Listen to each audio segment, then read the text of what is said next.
Good afternoon, everybody. It is Steve Lookner with Agenda Free TV. I just saw that there is an early warning, early missile warning for southern Israel. Looks like. Here, look.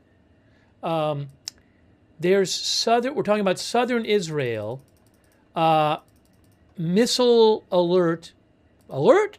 Early warning. Early warning for southern Israel for missile firing. See that? It says early warning for Eilat. So we're going to keep an eye on that. I don't know. I don't have a camera from Eilat, I don't think. I don't think Intel Cams does. Do they?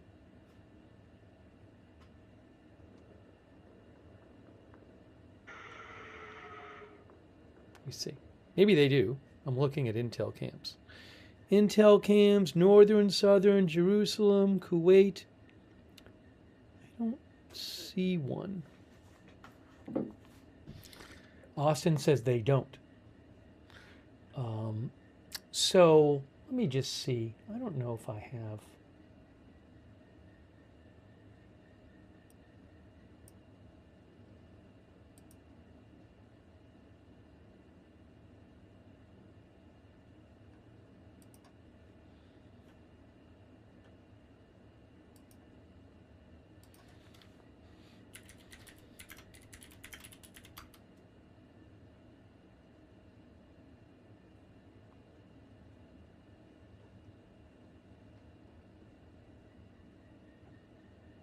So we'll have to just see how this plays out. I'll leave the map up right now.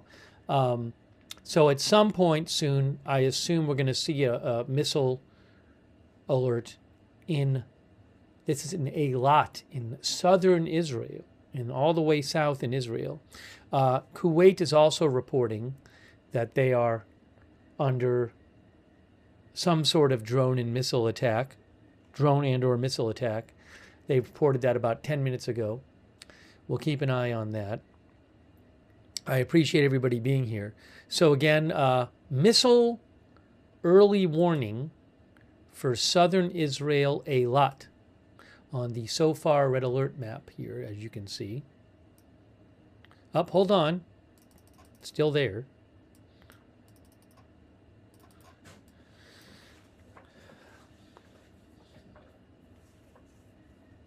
It is still there. We'll let this go, and then once that happens, we can move on with everything. Thank you to Ruth, who is moderating over there on YouTube right now. Thanks so much. Ruth and Beth Mythical are there. Thank you very much.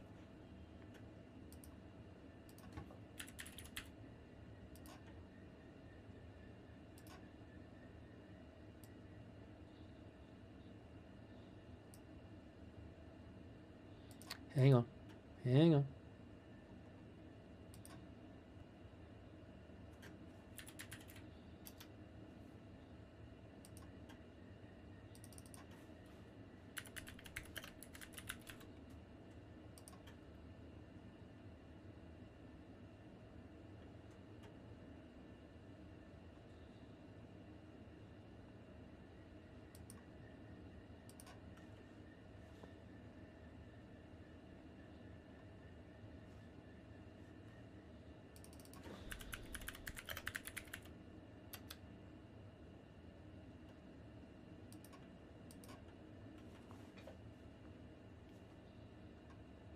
Oh, hold on. There might be it says recent alerts. So did something happen? Hold on a second here. It changed to recent alerts.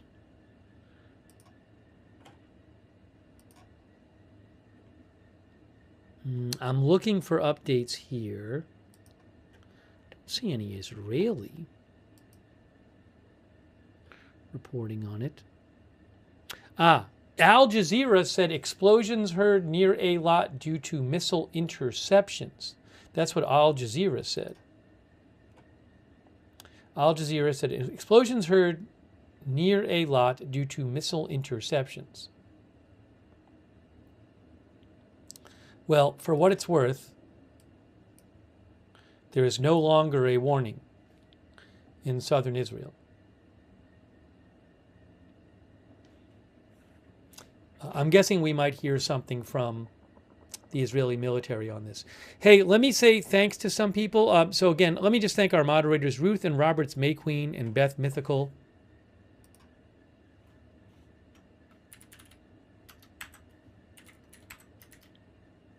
Give me 1 second here.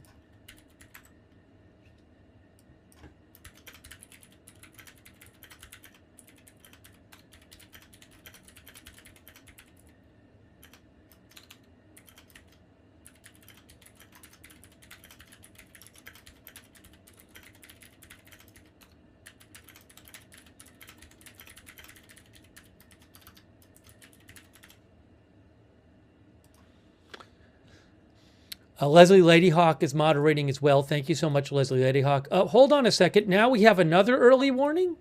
Hey guys, early warning. Early warning, it looks like, for Jerusalem and Tel Aviv. Looks like another early warning here. See, early warning? All right, hold on. I got to get the cameras up. Let me fix the cameras. The thank yous will have to wait. So I do have a Jerusalem camera, and I do have a Tel Aviv camera. All right, so what I need to do is, for the moment, let's get rid of the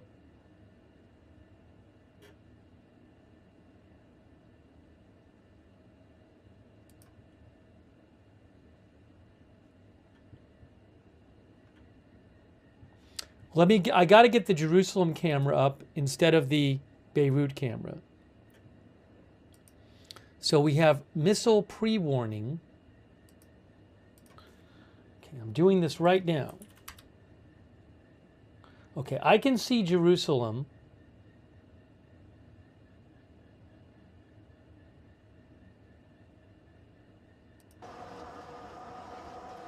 Give me a moment here.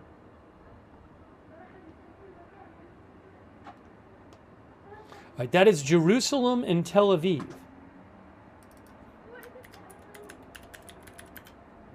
And we have missile pre-warning.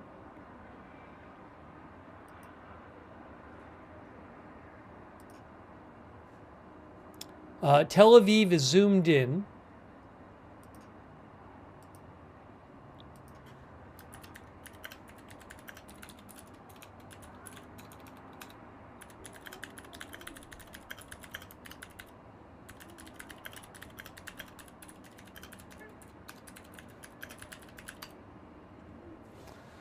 So we have as soon as the actual warnings come in, I'll let you know. But we have pre-warning for Jerusalem and Tel Aviv,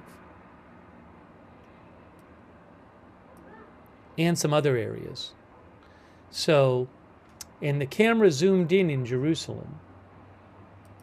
So that's going to stay live, but it's zoomed in. As for the Jerusalem, I'm sorry, the camera zoomed in Tel Aviv. As for the Jerusalem one, I don't know. Yeah, the Jerusalem one is blurry. I can't do anything about it. It's not my camera. I don't own the camera itself.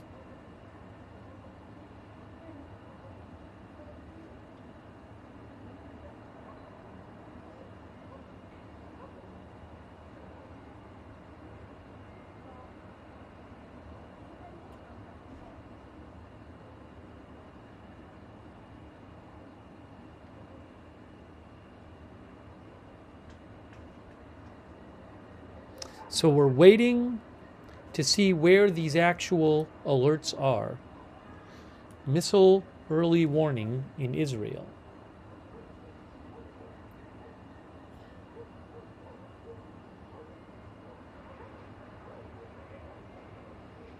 If it's in one of the two, we'll go to that camera. If it's in both, we'll leave them both on.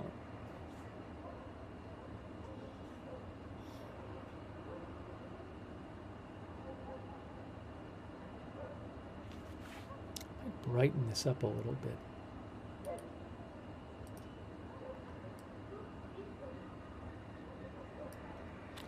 The brightening didn't help.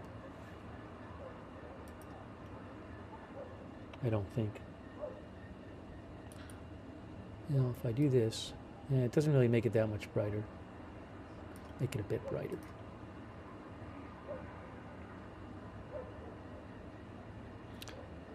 So any moment now, we should see the actual warnings in Israel.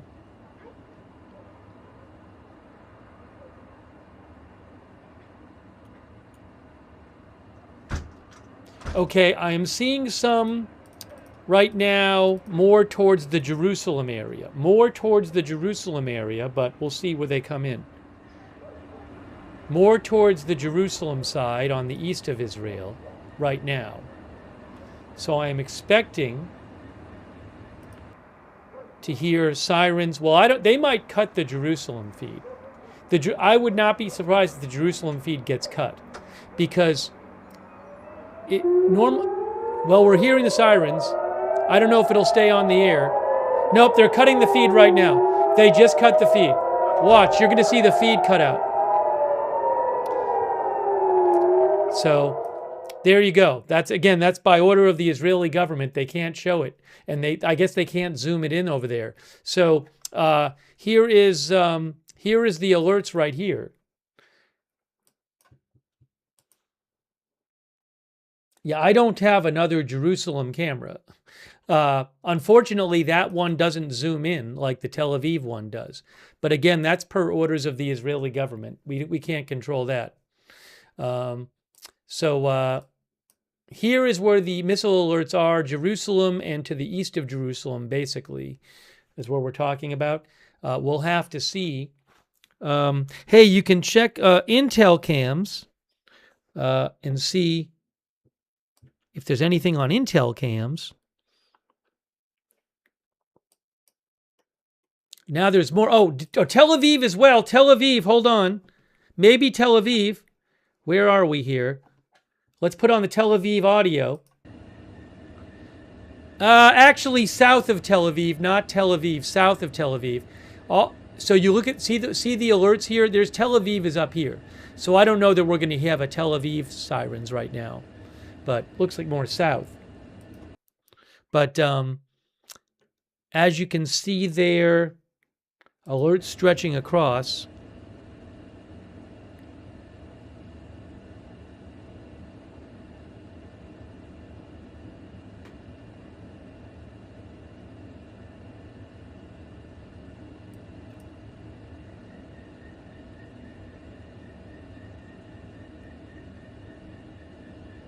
I'm looking at Intel cams.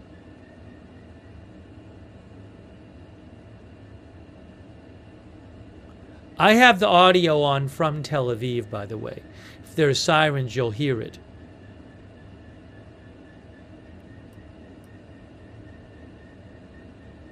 Has anyone seen anything on Intel cams?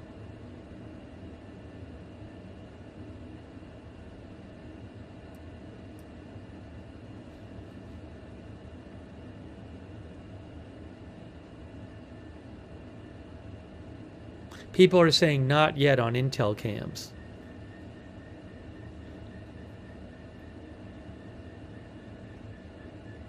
So this is the area here. Again, I'm sorry about the Jerusalem feed, but I can't control the camera. It's not up to me.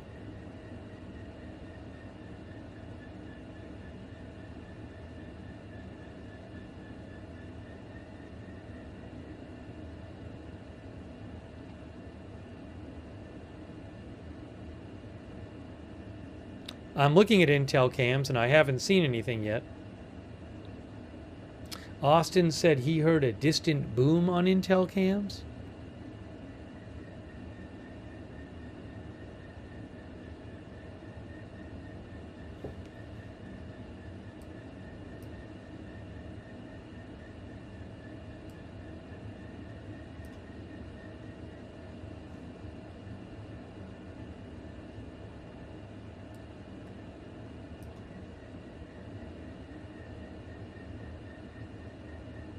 In a second, I'll check and see what Israeli media is reporting.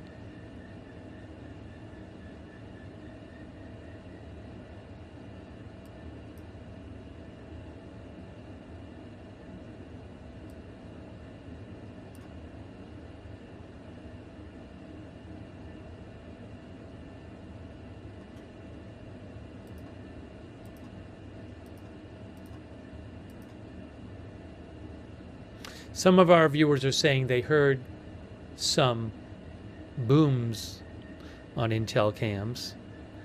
I am just looking at it at the moment.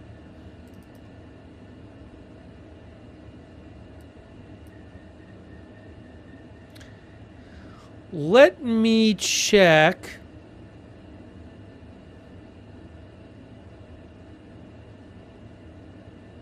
Still some alerts up there.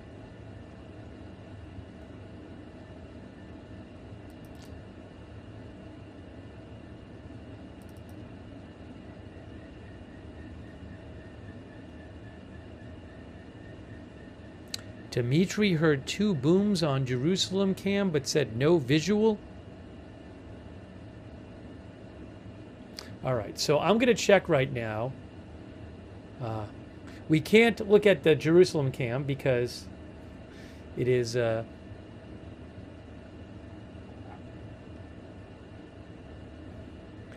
on standby mode because of the Israeli government. But we do have here Tel Aviv and Beirut. And if you give me a moment here, I will check Israeli media to see what they're reporting about this.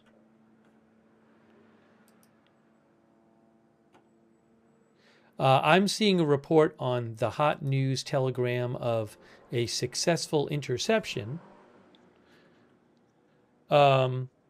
Almog Boker, reporter in Israel, says probably a cluster missile. So far, no casualties have been reported. N12 News is saying likely a cluster missile. I assume that's the one that was just fired and not the one before. Excuse me.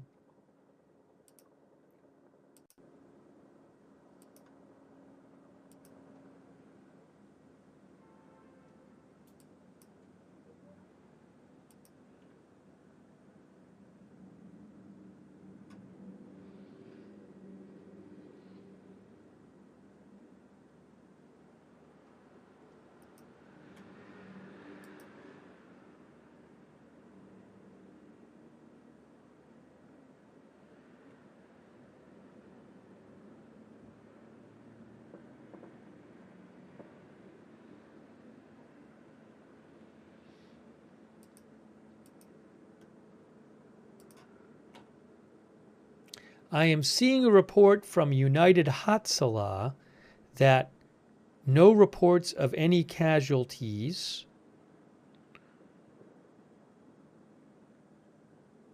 from the latest missile attack.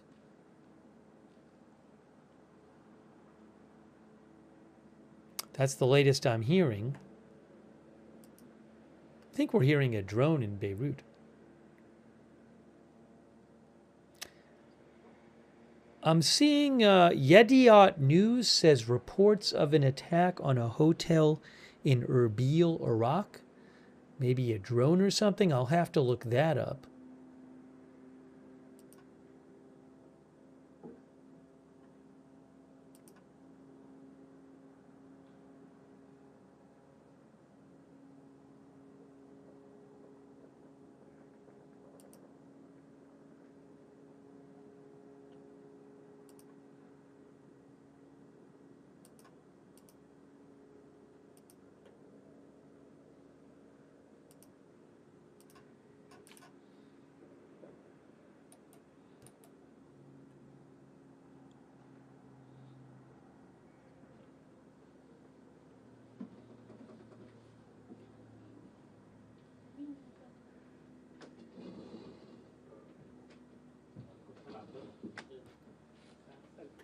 All right, just trying to get you the latest updates here. No, give me a moment. Give me a moment.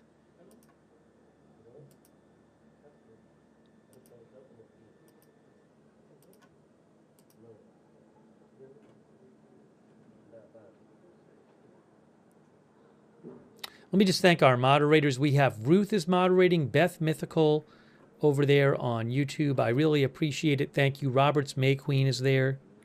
Linda Belk, Larry, Misha over on X.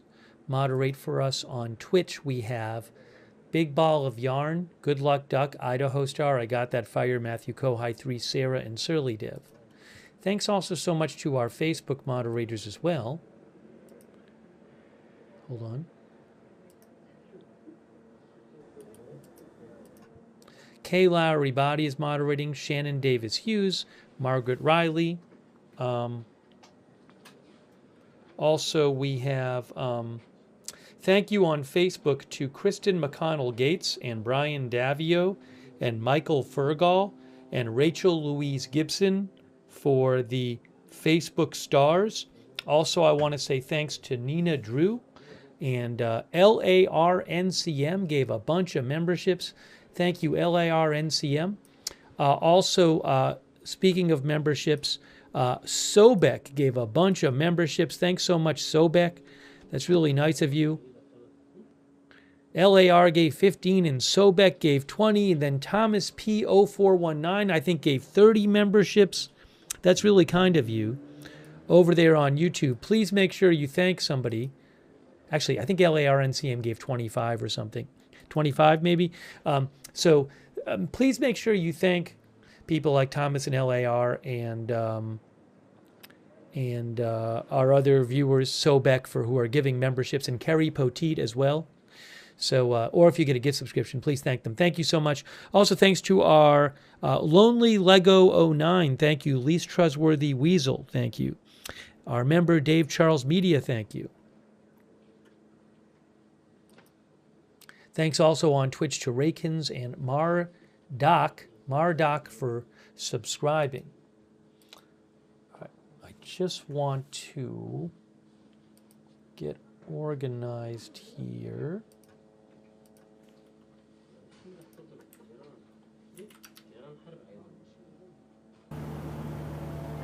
I'm going to switch the feed to this one because I like it better.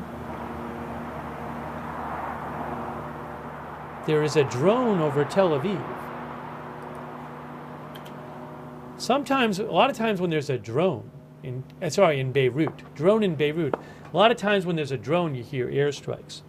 Also, hey, I just want to shout out Thomas P0419 just gave 50 people memberships. That is incredibly generous of you, Thomas. Thomas from Sweden, Thomas P0419. Thank you so much, Thomas.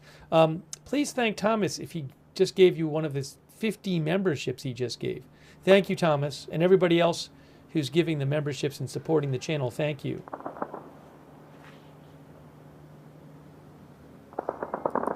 Some gunfire. Are they firing at the drone?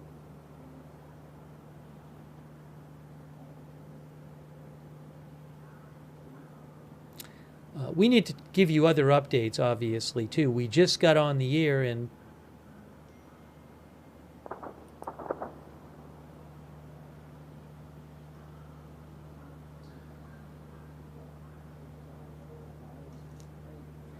there was some sort of Iranian attack in Bahrain. Was it a drone attack? Let's see. I was just reading about it.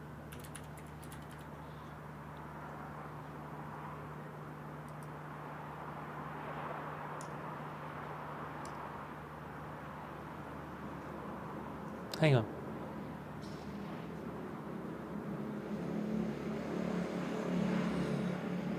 So I know that overnight, Bahrain said civil defense has succeeded in extinguishing a fire that broke out in a facility belonging to one of the companies due to the criminal Iranian aggression, and the competent authorities have begun procedures at the site. And that's some sort of heavy damage in Bahrain somewhere. Maybe you know where this is. I haven't looked this up today yet. I saw it overnight. And then, hang on. I also saw a post from Kuwait about what happened in Bahrain. But I don't know if it's the same thing. Or UAE, I'm sorry. UAE strongly condemns Iranian attack on Bahrain. It resulted in the martyrdom, the killing of a Moroccan civilian contractor serving with the UAE Armed Forces during a routine mission with the UAE crew, and the injury of the 5 members of the UAE Ministry of Defense and several Bahraini soldiers? Have we heard about this attack? I just saw this from Qatar news agency. It's like a number of Bahraini and UAE soldiers got hurt. Looks like. Let me see what more I can find about this. Again, some of you might have heard about this. I did not hear about it yet, so.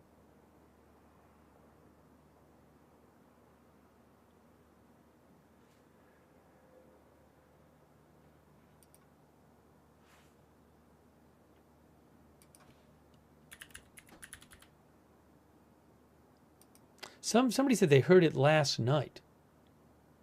Maybe I just missed it. I had not heard about this.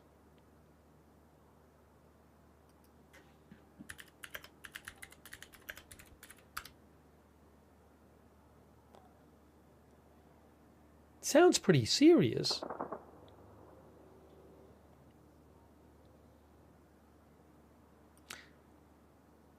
Oh, okay. Ariel Oserin posted about this morning.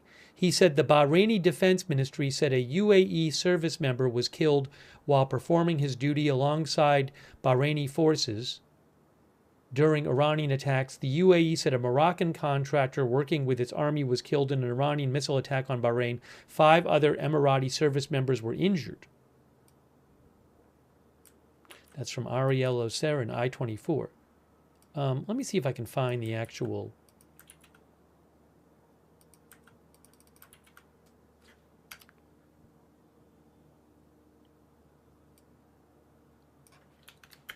announcement about this.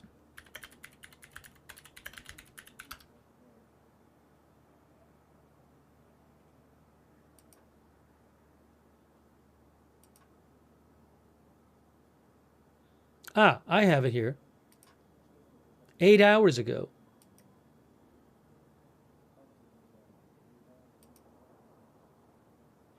Hang on.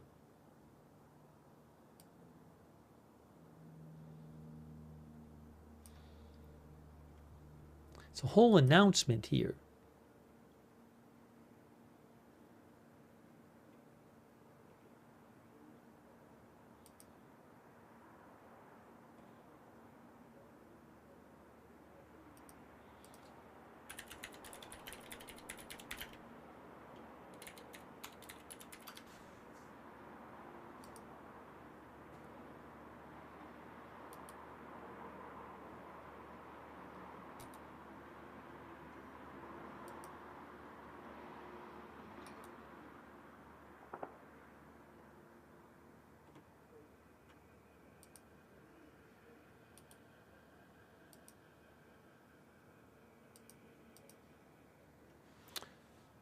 Hang on.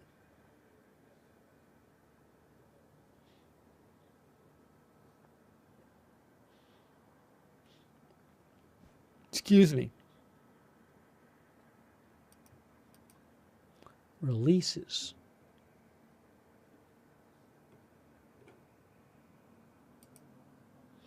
I'm looking at their Instagram, which is where they posted something. Let me see if I can translate this. It's free translation.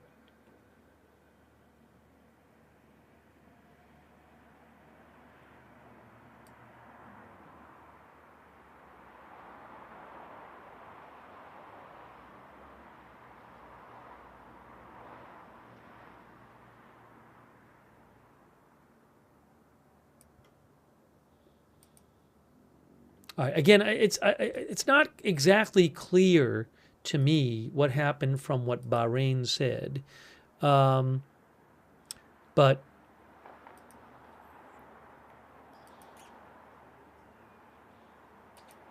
to repeat,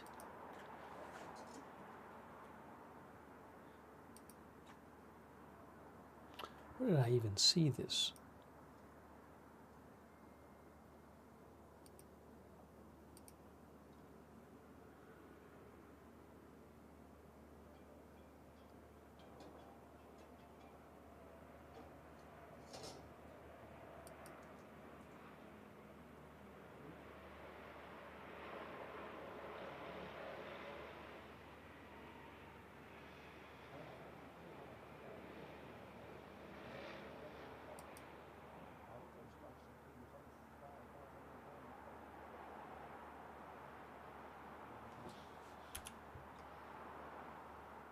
Okay, I found it here.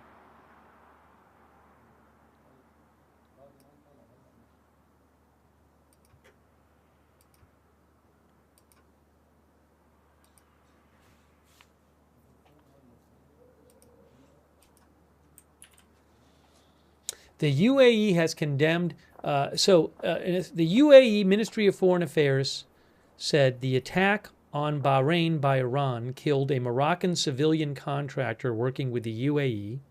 It also said 5 members of the UAE Ministry of Defense were injured, as well as a number of Bahraini soldiers.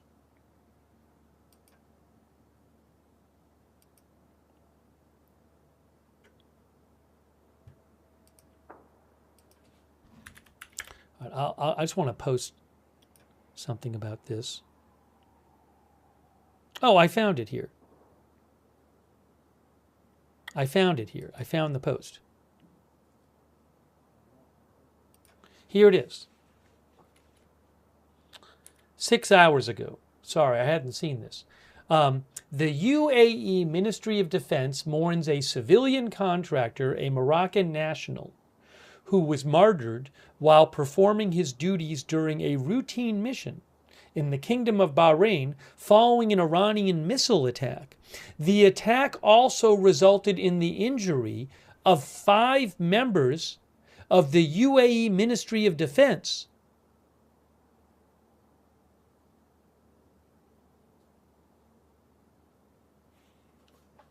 But I think there were more people injured in that too.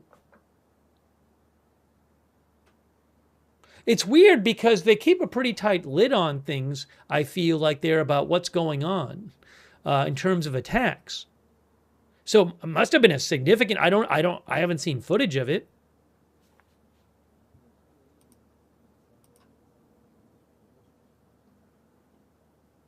You know?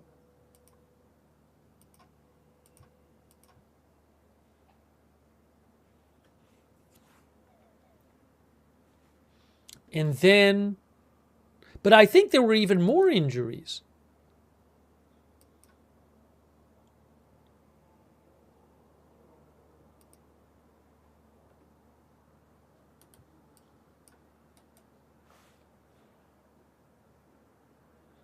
Give me a moment. It's weird. Because it's pretty tightly controlled, the information. So you don't end up, it sounds like quite a significant attack.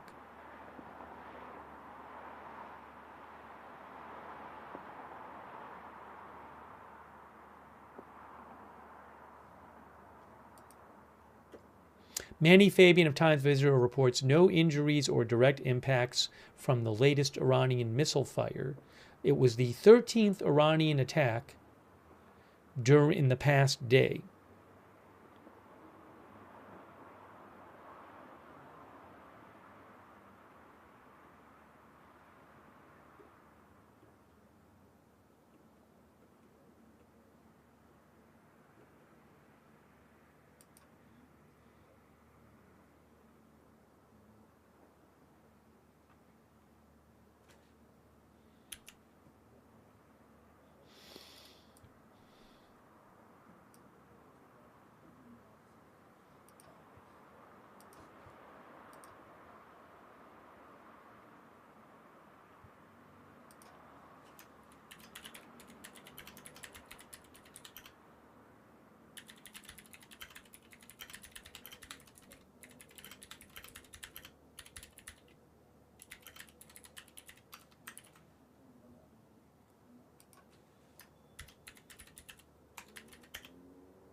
Just give me one more sec, guys. Sorry.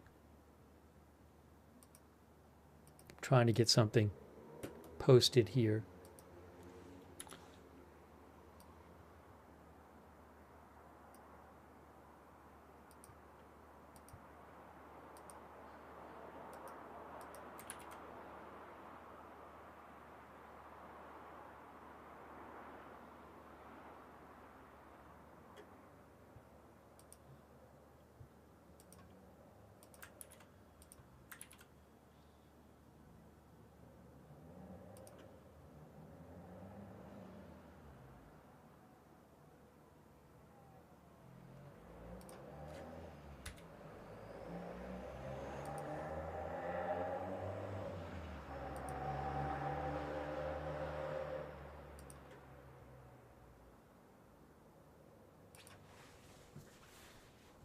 Okay, it's just odd. Again, it's you don't a lot of when Iran is launching these attacks at some of its neighboring countries, and they don't. A lot of times you hear that there's attacks and you don't get much information. And this is an attack in which a missile attack in which several Bahraini soldiers were injured.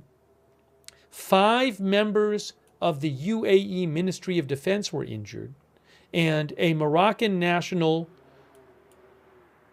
working a civilian contractor in the UAE was killed.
Okay. Anyway, sorry, I didn't mean to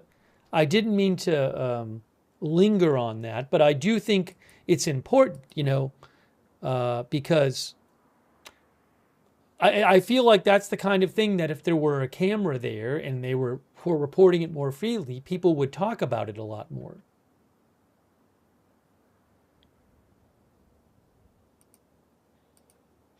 Well, we need to catch up on some other things. Hang on a second. Hey, thanks so much, Thomas P4019 from Sweden. Thomas says, many thanks for the kind response regarding the gifted memberships.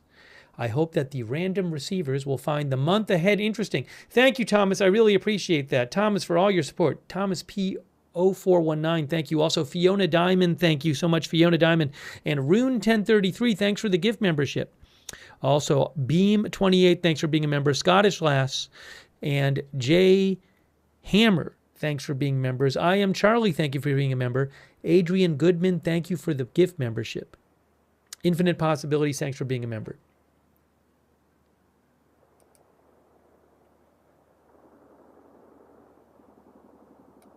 Hearing some gunfire. We haven't even talked about what's in the headline.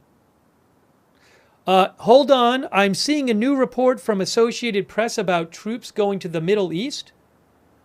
Hold on.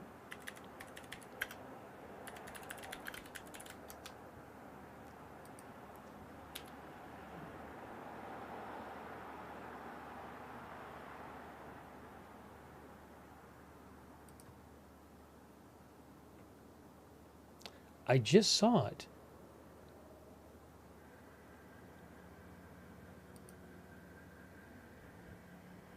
Steve Herman says AP said this. There's several reports today about troops going to the Middle East, more troops. We're going to talk about that right now.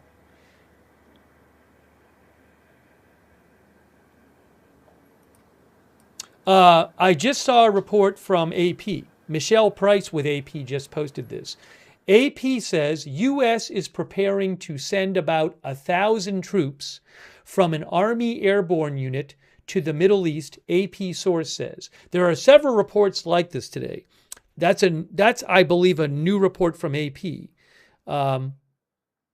Again, U.S. is preparing to send about 1,000 troops from an Army airborne unit to the Middle East, AP source says.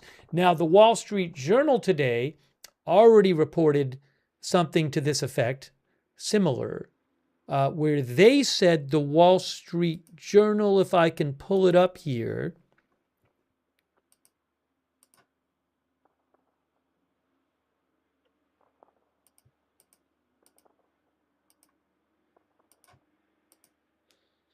the Wall Street Journal had said that, and this was earlier, I hadn't seen an AP report on it. AP report just came out. Why am I not seeing the Wall Street Journal report? Let's see. Yes, the Wall Street Journal today reported that the Pentagon is planning to deploy around 3,000 soldiers. The Wall Street Journal earlier today said that the Pentagon is preparing to deploy a brigade combat team from the Army's elite 82nd Airborne Division to the Middle East to support operations against Iran, and an order to deploy the unit is expected in the coming hours. Also, the Wall Street Journal says the 82nd Airborne's Combat Brigade trains to parachute into hostile or contested territory to secure airfields and land.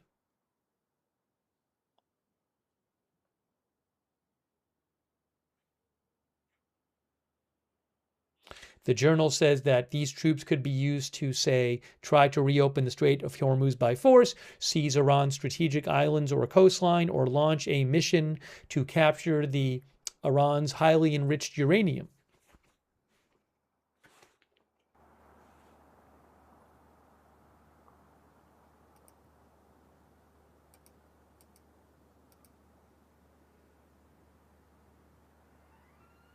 Politico reports that the Pentagon is preparing to send another 3,000 troops to the Middle East.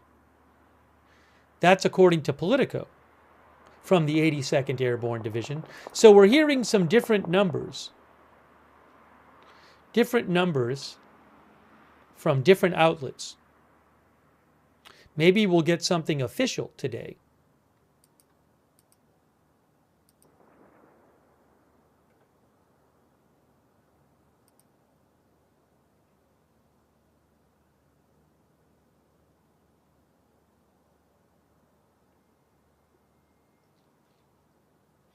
And then Politico reports the Pentagon is preparing to deploy 3,000 troops from the 82nd Airborne to the Middle East, and 2,200 Marines will arrive by the weekend in a big buildup of ground forces.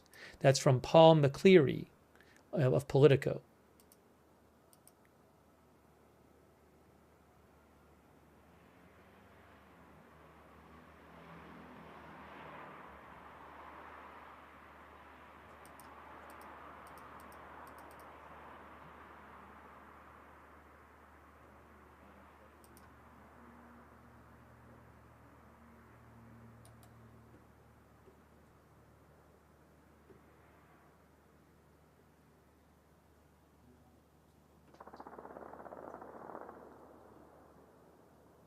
So more ground forces. Now, the 82nd Airborne, my understanding is that they can get places fast. They can be deployed. The 82nd Airborne, says the Wall Street Journal, can be deployed anywhere in the world within 24 hours. The Wall Street Journal also says that they expect an order to deploy them is expected in the coming hours. So what can I tell you? Are they going to be deployed within 24 hours? I don't know.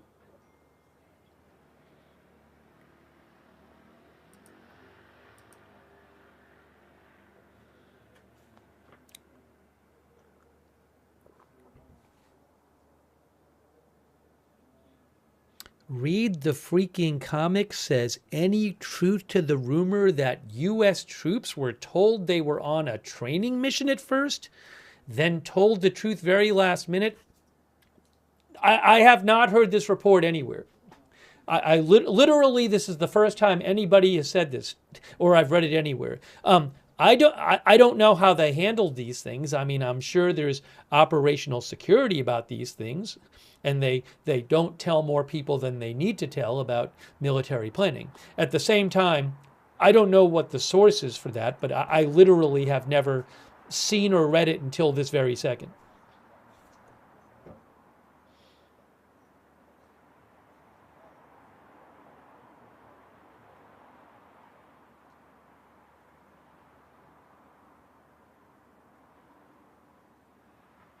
Somebody said get wireless headphones.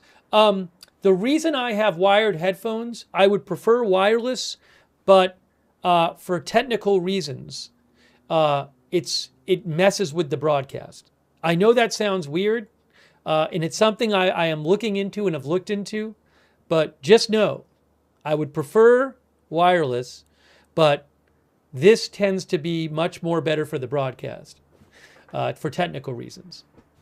So I'm sorry that I don't have wireless headphones on, but trust me, from experience, it is much better for you guys for the broadcast if I have the wired.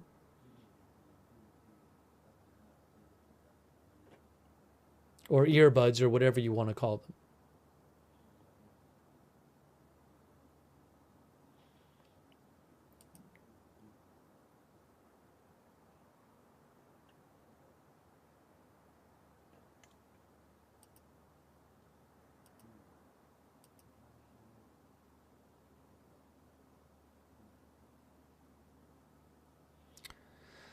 Let's see here.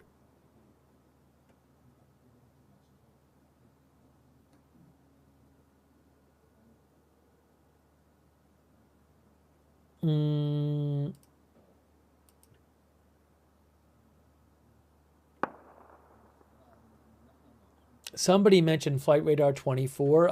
I haven't seen any of the accounts I follow who really know about this stuff post about anything super urgent and new on Flight Radar 24. I mean, there's a refueling tanker there, but we have seen frequent refueling tankers on Flight Radar 24 that refuel fighters that are going to that refuel planes making bombing runs in Iran. So I mean, that's the most tracked one, and that's a refueling tanker. It looks like, I think, or is it not? Boeing K646A? Boeing KC-46A. That is a refueling and strategic military transport tanker. You can go to flightradar24.com and check it out.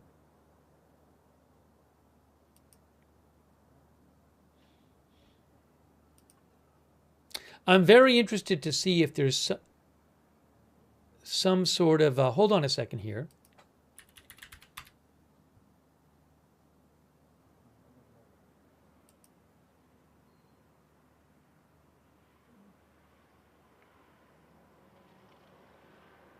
One moment.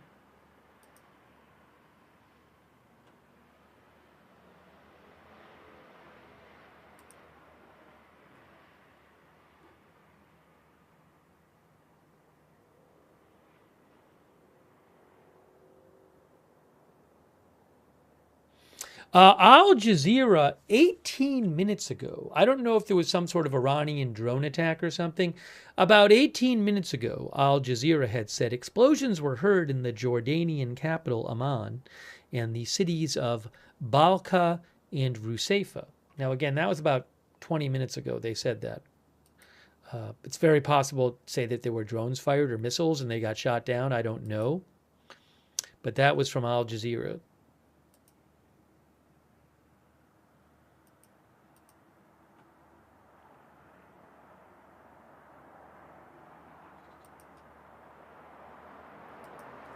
What I was going to say is, it'll be interesting to see if there's any confirmation tonight of all these reports about new troops being sent. Because we're seeing all these reports, 3,000 troops or 1,000 troops, being newly being sent, airborne troops to the Middle East.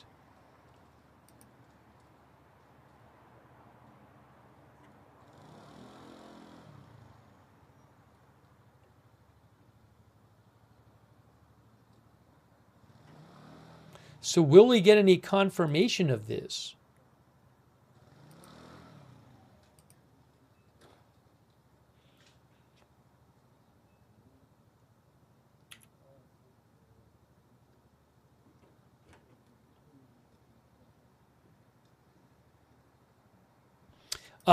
Hey, look, this is Reuters. U.S. expected to send thousands more soldiers to the Middle East, sources say. The Pentagon is expected to send thousands of soldiers from the U.S. Army's 82nd Airborne Division to the Middle East. Two people familiar with the matter told Reuters, adding to a massive U.S. military buildup, even as President Trump talks about a possible deal with Iran to end the war. We're going to show you some of Trump's comments from today. Reuters first reported on March 18th that the Trump administration was considering deploying thousands of additional U.S. troops, a move that would expand options to include deployment of forces inside Iranian territory. Such an escalation could dramatically raise the stakes in the conflict, which is already in its fourth week and has roiled global markets. The officials, speaking on the condition of anonymity, did not specify where in the Middle East the troops would go or when they would arrive in the region. The soldiers are stated at Fort Bragg, North Carolina. The U.S. military referred questions to the White House, which did not immediately respond to a request for comment. No decision had been made to send troops into Iran itself, one of the sources told Reuters, but they will build up capacity for potential future operations in the region. One of the sources said the Pentagon was set to send between 3,000 and 4,000 soldiers from the U.S. Army's elite 82nd Airborne Division. The soldiers' deployment follows Reuters' March 20th report about the U.S. decision to send thousands of Marines and sailors aboard the USS Boxer, an amphibious assault ship, along with its Marine Expeditionary Unit and accompanying warships to the Middle East. Prior to the additional forces being sent, there were already 50,000 troops there. News of reinforcements comes just a day after Trump postponed threats to bomb Iranian power plants, saying there had been productive talks with Iran. But after Trump's comment, Iran had denied any talks had been held.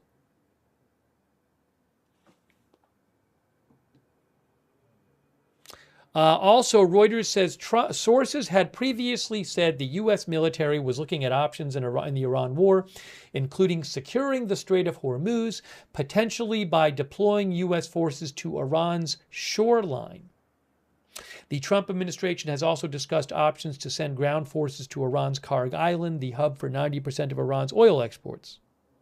The 82nd Airborne Division, which can deploy within 18 hours of receiving orders, specializes in carrying out parachute assaults.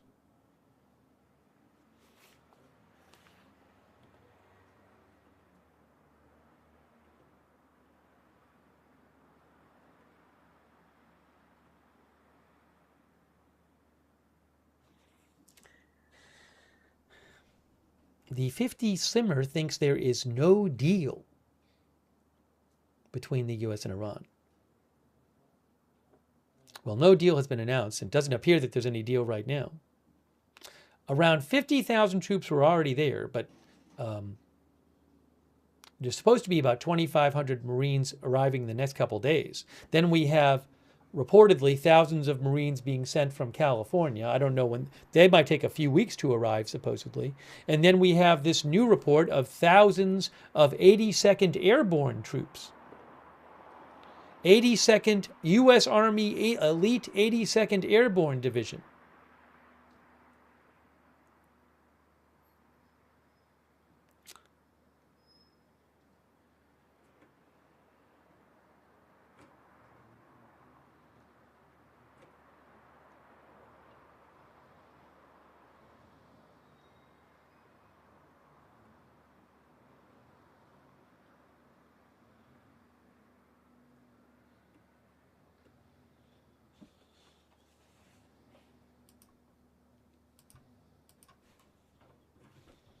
Wow. So more troops reportedly going. And these are troops that specialize in parachute missions.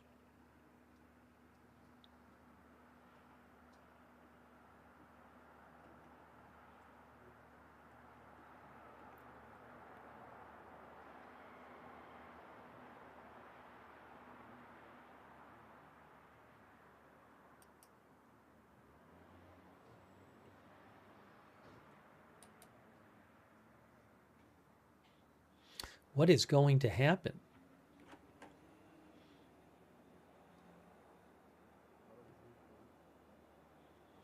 Jeff Doritas says you will need closer to 100,000 to control the coastline of just southern Iran.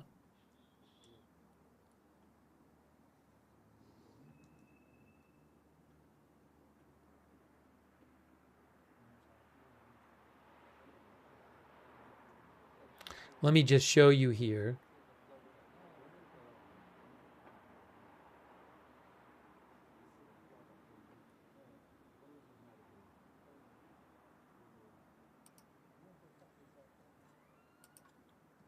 A map. Let's look at a map.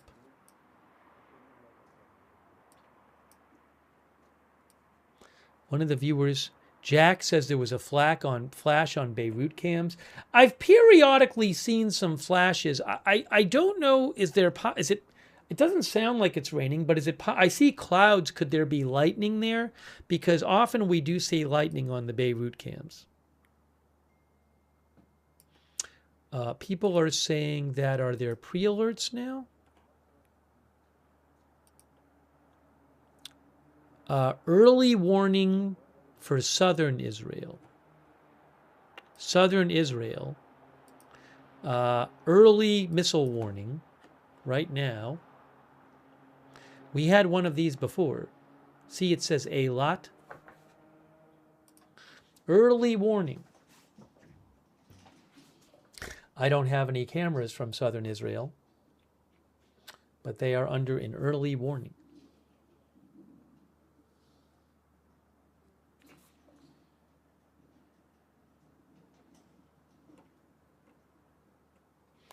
Thank you, by the way, Cyrus the Virus, for the membership. Thank you, Cyrus the Virus.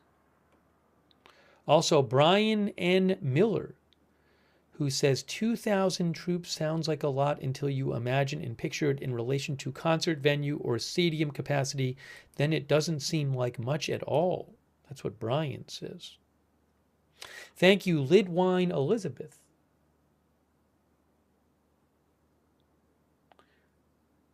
She said, our news said Trump says Iran is willing to never make nuclear weapons, and that Trump has a big, rich surprise for them in return, but also that lots of troops are being sent.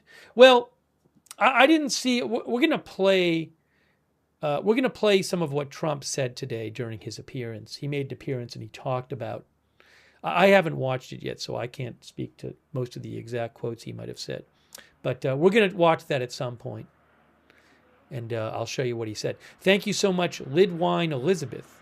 He said he got a gift. They got a gift from Iran. I know he said that. Lidwine is in, Elizabeth is in the Netherlands. Thank you for your support. Thanks, Brian and Millar also. Thank you, Brian. And Cameron Rystrom. Thank you, Cameron. And also Anka. And also Atlanta City in Georgia. No, I do not have a Strait of Hormuz cam. There were a few days early on when I had a Strait of Hormuz cam. I have not had that in probably 2 weeks. If I get it again, I'll show it to you. Sorry about that. Atlanta City in Georgia, thank you. Again, there is an early warning for a lot in southern Israel. I don't know. There was one of these earlier, and then it sounded like possibly that the missile might have been intercepted. But there's another early warning right now.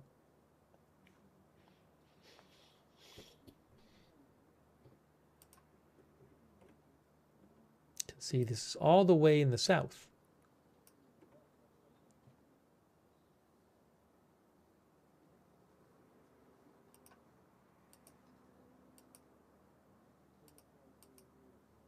Also, Shehoret Industrial Zone.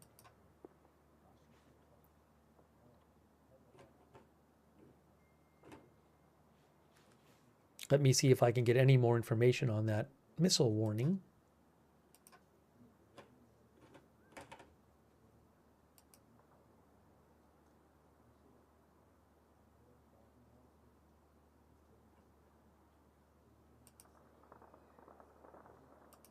We'll have to see if we get the actual alarms.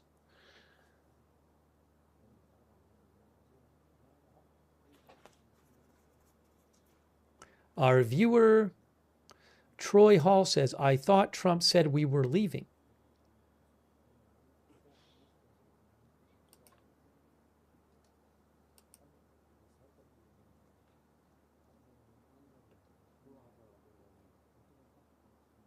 Shin, as one of our viewers mentioned this too, Shin, who I follow for Iran stuff, says several blasts heard in Shiraz, Iran. Maybe new airstrikes going on.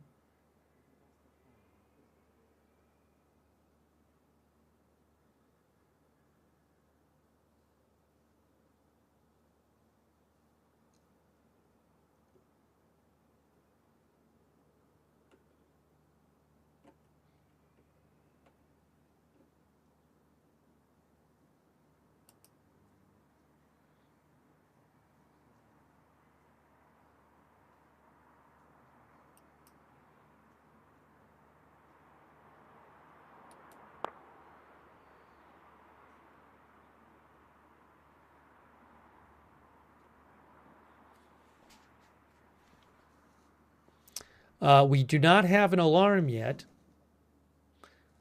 but the warning is still there. Early warning is still there.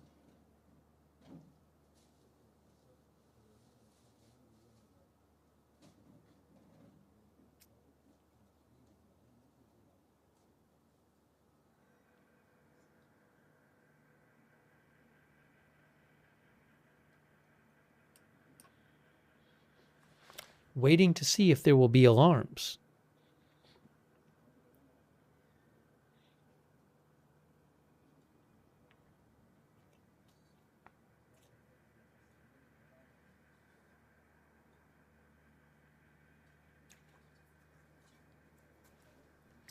Okay, we actually have alarms now. This is in southern Israel. Red alert. Southern Israel, you can see the alarms there. In southern Israel, look at this. Right near, it's close to the King Hussein International Airport, I believe in Jordan.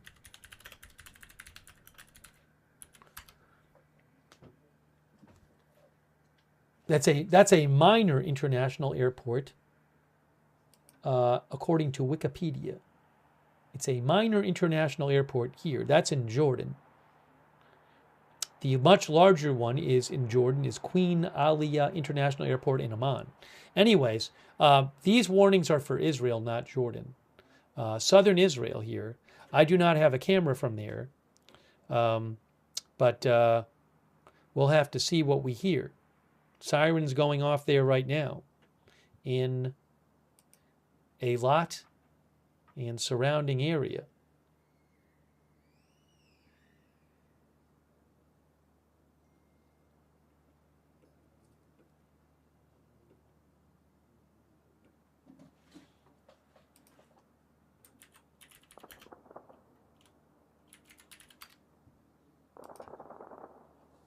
That gunfire is from Beirut. Still, okay, it looks like the alarms are not going off anymore. Let me see if I can find out any information. Let me see if I can find out any information.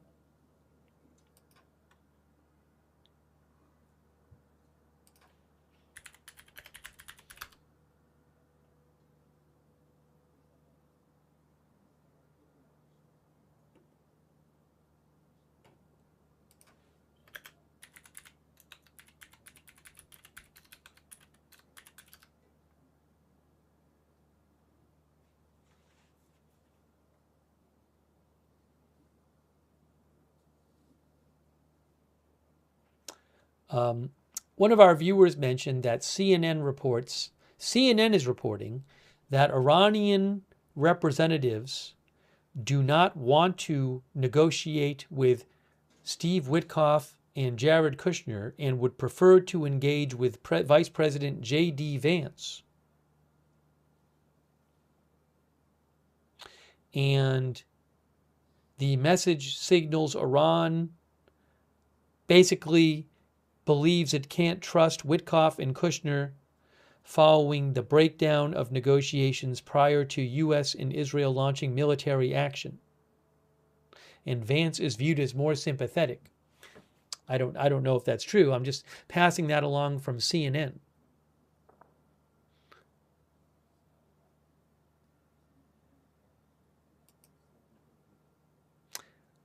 Do we have any more information about the... I don't see the sirens up there anymore in Eilat. What's going on there? I'm checking Israeli media. Don't hear anything yet. N12 News reports that the missile fired at Eilat from Iran was intercepted, according to N12 News. N12 News Israel also reports that there are reports of widespread strikes in Tehran and Isfahan, Iran.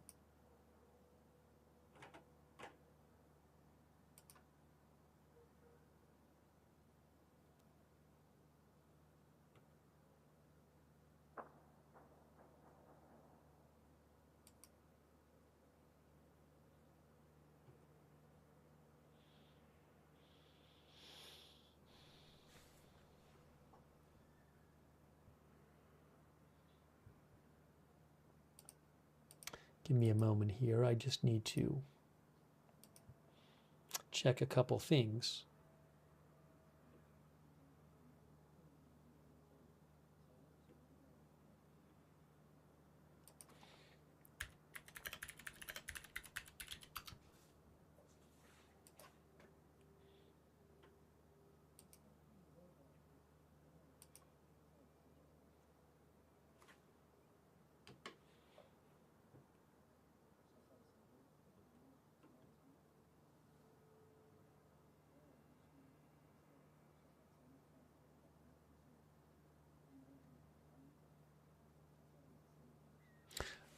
There was a woman killed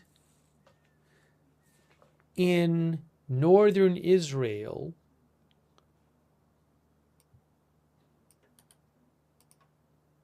earlier tonight by, according to N12 News, by Hezbollah rocket fire. A woman who was from the Bnei Yehuda settlement in the Golan Heights. She stopped on the side of the road during an alarm and was hit by rocket shrapnel that fell near her. 27 years old. That's according to N12 News.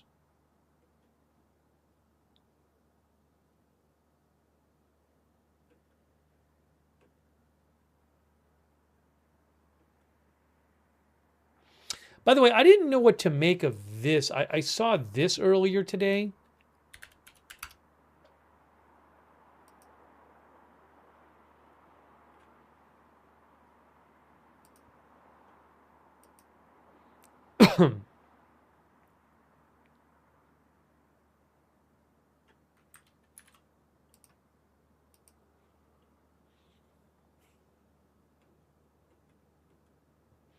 The IAEA said, the IAEA, International Atomic Energy Agency, has been informed by Iran that another projectile hit the premises of the Bushehr nuclear power plant today.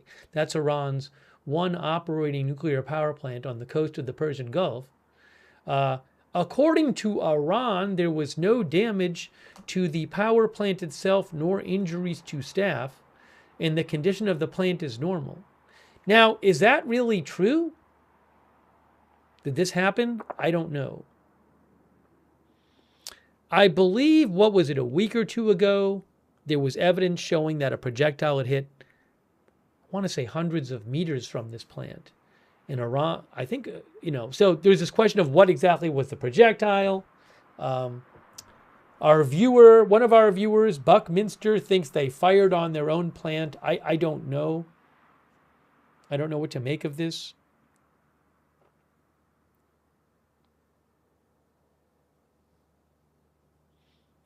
Something to keep an eye on.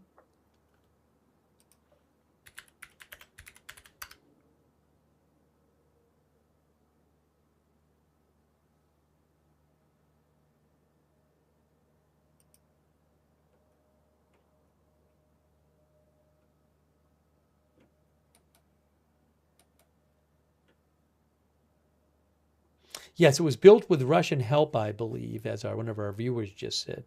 Vahid Fazel.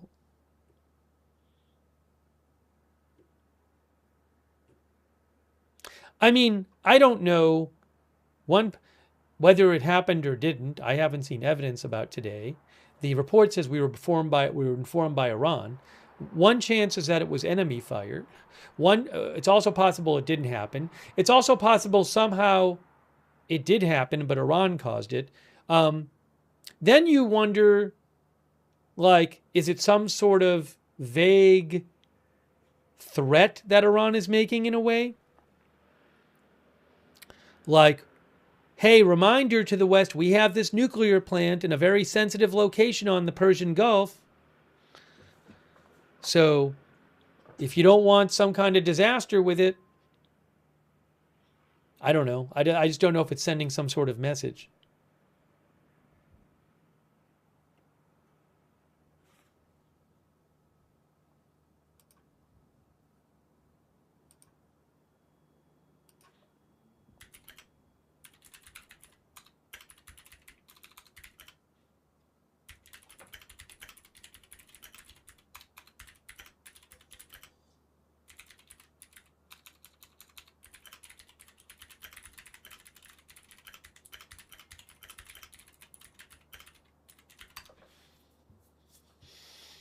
The Bushehr nuclear power plant is on the Persian Gulf.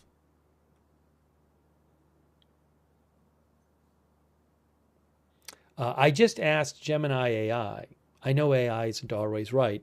Gemini AI says if there was some sort of breach at the nuclear plant on the Persian Gulf,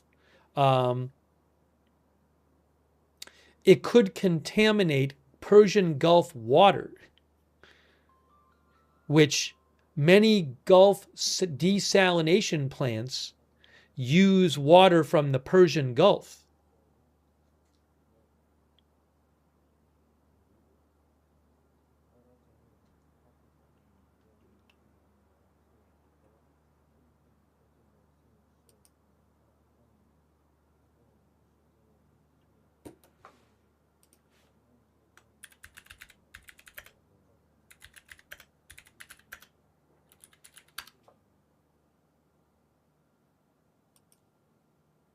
A couple days ago, Reuters had an article. Kremlin says strikes near Bushehr nuclear plant in Iran are dangerous. The Kremlin spokesperson said that they had shared their concerns with the U.S. Such strikes could have irreparable consequences, said the Kremlin spokesperson.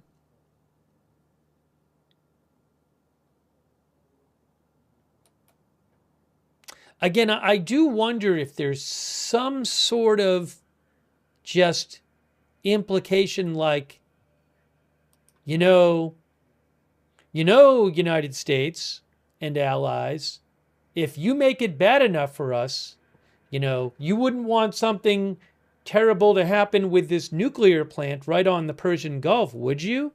I don't know if there's an element of that in there.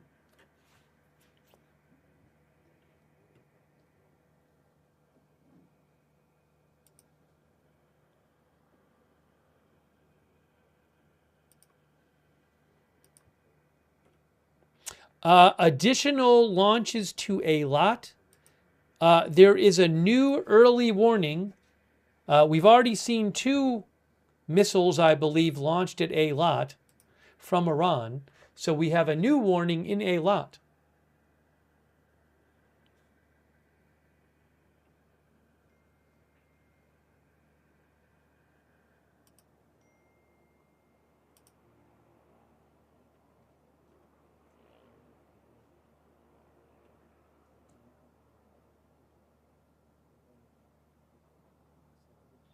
I think the last couple reportedly got intercepted.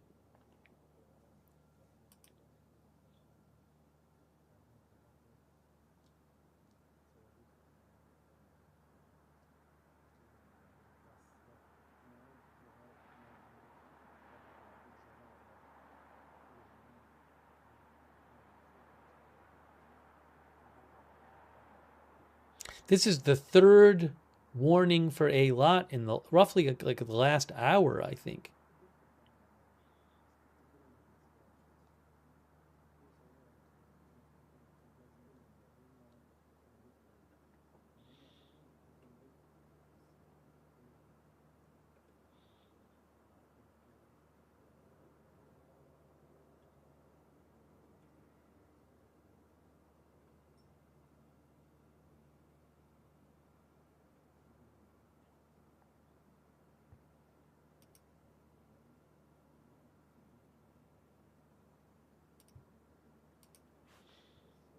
We'll see if if the siren starts going off.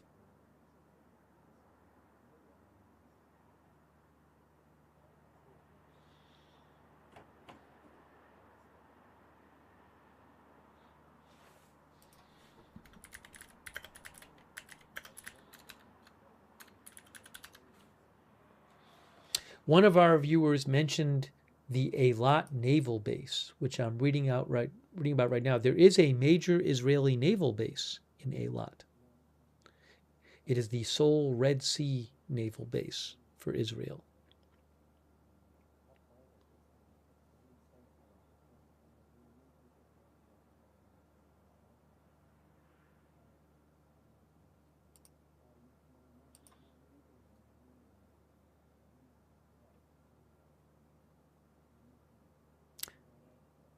Mendy said, I heard there was a vote today in Congress to impeach. I have not heard such a thing. Periodically, single members of Congress can, I guess, try to get people to go along. I have heard nothing. This is another one of those. This is the first time I'm hearing anyone mention such a thing. So I don't know where this report is coming from. I don't know if a single congressperson said something about it, but I have not heard anything about it. That's the best I can tell you. Thank you so much, Mendy R. I appreciate all your support.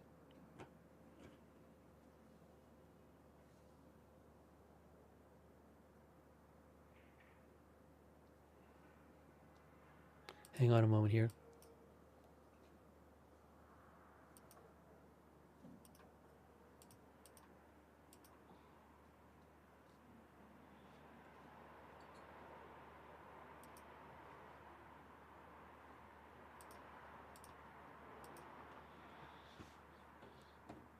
There has been no siren yet.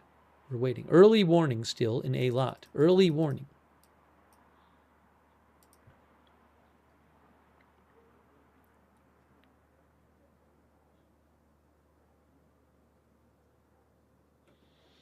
Thank you also to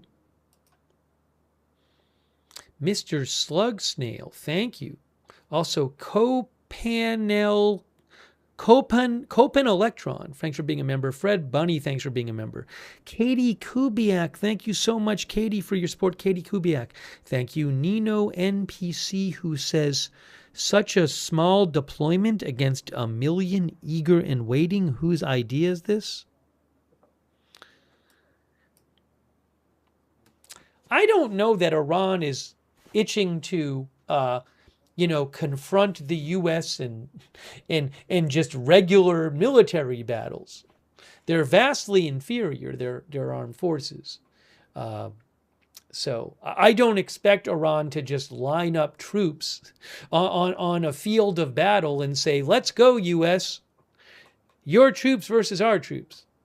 But who knows what kind of,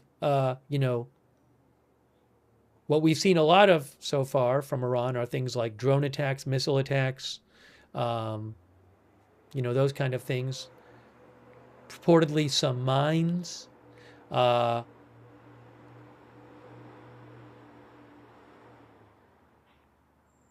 they do have resources. They're still firing missiles. After all the, what is it, about 20,000 strikes between the U.S. and Israel, they're still regularly firing missiles and drones. So, certainly a significant armed force.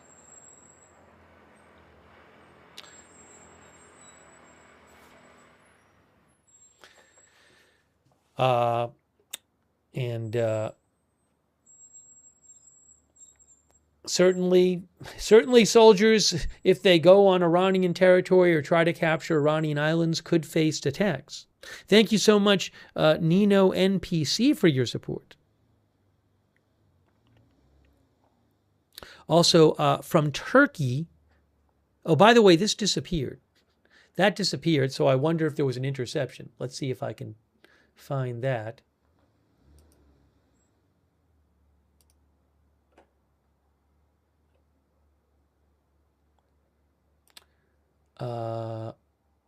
People are being told they can leave the protected areas, I believe.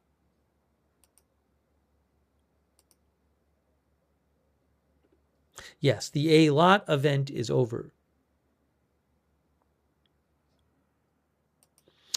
Israel just said, the IDF recently began another wave of attacks against the Iranian terrorist regime's infrastructure throughout Tehran. So once again, Israel is striking Tehran now. They just posted that.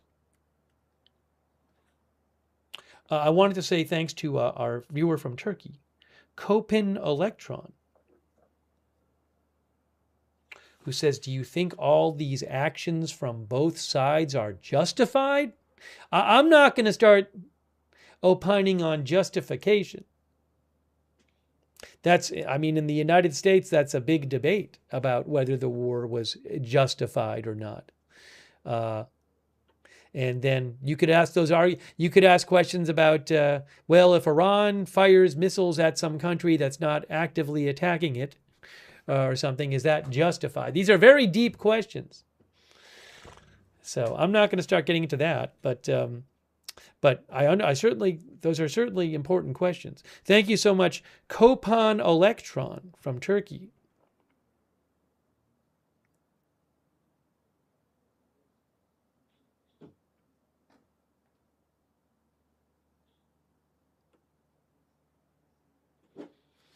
Mr. Juan Dover says, not a very big debate, obviously unjustified. Rich HTX says, very doubtful the conscripts in Iran will fight. I think the flash you just saw on the screen was lightning, by the way. Periodically seeing lightning on the Beirut camera. Oh, Manny Fabian says, the most recent alert in Eilat was an error, says the military. There was no missile fire.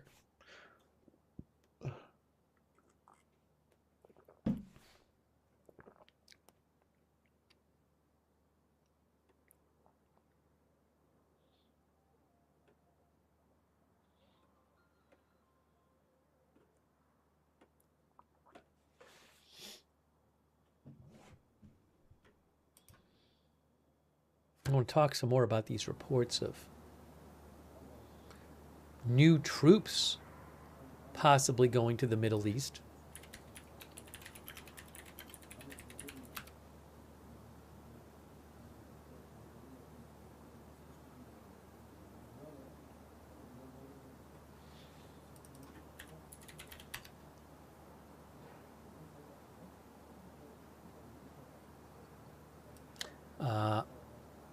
ABC News says one of our viewers just mentioned this. ABC News says a significant storm will move through the Middle East this week.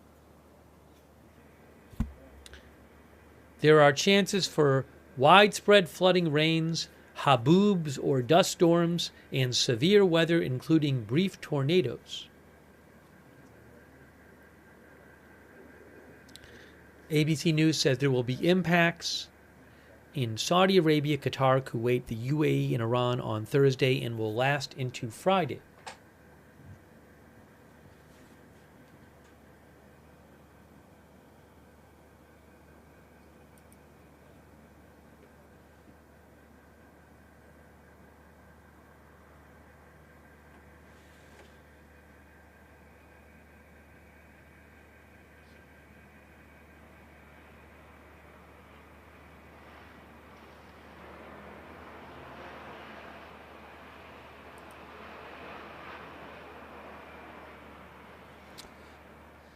So I've mentioned several different outlets reporting new troops heading to the Middle East. The Politico I did not mention in depth. They said that the Pentagon is preparing to deploy about 3,000 troops from the Army's 82nd Airborne Division to the Middle East. That's a similar report to the Wall Street Journal and Reuters.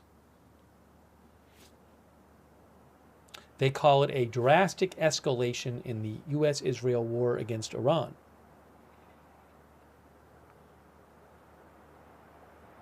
They say the 82nd Airborne does have a quick reaction force that can deploy anywhere in the world in 18 hours, but it's not clear if that force is heading to the Middle East.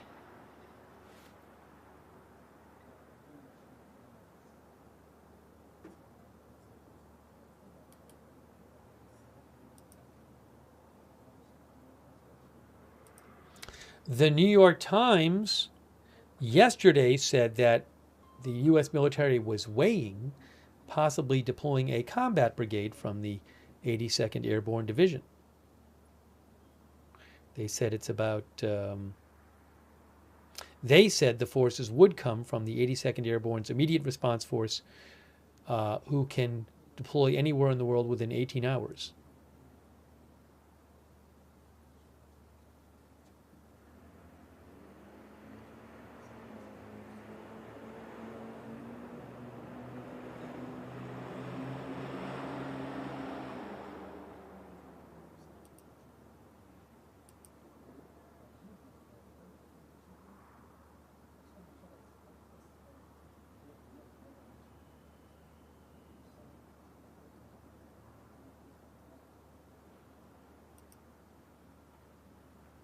Here is this report from Associated Press about troops.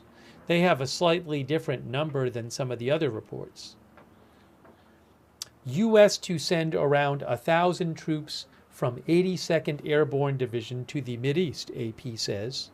The troops are to be sent in the coming days, says AP. The unit is considered the Army's emergency response force and can typically be deployed on short notice. The force would include a battalion of the 1st Brigade Combat Team, as well as Major General Brandon Tegtmeier, the division's commander, and division staff. It's the latest addition of troops after U.S. officials said last week that thousands of Marines aboard several Navy ships would head to the region. While the Marine units are trained in missions that include supporting U.S. embassies, evacuating civilians, and disaster relief, the soldiers of the 82nd Airborne are trained to parachute into hostile or contested territory to secure key territory and airfields.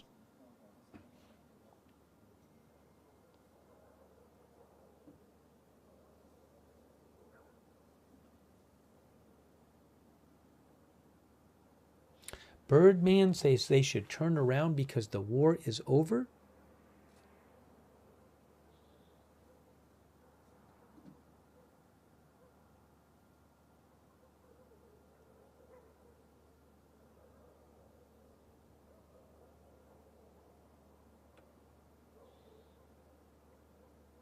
U.S. Rights and Freedom says Marines could be sent to take Karg Island.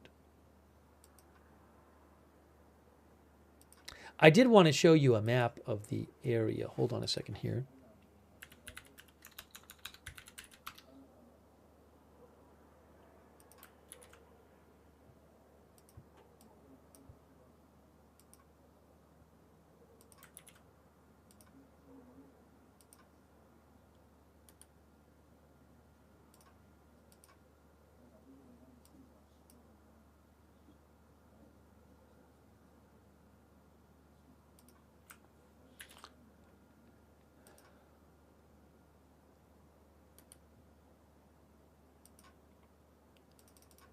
Here.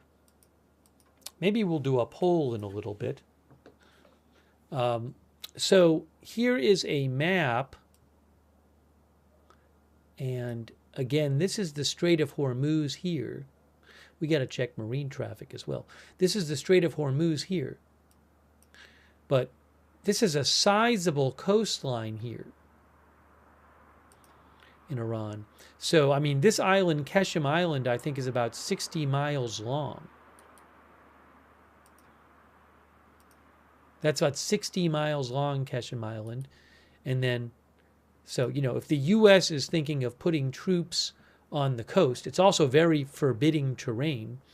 But you're talking about hundreds of miles of coast. From here to here is about, that's about 40 miles right there, for example. From here to here, oops. Why does it keep doing this? From here to here, that's about 40 more miles.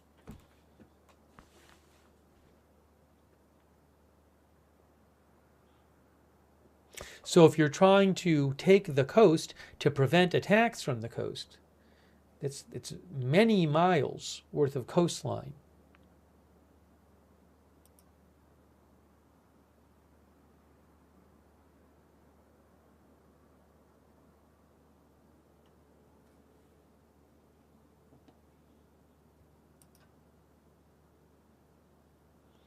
Shockingly thinks they're not going to take Keshem Island. It wouldn't stop ships from getting targeted. Trump is going to take Karg to blackmail them. Karg Island is hundreds of miles away from the Strait of Hormuz, but it is an economically very important island to Iran because that's where they ship most of their exports out of, right there, Karg Island. But, again, it is hundreds of miles away from the Strait of Hormuz. So our viewer is suggesting that Trump would take Karg Island to try to pressure them, I guess, to open up the Strait of Hormuz. Spearslow says they'll just blow up the island.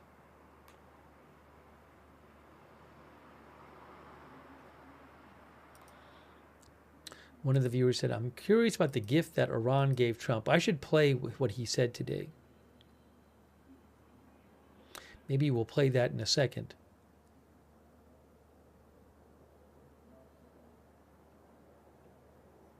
President Trump talked about negotiations.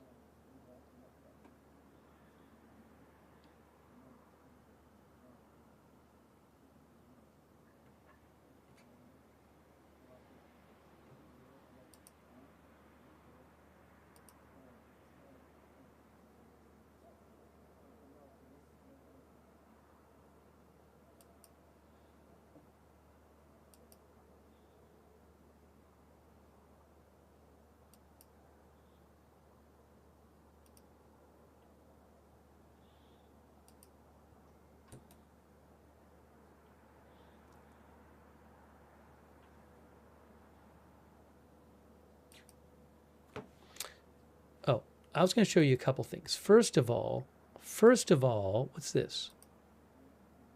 Oh, we read you a Reuters story about the U.S. planning to send more troops, but there's a video that goes along with it. So I wanted to show you guys the video that goes along with the story.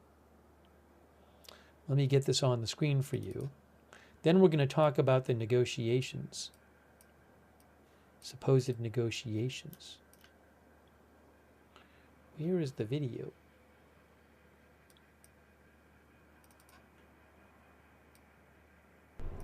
The Pentagon is expected. Okay, here we go. All right, so I showed you the story. U.S. expected to send thousands more soldiers to the Middle East, sources say. Here is the Reuters video about that goes along with that story. Let's watch this for a second.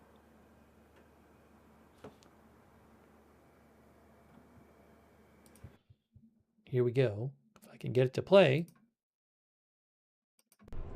The Pentagon is expected to send thousands of soldiers to the Middle East from the U.S. Army's elite 82nd Airborne Division stationed at Fort Bragg, North Carolina. That's according to two people familiar with the matter. It would add to a massive U.S. military buildup as the U.S.-Israeli conflict with Iran continues. The move would expand options to include deployment of forces inside Iranian territory, and could dramatically raise the stakes in the operation, which is already in its fourth week and has roiled global markets. Meanwhile, President Donald Trump on Tuesday continued to talk about a possible deal with Iran to end the war. Tehran denies the conversations have taken place. We're in negotiations right now.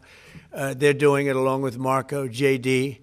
We have a number of people doing it. And the other side, I can tell you, they'd like to make a deal. He also said that Iran has made a major energy-related concession to the United States, describing it as a positive development, although he did not give details. Trump suggested the gift was related to the Strait of Hormuz, the oil transit waterway that the United States has struggled to keep open. They did something yesterday that was amazing, actually. They gave us a present, and the present arrived today.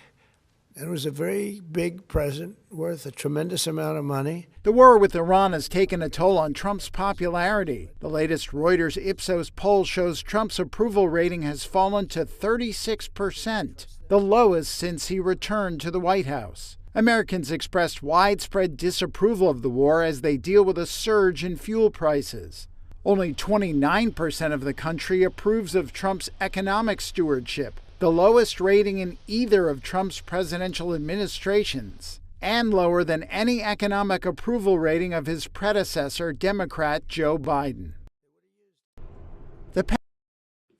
I don't know what that gift thing he was talking about was. I'm going to show you some more. About. We're gonna actually look in a little bit at President Trump's at his comments today. I want to show you some more of Trump's comments. Let you hear what Trump said. I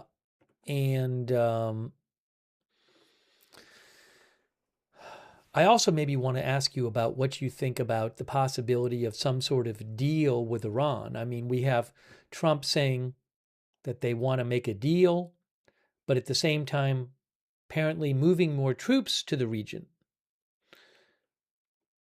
One of our viewers said, hold on.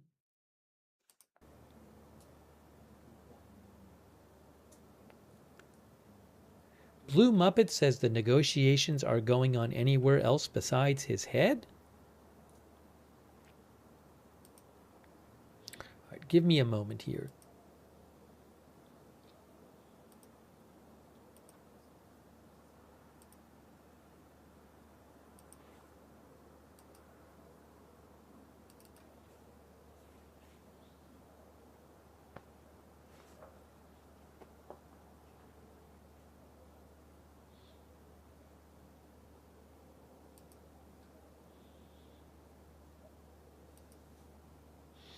All right, so we're going to do, because there's been this talk of these negotiations. Remember, President Trump just yesterday, as most of you know, most of you are aware, I know, President Trump extended his deadline he was giving to Iran by 5 more days because he said they had these promising talks.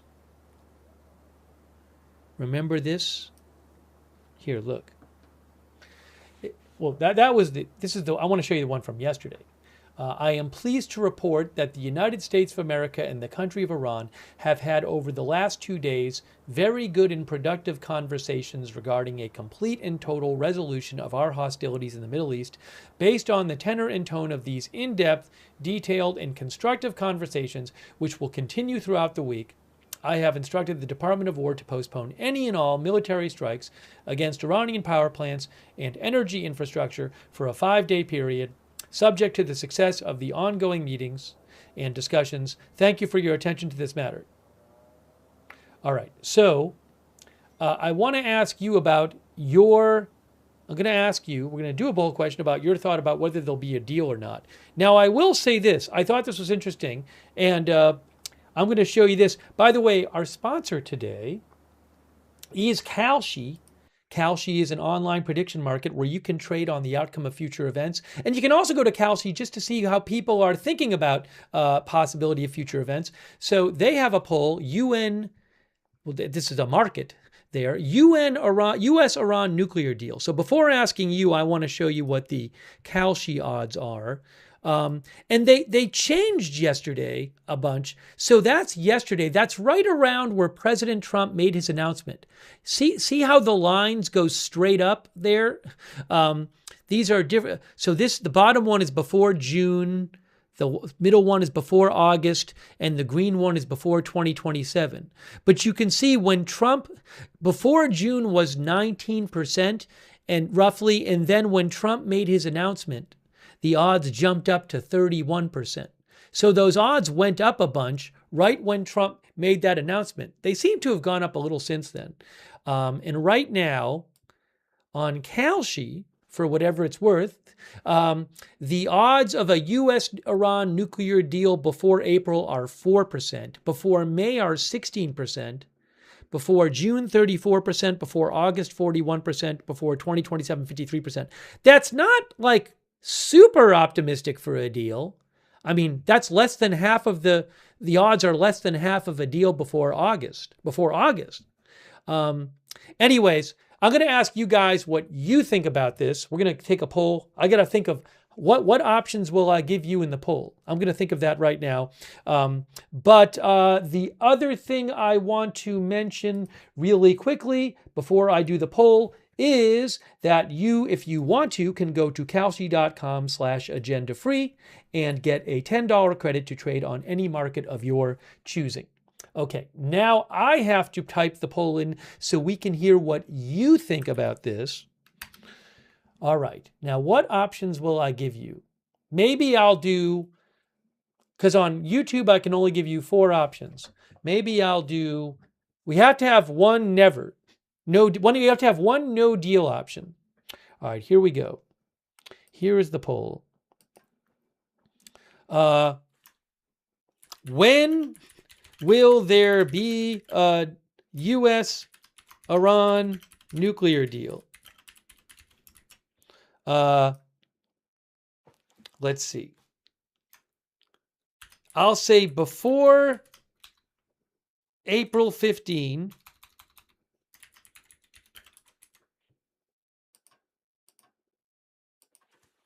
Before May 15th, before September 15th, and then later or never. The problem is they only let me do 4 options on YouTube. All right. I am posting the poll on YouTube. I'll put an extra option up for Twitch. Okay, I just posted it on YouTube. Did I post it right? Is it working? Is it up there? Can you actually see it on YouTube? Let's see. Is it there? I'm seeing it. Okay, it is on YouTube. Now I'm posting it on Twitch. Here. And Twitch will get an extra option. before April 15th, before May 15th, before September 15th, later, and never. Okay.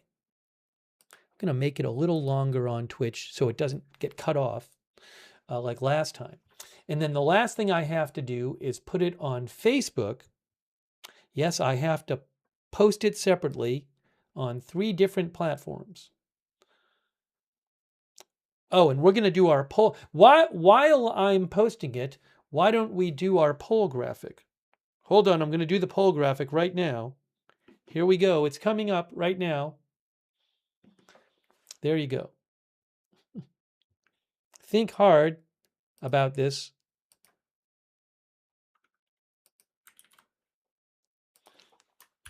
Before April 15th, before May 15th,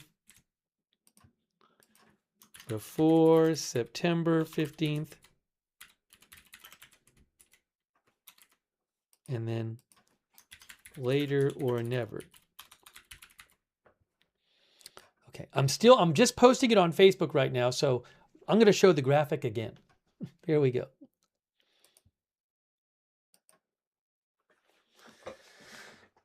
Okay, I believe it is now active on Facebook. Okay, so let's now see what you guys said about this. Let's see what you said about this. I have not even checked myself what you said. I am going to see this for the first time. Over on YouTube, here is so far the poll.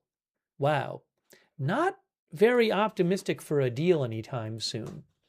15% say before. Oops, you know what I didn't do? I'm going to re-show this on the screen. Give me a moment. I need one more second here. Here we go. Here we go. There we go. Okay.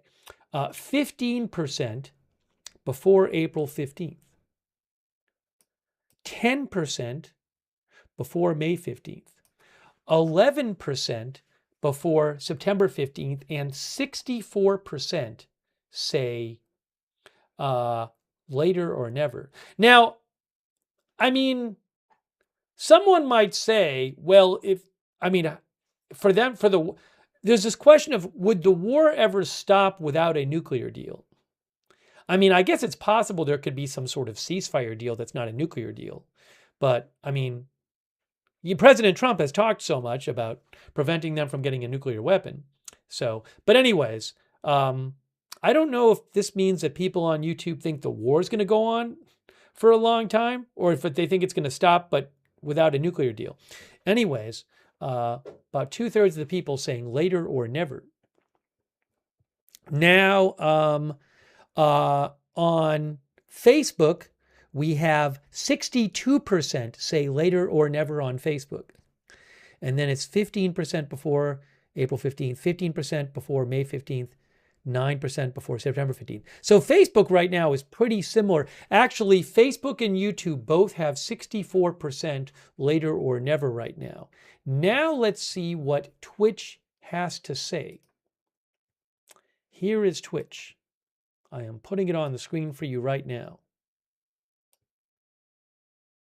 Wow, it's very similar across all of our platforms. Well, actually, no, I take it back, because 63% say never and 17% say later.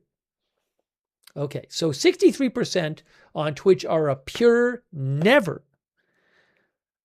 So basically, it's 80% on Twitch is later or never, but 63% is never.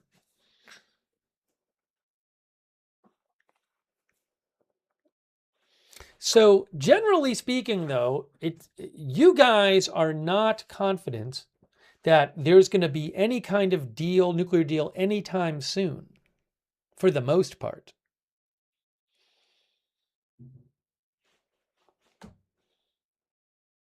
I mean, I would think, and maybe I'm wrong, I would think that if President Trump were going to want to withdraw the forces, he'd want some sort of deal, but maybe, excuse me, I don't know ultimately if we could have a situation where the U.S. withdraws forces without a signed deal.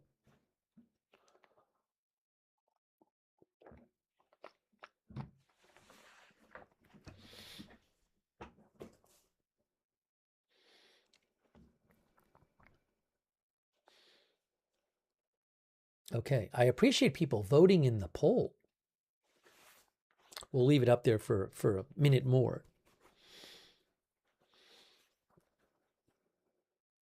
One of our viewers said it'll be Trump's way or no way.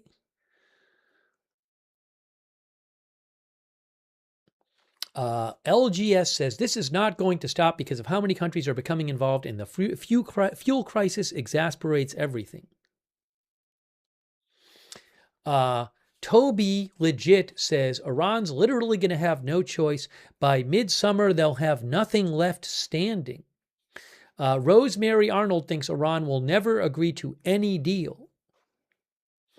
ABCDEF says before the midterm elections for sure. Provoked Brittany says not with this administration. Ash says maybe in 500 years, but not never. That's not never. Okay, we're going to wrap up this poll. But I appreciate you guys voting in the poll. Thanks for voting. All right, I need to end it there. I need to do that. Maybe we'll look at what President Trump said today. I think we should do that. We haven't done that yet.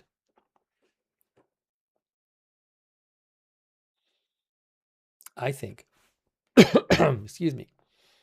Let me do a quick check on updates, and then maybe we can look at what President Trump said today. Chantilly Cakes, I'm glad you liked the poll. Thanks, Bernard Tapey, for your support. Thank you, Kaz Michelle. Thank you, Least Trustworthy Weasel. Thank you, Sobek. Thank you, Sobek. Thank you to Joe in Space. Cheyenne Sexton says, was the gift that Trump talked about Iran giving letting U.S. ships through Hormuz? Thanks, Kat Miowski. Oh, Kat Miowski mentioned, I'll have to look at that in a little bit. The Tel Aviv feed, Kat Miowski, you said?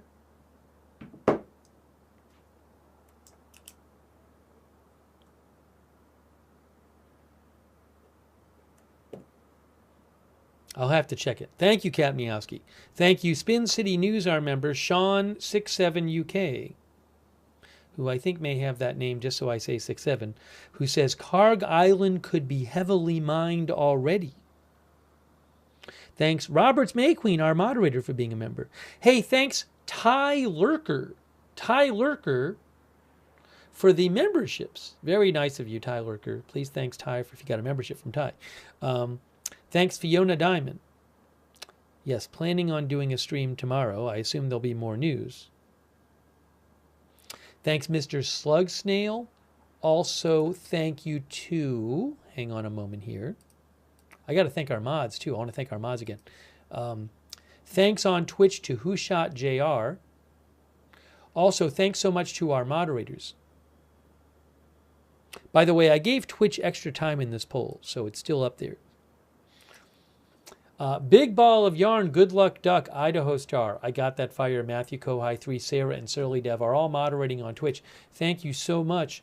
Linda Belk, Larry, Misha, moderate for us on X. Thank you.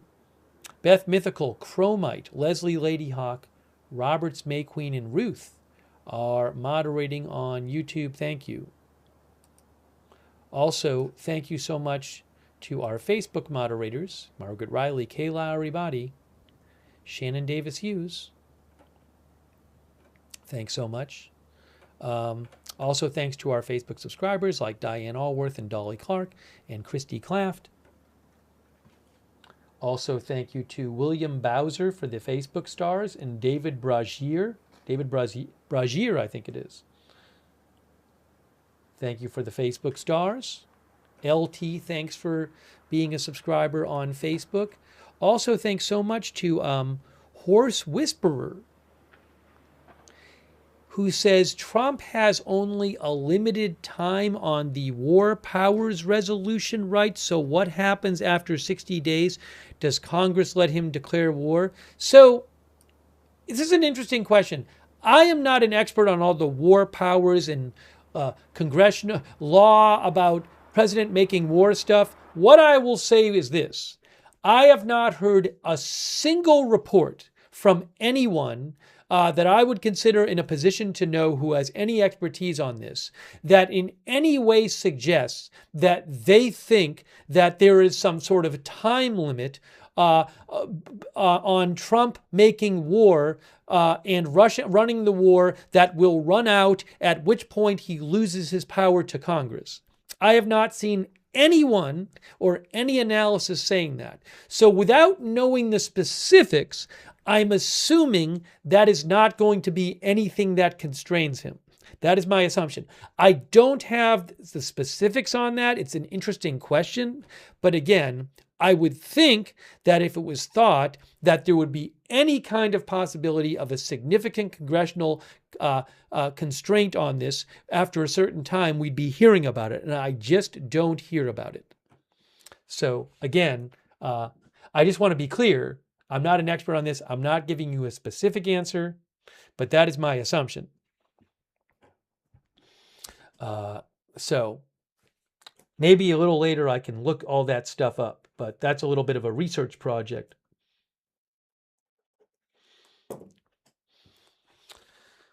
But thanks for the question. Maybe a little later, I put it on my list of things to look up maybe a little later. Also, thank you to Horse Whisperer. I appreciate that, and I appreciate the question. Also, thanks to Kopin Electron from Turkey, who thinks there will be no deal. Who says Kopin Electron says Iran sees the panic and inconsistency of U.S. internal politics. The war damages Trump more than it damages Iran. That's what Kopin Electron thinks. Thank you, Jan Huber. Thank you, Jan. Jan thinks it's going to be over by the midterms for certain. Thanks, Least Trustworthy Weasel, Kazi Michelle for the membership, and also Kelsey D from Canada, who says Trump ripped up the multinational UN-backed JCPOA nuclear deal in 2018. Why would Iran want to make another deal now when they're winning the war? That's what Kelsey says. Thanks also Donna Lay, who said people sometimes post stuff on SnapMap via Snapchat. I don't think I can access it in a way that I can get it on the screen. That the accessibility changed, but I'll keep it. Maybe I can look on my phone or something. Donna Lay, thank you. She says people are sometimes posting videos on Snapchat. She said yesterday drones over Israel were posted. Thank you, Donna Lay.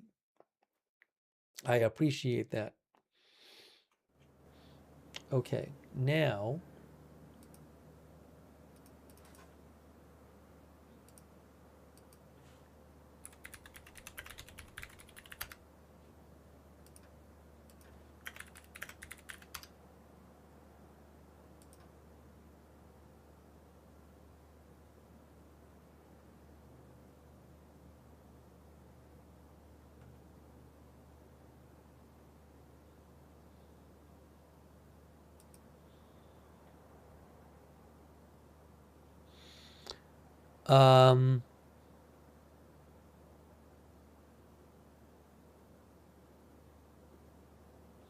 The Hill says that Congress is supposed to have a vote this week about providing funding for the war effort.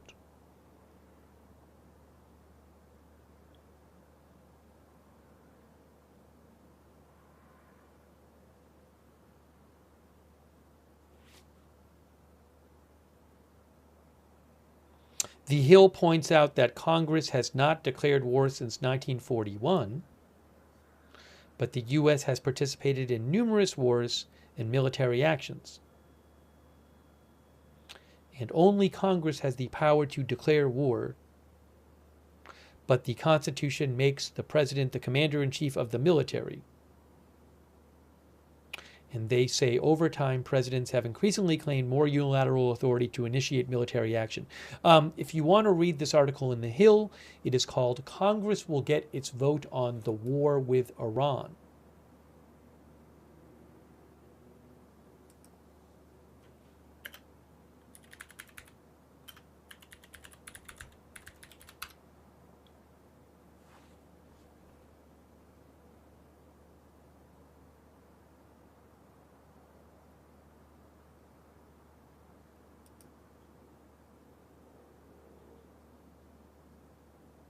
NPR, in an article a couple weeks ago, said, the Constitution gives Congress alone the power to declare war, but modern presidents have asserted broad authority to use military force, and Congress has done little to push back. Also, they say the Constitution says president is commander-in-chief. It also says the power to declare war rests with Congress, but making that delineation in practice has proved complicated and contested. That is an article you can read in NPR called "Why Congress Rarely Pushes Back When Presidents Deploy Military Force."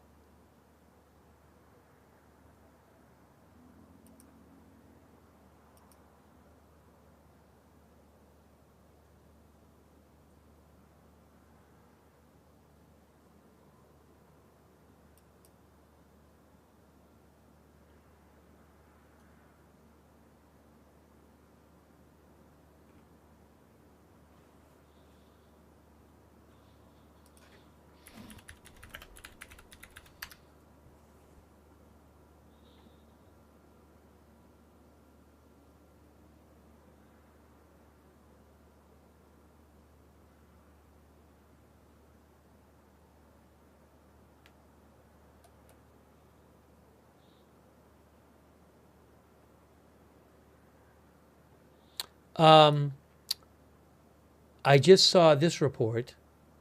I haven't been following this election, but VoteHub's Zachary Donini reports that Donald Trump himself will now be represented by a Democrat in the Florida State House because Democrats have flipped Florida District 87, House District 87 in a major upset.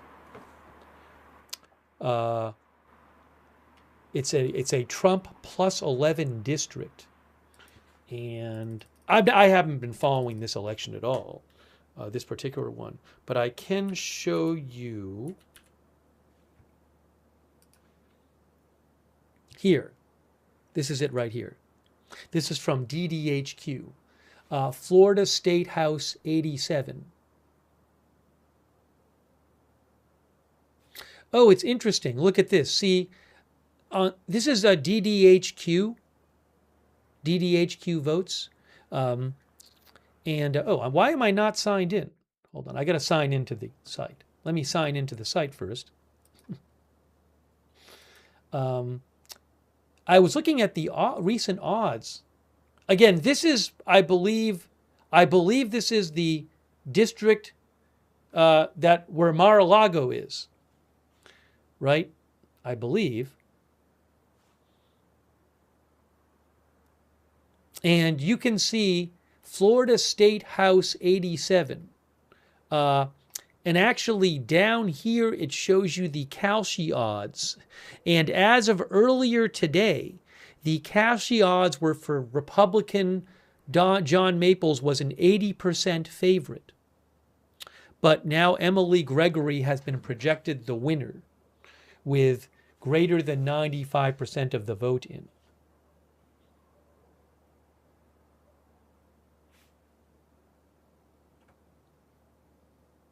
Anyway, again, I have not been following this race. I really don't know anything about it, but except what I just told you. But I just saw this mention.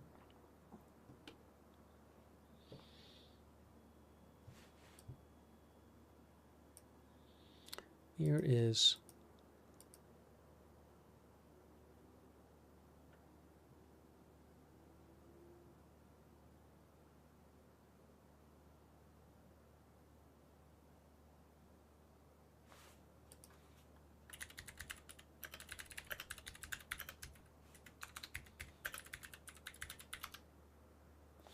House District 87 is coastal Palm Beach County, including Mar-a-Lago. It was a special election, this election, I guess. It's a special state house election.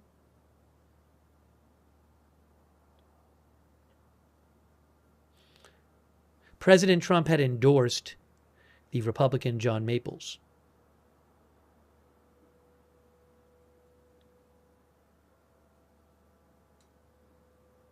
Anyways, CNN says special elections often feature low turnout.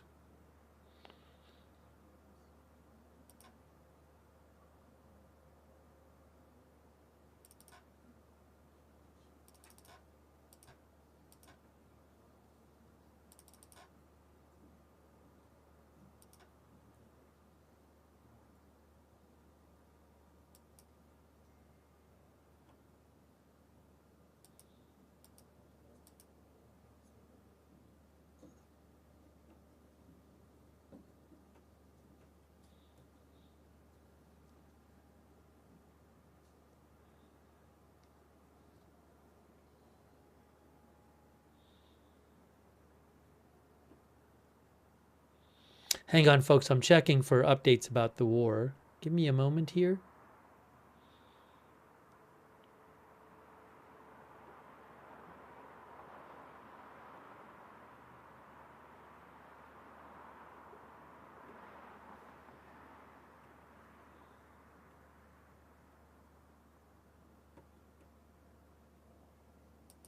Oh, is this new? I just saw this from Kuwait. When did this happen? As soon as I can see it, I'll let you know. I'm waiting for the page to load.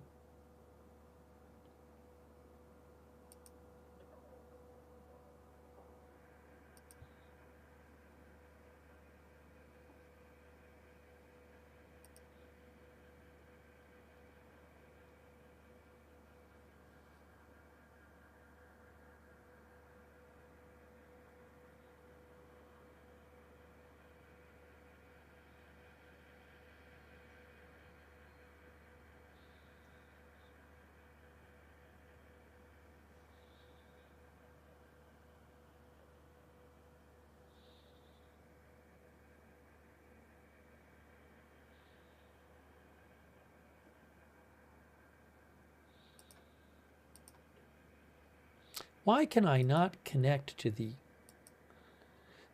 government of Kuwait posted something? Oh, I periodically see these kind of things. So Saudi Arabia says there is an alert in Al-Kharj governorate in Saudi Arabia. We've seen these before. I don't know if that means a missile or drone or something has been fired there, but that is from Saudi Arabia Civil Defense, so we'll keep our eye on that. And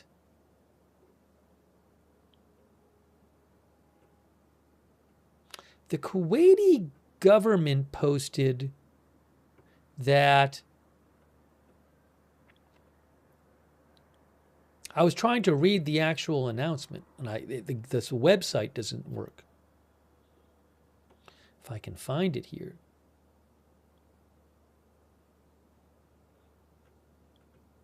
They said, I think, a fuel depot at their airport was hit. But again, I can't.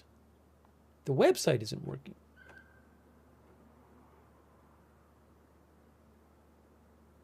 Give me a moment.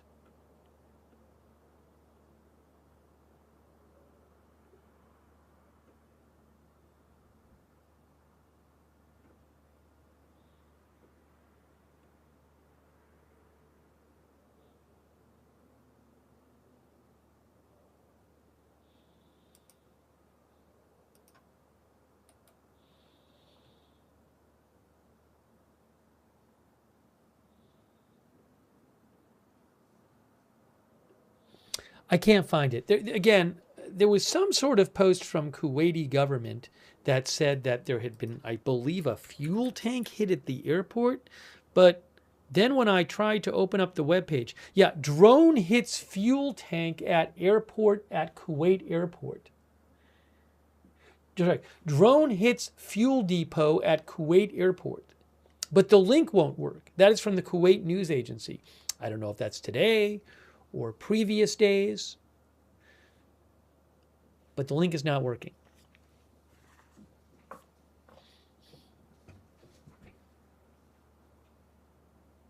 So I can't tell you more right now.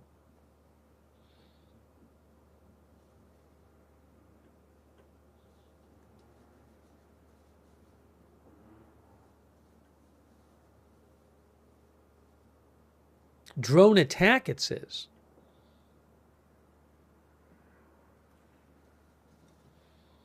Hey, a quick thanks to Shaf for the memberships. Thank you so much, Shaf. I really appreciate that.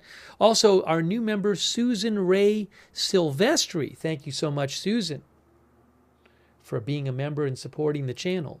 Thanks also Jeremy Legg, who says, if Trump's talks are real, we will see after the markets close on Friday, I suppose. Thank you also so much to Lobster Bobster. That's very kind of you, Lobster Bobster. Thank you. Lobster Bobster says, Trump says he's talking to Iran, but also sending a lot of personnel and equipment over there like things are escalating. CNN and others are saying Iran is talking to Trump, but Iran is denying it. Make it make sense. I cannot, I don't know what the exact state of negotiations are. I don't know if there are direct negotiations. I certainly wouldn't be surprised if Iran and the U.S. are passing messages back and forth. I'm sure they'd want to hear what each other has to say. I don't know I don't know exactly what's going on, but it's one thing to be talking to each other, and that's another thing to be making progress. And I certainly don't know if there's any progress being made.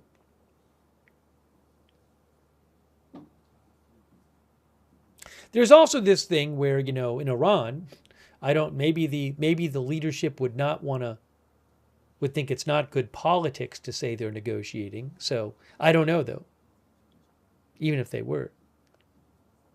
Hey, thanks to Sup Girl Canada. I really appreciate that. Sup Girl Canada, thank you.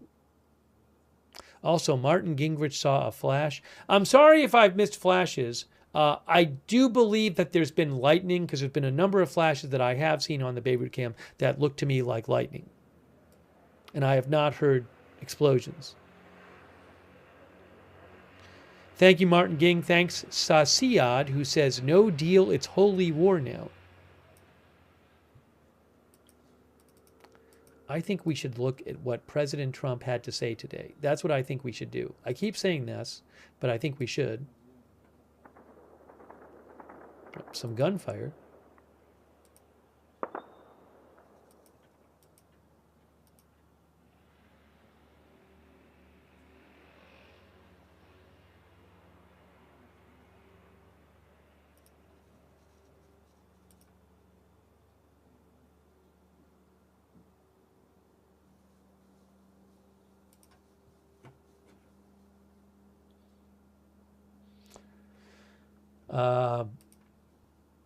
Hey, also, thanks so much to Joss Dean. That's very kind of you, Joss Dean. Thank you so much, Joss, for supporting the channel.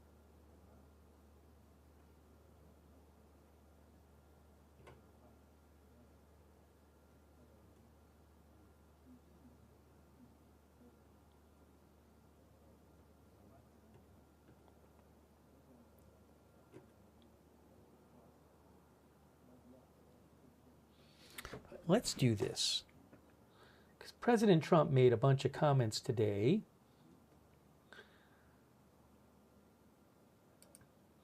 about Iran.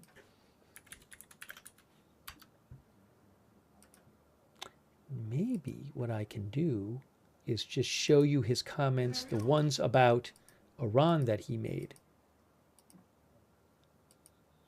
I just need to figure out where that was.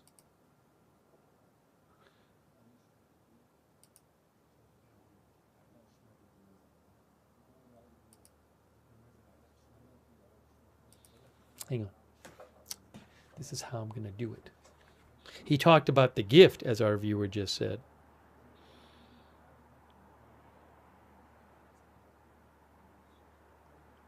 I have to queue up the exact spot here. Oops, hold on. His family, and I don't know this for a fact.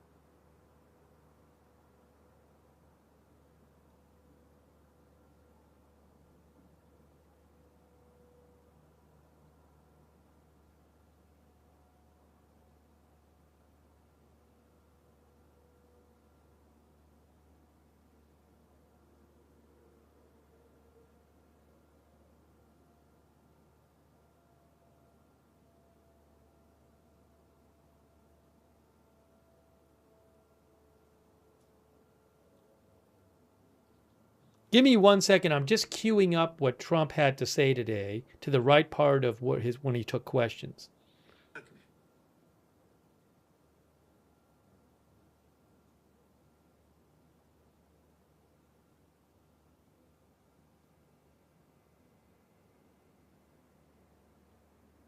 Okay, I think I got it. Let's look at some of what President Trump had to say today, earlier when he was answering questions. So we'll turn that down. We're going to put him in the corner here.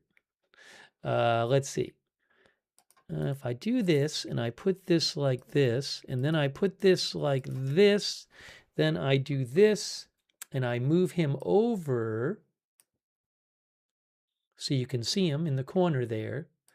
And we're going to put up, this is from earlier today. I'm not playing his whole appearance, just some of the questions and answers about Iran, so you can hear them, and I can hear them. Earlier today.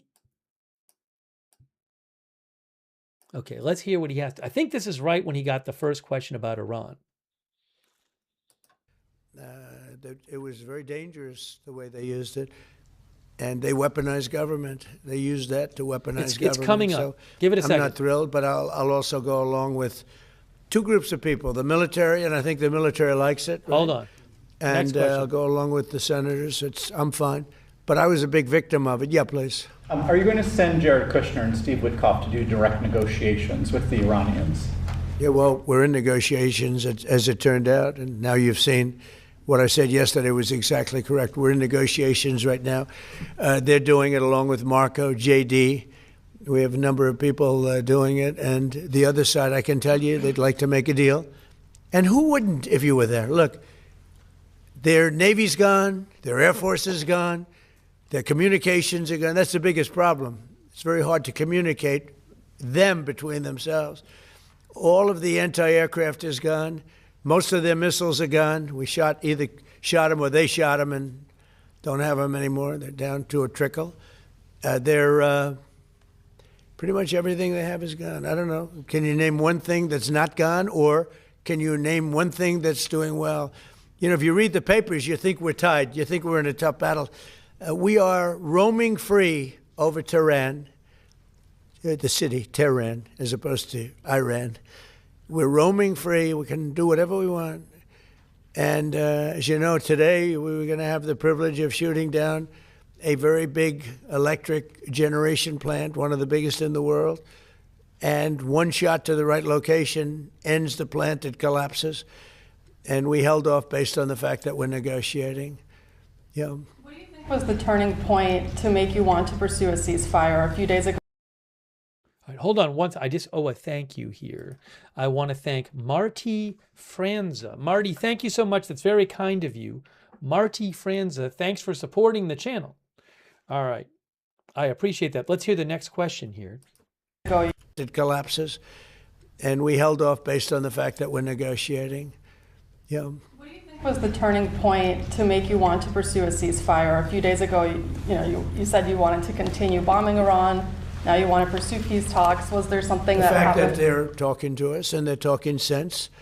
And remember, it all starts with they cannot have a nuclear weapon. Just, I said yesterday, they said, what are the top 10? I said, well, number 1, 2, and 3 is they can't have a nuclear weapon. And they're not going to have a nuclear weapon. And we're talking about that. And I don't want to say in advance, but they've agreed they will never have a nuclear weapon. They've agreed to that. How do you ensure they won't have a nuclear Your weapon? former Border Patrol chief, Greg Bovino, said his only regret is that he didn't catch more illegal aliens. So let me forward through to the next question. I'm going to forward to the next question. See if the next one's about Iran. Getting them out. Yeah. Devastating watching it online because Democrats won't fund DHS. What's devastating? Now we're going to forward through this. People that don't stick together and Hold on. I am forwarding through the non-Iran questions.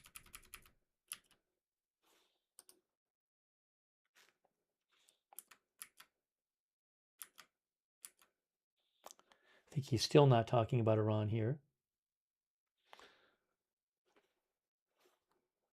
Oh, here we go. Okay, another question about Iran. I think. a little bit, but more NATO. I think our Gulf allies have been. Hold on. Our allies in the Gulf to. Which is our policy is correct. Yeah, please. Mr. President, are you encouraging our allies in the Gulf to be more involved in the Iran operation? Say it. Are you encouraging our allies in the Gulf to be more involved in the Iran operation? Yeah, I mean, a little bit, but more NATO. I think our Gulf allies have been pretty good, to be honest with you. UAE's been hit so hard. He got hit by 1,400 rockets, shot them all out of the air with our great Patriot missiles. Think of it, they shot 100 missiles at one of our aircraft carriers, the Abraham Lincoln, one of the biggest ships in the world, actually. And out of 101 missiles shot, every single one of them was knocked down in the sea. Think of that. Think of what that means. 101 missiles, highly sophisticated, very fast missiles shot. Out of 101, all 101 were shot down and now, for the most part, lie at the bottom of the sea. And pretty amazing, right? Pretty amazing. Our military is amazing, Pete. You know the attack I'm talking about recently? 101 shot. I said, wow. I saw that. You can see we have sort of pretty good equipment that we see. It's called the red line. Those red lines were thick, right? I said, that's a lot. And then we saw them one by one just get shot. And these guys that do the shooting are the coolest cucumbers ever. You know, most people, you don't have a lot of time. When a missile's going at 2,500 miles an hour, I don't care how far away it is, you don't have a lot of time. But I watched them sit down and think. Great students, MITs, a lot of MITs, a lot of guys like this. They're not as much into the muscle as they are this one right here. And amazing to watch them perform under great pressure because they have a matter of seconds to do it. If they don't do it properly, it's a big problem, you know, because these were powerful. These were very powerful missiles coming. And so a lot of people choke. They don't choke. These guys don't choke. They're the best in the world. We have the best in the world, yeah. Mr. President, what would be your message today to the TSA agents who have been staying home? Okay, I'm going to forward through this part. Again, I'm just showing you the stuff where he's asked about Iran.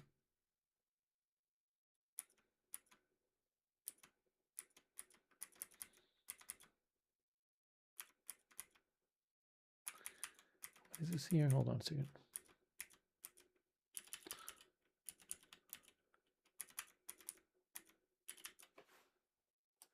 Change, right?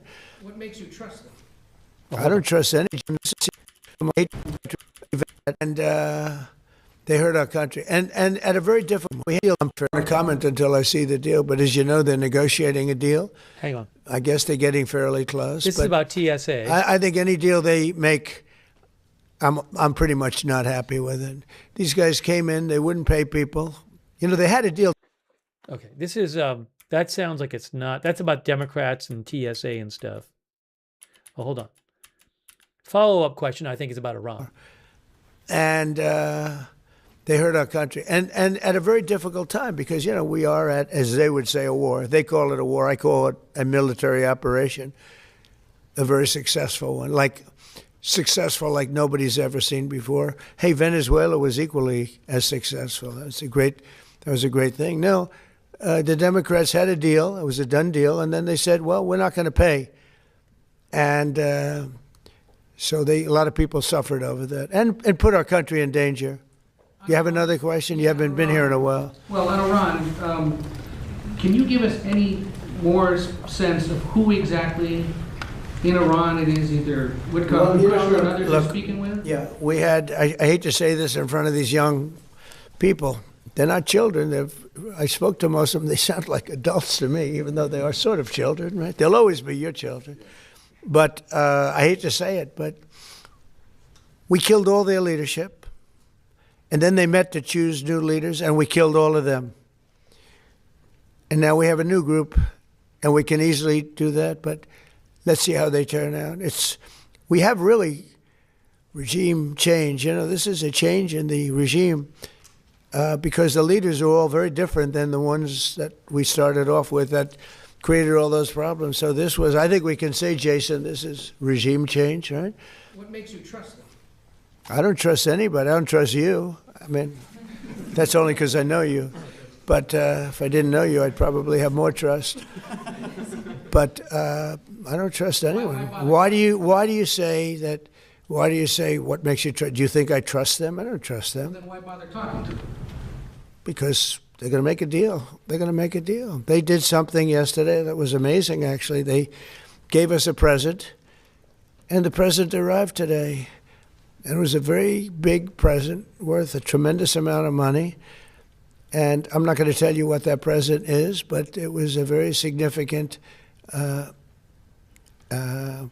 prize. And they gave it to us, and they said they were going to give it. So that meant one thing to me: we're dealing with the right people. Is that nuclear related? No, it wasn't nuclear related. It was oil and gas related. And it was a very nice thing they did. But what it showed me is that we're dealing with the right people. Because, you know, you don't know, because the leadership was killed, all gone. Khomeini, all gone, as the expression goes, the past supreme leader. And then the new supreme leader was racked up, at a minimum racked up pretty good, and everyone else was gone. And then many of the people in the third tier are gone. But we're dealing with a group of people that I think turn out, and the present, the gift they made to us was very significant. And they said they were going to do it, and it happened. And they're the only ones that could have done it. Jennifer? Was it related? I'm not going to replay that whole thing. I just want to replay the part about the gift that he just mentioned. Just the first part of what he said. I don't know what specifically what it is. Where is it here? I went too far. I think it's right here. They're going to make a deal. They're going to make a deal. They did something yesterday that was amazing, actually. They gave us a present, and the present arrived today. And it was a very big present worth a tremendous amount of money. And I'm not going to tell you what that present is, but it was a very significant prize. And they gave it to us, and they said they were going to give it. So that meant one thing to me: we're dealing with the right people. Is that nuclear related? No, it wasn't nuclear related. It was All right. So oil and gas related. And then now somebody else asks about it. I'm going to forward to the next part where we hear another question about it. They said they were going to do it, and it happened. And they're the only ones that could have done it. Jennifer? Was it related to the Strait of Hormuz and the flow of... Yeah, it was related to the flow and to the strait. Yeah, it was. Are you negotiating on who's going to control the strait from now on? No, we'll have control of anything we want. Look, if we can end this without more lives being down, without knocking out $10 billion electric plants that are brand new and the apple of their eye, I'd like to be able to do that, you know. But but they can't have certain things. I mean, you know the things. I don't have to go over the list, but again, it starts with no nuclear weapons, and they've agreed to that.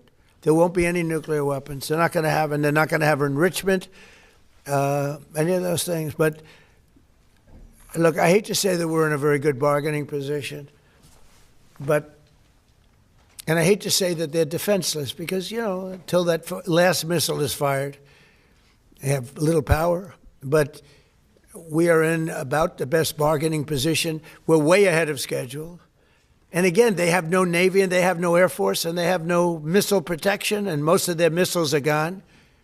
Most of their launchers we've killed. We've killed about 82% of their launchers. So even if they had a missile, they can't launch it. We've been very effective. We have the greatest military in the world. Nobody even comes close. We have the best military equipment in the world. Go ahead. On Saudi Arabia, there's been some reporting that you've been talking to the Crown Prince. Have you been focused on normalization between Saudi Arabia and Israel? Well, no, we have a great relationship with Saudi Arabia. What do you hear with Saudi Arabia? Just hearing that you've been talking and that he has been encouraging you to do certain things related to Iran. Can you share? Well, he's a warrior. He does, yeah. He's a warrior. He's fighting with us, by the way. Saudi Arabia has been excellent, and UAE, excellent. And I will tell you, Qatar, incredible. Qatar took a hit, a pretty bad hit. Qatar is very close. They're essentially, you can walk right over the border. Qatar took a hit. They've been great. They've been very strong. Kuwait, they had a little mishap. They shot down 3 planes with our missiles. They happen to be our planes.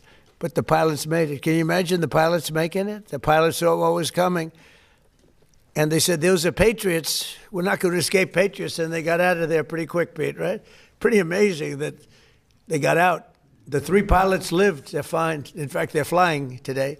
It was the Kuwaitis that accidentally fired the missile? Yeah, the Kuwaitis made a mistake. They fired. They thought they were firing at the enemy. It was, as the expression goes, friendly fire. But the pilots are great. They're flying today. Pretty amazing when you think of it. Yeah. President Trump, on a human level, how hopeful are you that this peace deal will work out? Like as a human, On what? On a human level, not as the President of the United States. How hopeful are you that this peace deal will work out with Iran? You're talking about to end it? Well, I think we're going to end it. I can't tell you for sure. I don't like to say this. We've won this. This war has been won. The only one that likes to keep it going is the fake news. I mean, the New York Times, you read the New York Times, it's like we're not winning a war where they have no Navy and they have no Air Force and they have no nothing. And we literally have planes flying over Tehran and other parts of their country. They can't do a thing about it. For instance, if I want to take down that power plant, that very big, powerful power plant, they can't do a thing about it. It's like, take me. That's all they can do. And yet, if you read the New York Times or if you watch ABC fake news or NBC fake news, you'd say it's a close battle. It's not a close battle. They're totally defeated. We killed their Navy in, would you say 3 days, Pete? Gone. In fact, I was a little upset with Pete. I said, why didn't you save the ships? We could have used them, right? He said, it's more fun shooting them down. But the Navy was wiped out in a very rapid order. Pretty impressive for you guys, you champion wrestlers, right? When you hear this stuff. But if you read the news, you don't hear this. You read like, oh, they're doing wonderfully. They're doing terribly. They're wiped out militarily. They are dead. Yeah. On Ukraine, is there a new sense of a timeline? Do you want to get something done before the midterms? Well, we'd like to see... I'm going to forward it through. Just see if we have any more. Iran questions. Here's another one. There's a bunch of people from the administration who are... Find out that hatred is not good for making deals. These are people that they don't like each other very much. Yeah.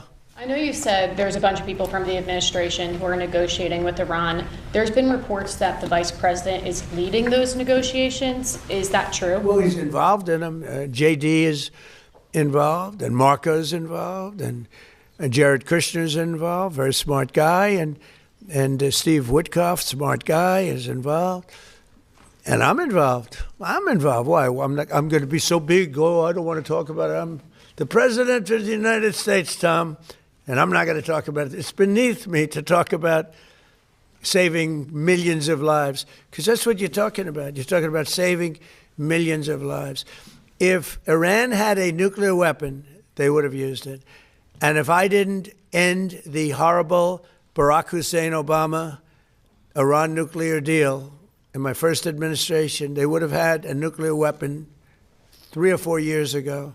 They would have used it. I would have never gotten the chance probably to be president. Who knows if what it would have been so devastating. And if we didn't send those beautiful B-2 bombers, they took them off my desk. They were right there. I don't know why. But if we didn't have those beautiful, the B-2 hit, which was so we obliterated, despite CNN. CNN said, well, maybe the word obliteration said, no, we obliterated it. Just obliterated their nuclear potential.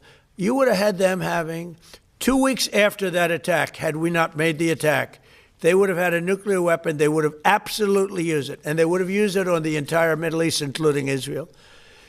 And you know why you see that? Because unexpectedly, when this war broke out, unexpectedly, they started sending missiles to UAE, Qatar, Saudi Arabia, Kuwait, Bahrain, and elsewhere. And nobody thought they were going to. Were you equally surprised by that, Pete? Way more than we thought, Mr. President. Pete, do you want to give about a 3-minute statement on how we're doing in this, as I call it, military operation? People don't like me using the word war, but so I won't. But the Democrats call it a war. How about a little statement? I think he's done a very good job. Do we agree he's done a good job, Mark White? Can we take some of your time? Well, thank you, Mr. President. You're spot on. Never in history has a modern military, Iran had a modern military, a modern navy, a modern air force, modern air defenses, leadership, massive bunker. Never has a modern military been so rapidly and historically obliterated, defeated from day one with overwhelming firepower. The air campaign that we've conducted, that Israel's conducted alongside us, was one for the history books, truly. And it's because we have a president of the United States that when he sends his warfighters out to fight, he unties their hands to actually go out and close with and destroy the enemy as viciously as possible from moment one.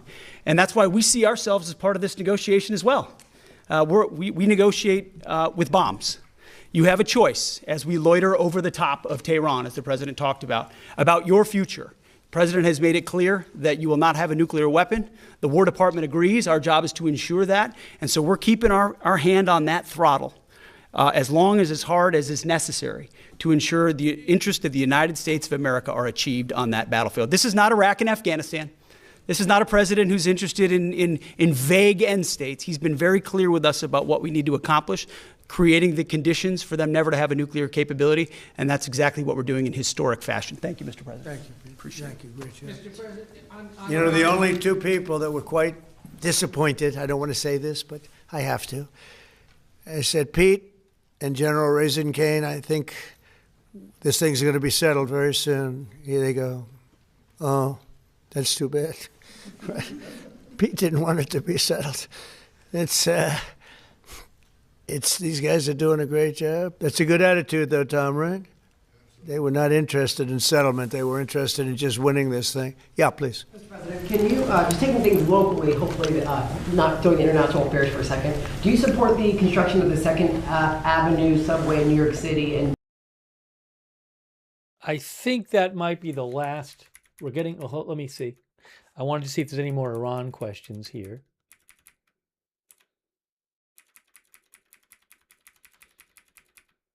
Yeah, I think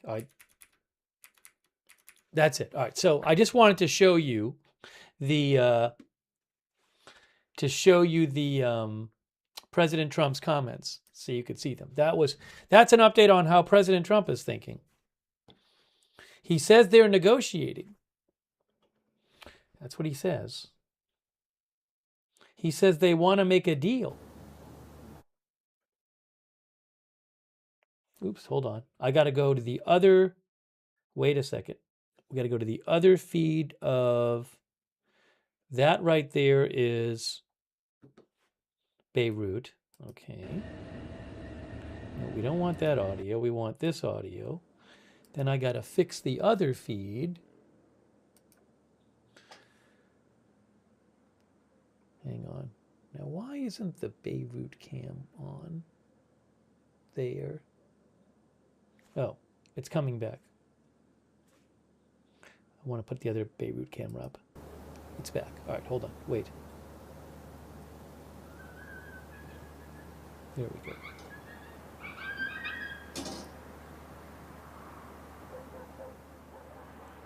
Okay. All right, give me a moment here. Give me a moment here. Thank you again so much to Marty Franza. Marty, that was really kind of you. Thank you. Also, our member, Donna Couture. Thank you, Donna Couture. Deborah Hodis, our member. Thank you. Sean R26 gave 5 people membership. So nice of you, Sean. Thank you.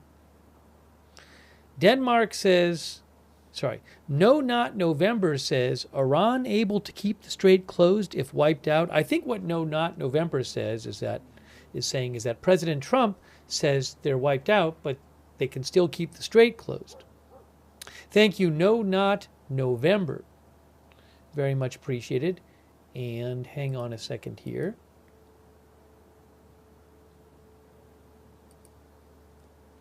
Thanks, K. Clow, for subscribing on Twitch. Thanks so much, Gonzalez.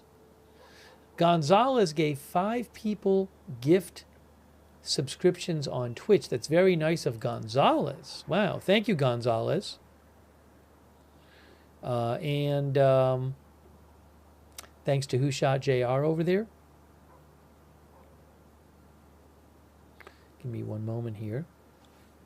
Thanks also, Jaycon, for subscribing.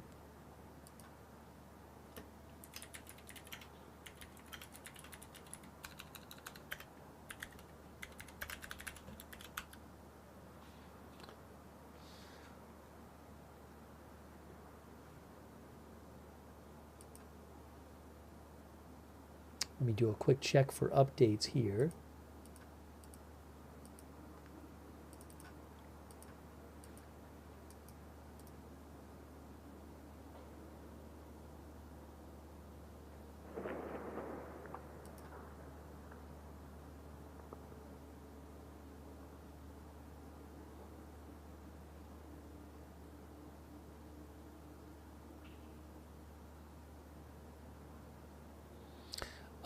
I just saw something.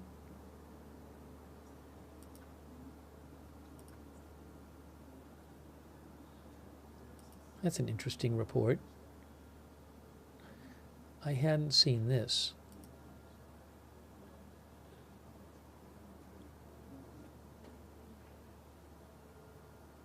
The Wall Street Journal, by the way, is reporting that mediators are aiming for a U.S.-Iran meeting by Thursday.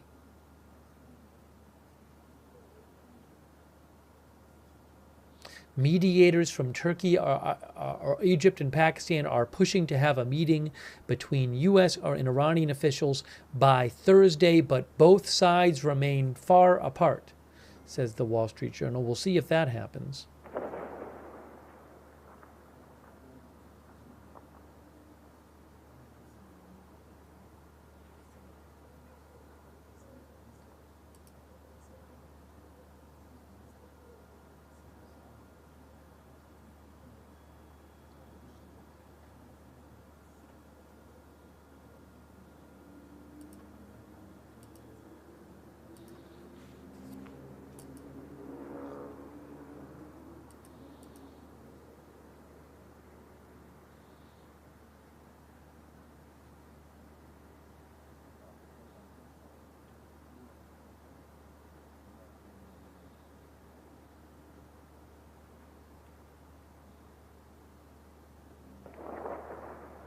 Some periodic gunfire on the Beirut camp.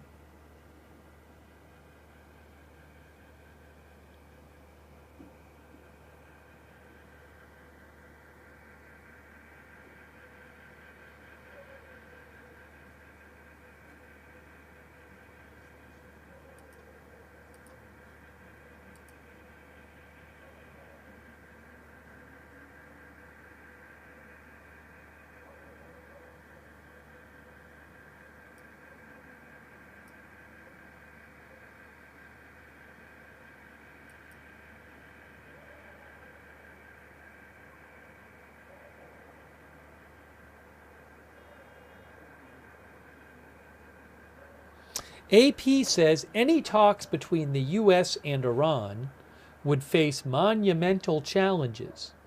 Many of Washington's shifting objectives, AP says many of Washington's shifting objectives, particularly over Iran's ballistic missile and nuclear programs, remain difficult to achieve.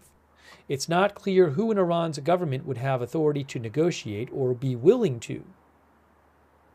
As Israel has vowed to continue taking out leaders after killing several.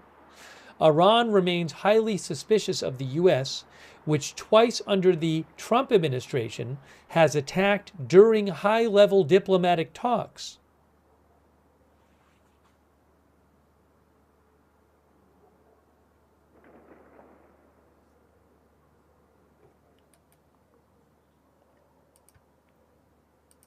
I saw some reports also about possible U.S. demands. Hold on a second here.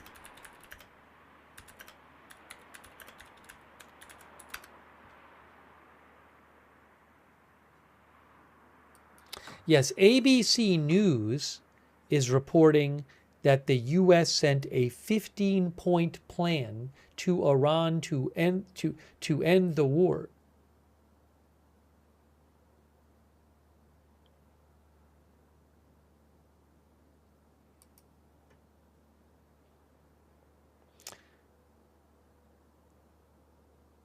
That report does not have specifics about the plan, aside from things like it addresses Iran's ballistic and nuclear missile programs.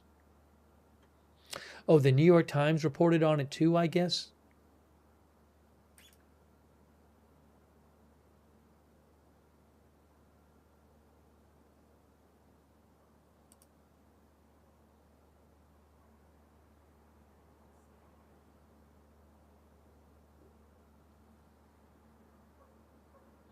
The Washington Post says officials from several governments describe the diplomacy so far as indirect diplomacy through mediators,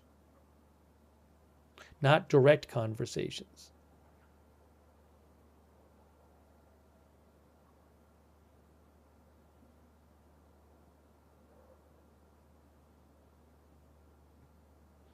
The Post says that Iranian officials have previously demanded assurances, including compensation for war damage, and rejected U.S. demands that commit to cease all uranium enrichment, hand over its stockpile of highly enriched uranium, sharply curtail its ballistic missile program, and end all support for military proxy forces in the region.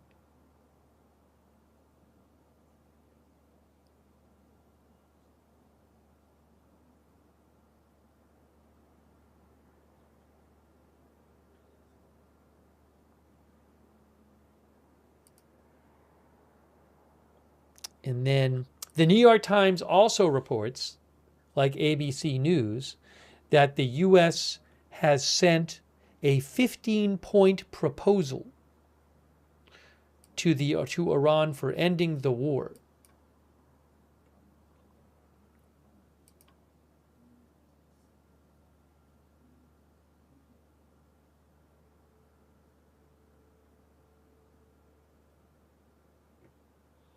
They also didn't publish a specific list of the 15 points.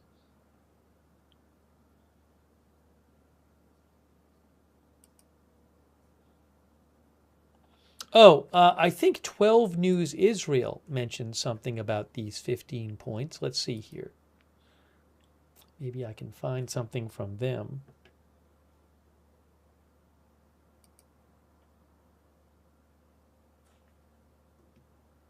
Okay, so 12 News Israel said that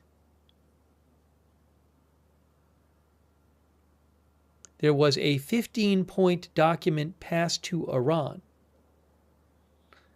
I'm looking at 12 News Israel. If I'm reading this right, they say some of the demands by the U.S. are dismantling existing nuclear capabilities that have already been accumulated, a commitment that Iran will never pursue nuclear weapons, no enrichment of material on Iranian soil. All enriched material will be delivered somewhere on a schedule to be determined by the parties. The 3 nuclear sites of Natanz, Isfahan, and Fordo will be decommissioned/destroyed. The Atomic Energy Agency will be exposed to all information within Iran's borders. Iran will abandon the proxy paradigm, which I guess is stop supporting regional proxies. Stop actually funding and arming proxies in the region. The Strait of Hormuz will reopen, will be a free maritime zone, and no one will block it. There will be some sort of limit on the number and range of missiles. And I believe the other point is that missiles would only be used for self-defense purposes. What would Iran get in return? Lifting all sanctions, assist them in promoting and developing a civil nuclear project in Bushehr, and snapback threat will be removed. N12 News, by the way, said it's highly doubtful, if not impossible, that Iran will agree to such clauses.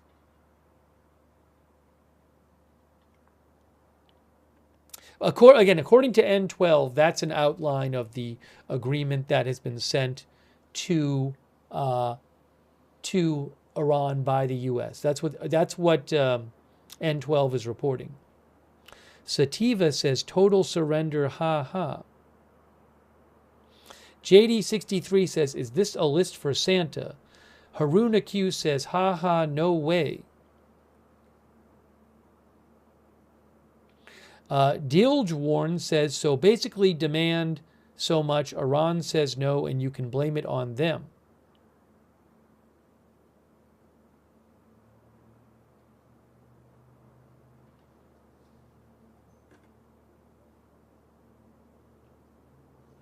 Oh, Daniel Moore. Van Dan, that is so kind of you. Thank you for your generous support of the channel, Van Dan, Daniel Moore. I really appreciate it, Dan. Thank you so much. Daniel Moore. Also, thanks so much to Tashcan for the memberships. Thank you so much, Tashcan. Also, Mercado91. Oh, I was meaning to look at marine traffic, and I haven't even looked yet. I'm going to look Mercado91, and we'll get an update from marine traffic. We will do that. Thank you also, Martin Ging.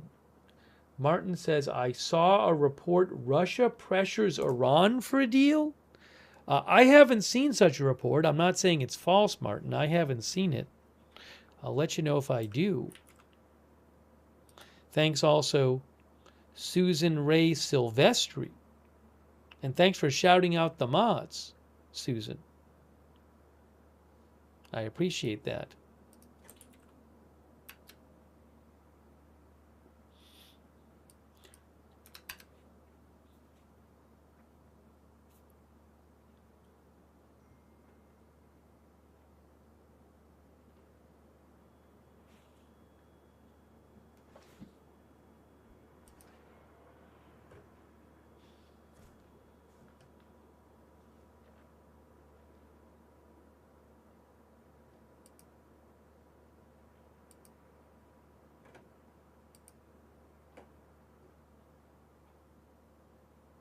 Al Jazeera reports explosions heard in eastern Tehran.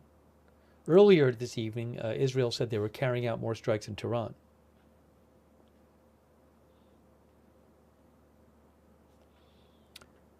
Oil prices right now are, I'm seeing Brent crude at 98, WTI crude at around 87. Those dropped yesterday significantly. They were like 112 or so Brent crude yesterday when President Trump made his announcement delaying his deadline by 5 days and saying that there were talks going on.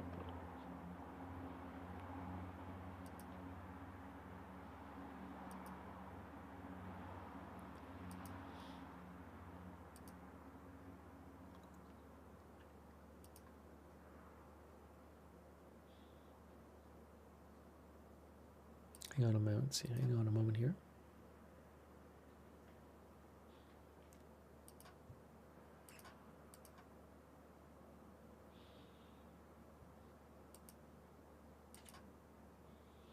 PKB says, do you think Mojtaba Khamenei is alive? I don't know for sure. There's been a bunch of discussion about it. I personally find it hard to believe that Iran would have appointed a dead person as their next supreme leader, but I cannot confirm he is alive. He has not made a public appearance since being selected as supreme leader.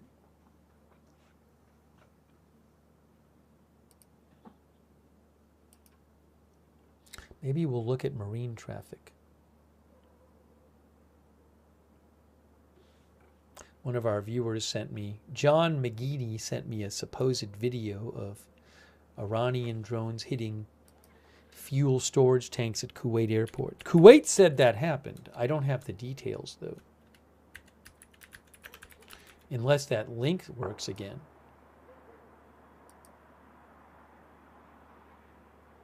It's like their website doesn't work. The Kuwait News Agency website.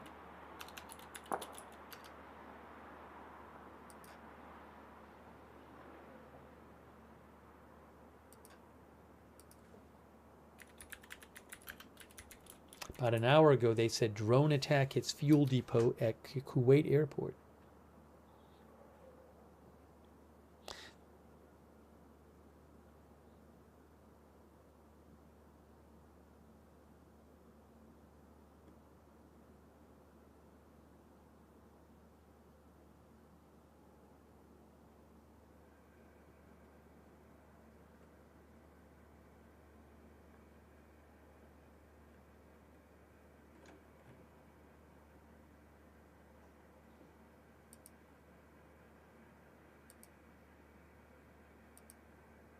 If I get more details on that, I'll let you know.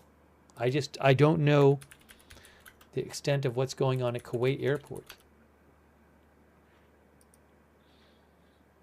Reuters says drones targeted a fuel tank at Kuwait International Airport, causing a fire but no casualties, said Kuwait's Civil Aviation Authority. So I don't know how bad the damage is there.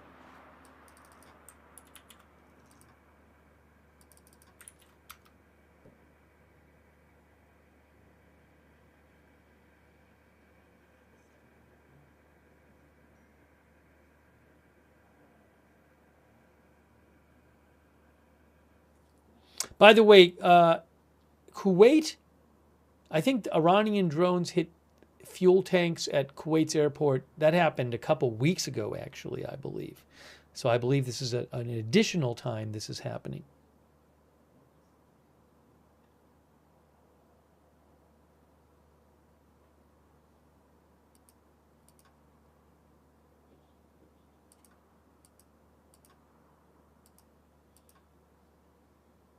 Or maybe we should check out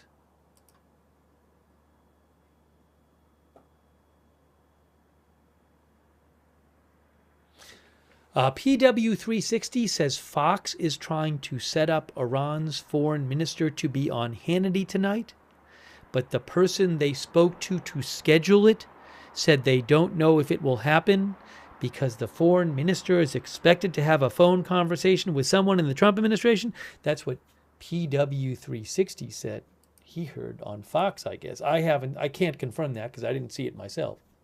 But I am not sitting here watching Fox actively while we're on the air.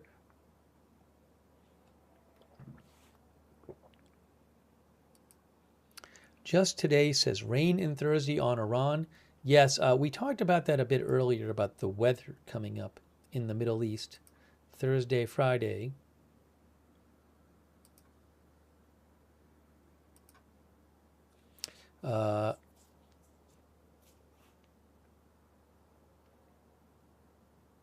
Washington Post says a Tornado Alley style storm is about to hit the Middle East in a virtually unheard of atmospheric setup for the region. Parts of the Arabian Peninsula and Persian Gulf could be slammed by strong to severe thunderstorms Thursday. bringing the potential for damaging winds, destructive hail, and a few tornadoes. Large expanses of the desert may flood, in some cases picking up a year's worth of rainfall in 3 days. Major highways and airports could be inundated. This is not a part of the world that often sees this kind of severe weather, although that may be shifting, says the Washington Post. The Washington Post says an analysis they did suggests northern Oman, Dubai, and Abu Dhabi are at increasing risk of heavy rain and flood events, in part because of climate change.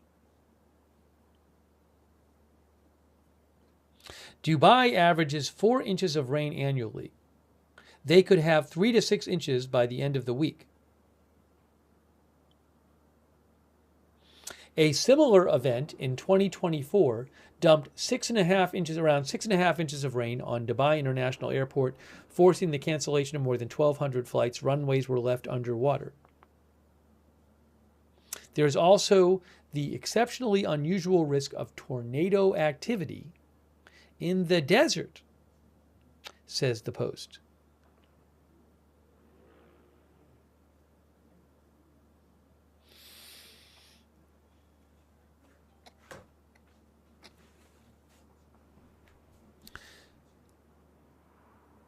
So again,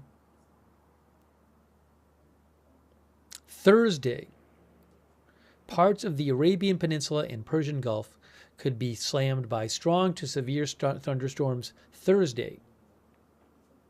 That's according to the Washington Post. So we'll have to keep an eye on that.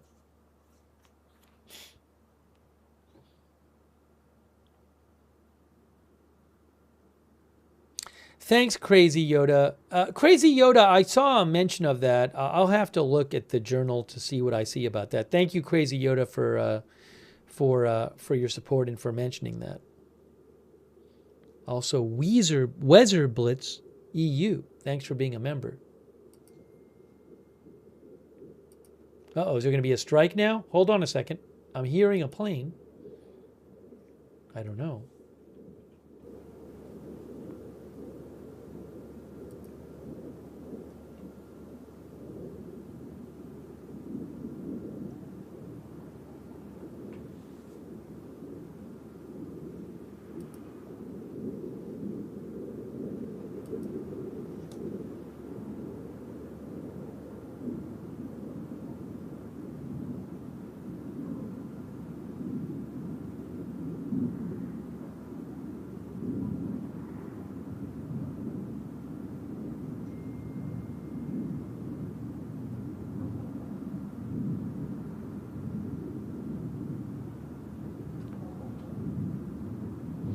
Yeah, so the Wall Street Journal has a story today that says Israel hits Russian-Iranian weapons smuggling route in the Caspian Sea. And when you read it, you might think, wait, is Israel attacking Russia? But what the story says is there's an Iranian port. It's in Iran. The north, so I'll show you here on a map. I think we might have just seen lightning. We've been seeing a bunch of lightning on the Beirut feed. But this is they're talking about a strike on a Iranian port on the Caspian Sea. It's this port, it's in Bandar Azali. And you can see, so there's Iran right here. Here's Iran, here's Bandar Azali, and actually the Caspian Sea shares a coastline with some of Russia as well. As you can see over here, that's Russia right there. So the Caspian Sea. Oh, hold on a second. Hearing some jets fly over. We're going to see an airstrike now?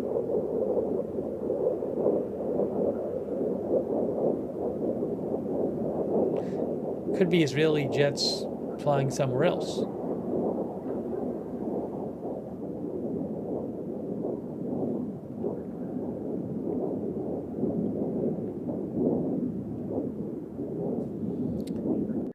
So again, what the Wall Street Journal reported is that there is a Iranian outpost in northern Iran that Iran uses to bring stuff in from Russia.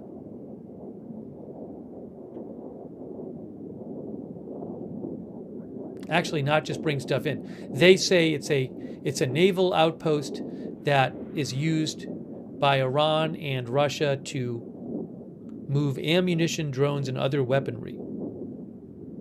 But again, I'm not seeing any reports in that Wall Street Journal report that anything Russian was targeted.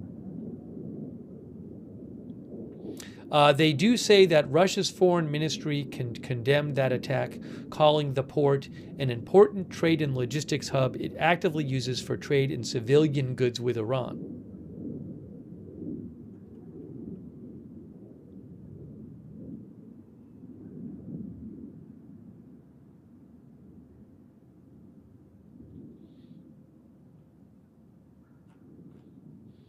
Anyways, thanks for mentioning that. Thanks for mentioning that, Crazy Yoda. I don't know what the name of the base was, but again, it's a naval outpost at the Caspian port of Bandar Anzali. And it hit targets including warships, a port, a command center, and a shipyard.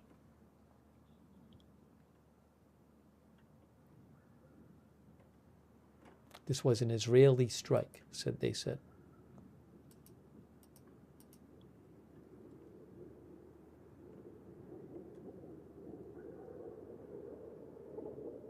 Oh.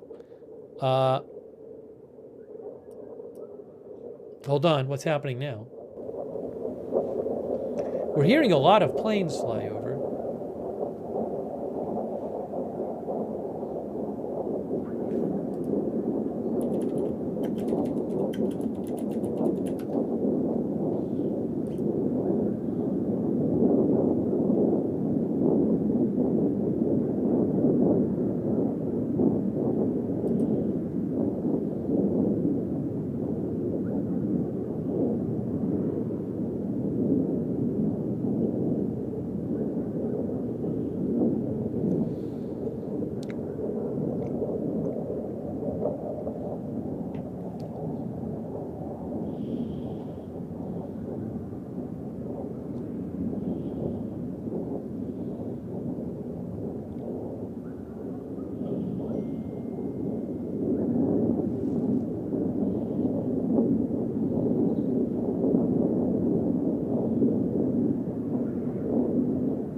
Checking for updates here.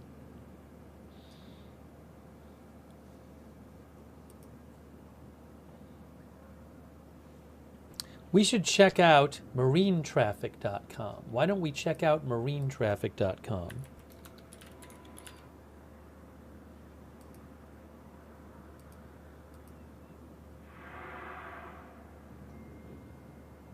Take a peek at the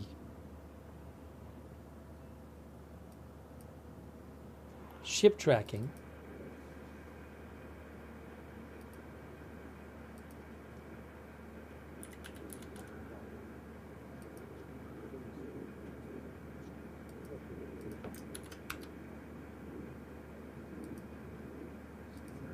Oh, is there a pre-alert? Some people said there was a pre-alert. There is a missile Tel Aviv pre-alert, breaking news. Tel Aviv early missile warning. So let's get that on the screen. Tel Aviv early missile warning, everything in the red there.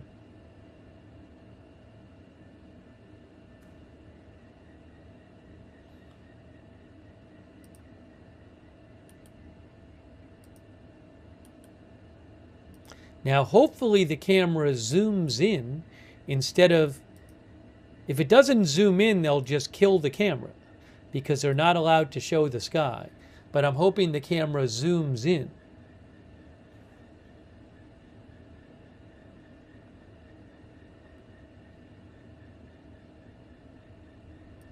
Tel Aviv early warning. Thank you so much, Josh Barnes and Stephen Kish.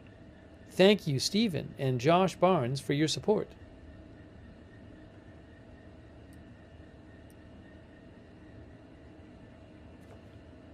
Again, there's an early warning for Tel Aviv and surrounding areas. Oh, also possibly Jerusalem, too. Everything in the red. Give me a moment here.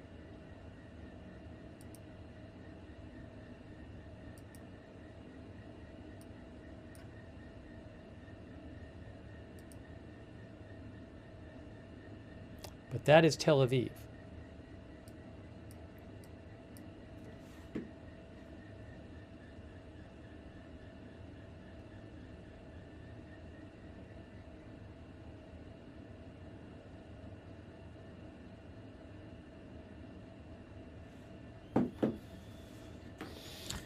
No sirens yet.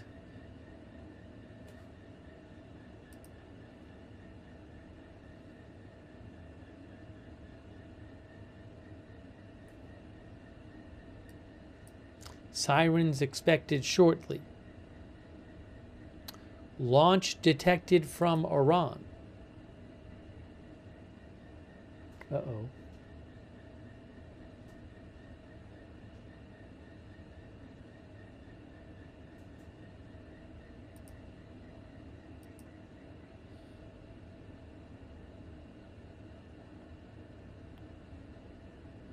I'm hoping that this Tel Aviv cam zooms in so they can keep the sound on. We'll have to see.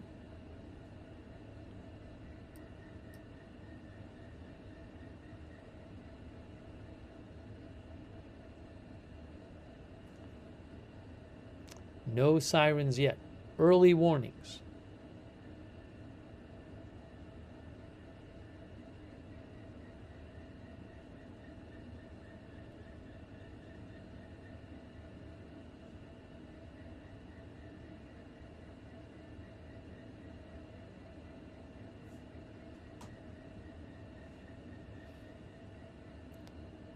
See, if it's in the middle, it's Tel Aviv area, there are alerts north of Tel Aviv, I'm seeing right here. See that right there?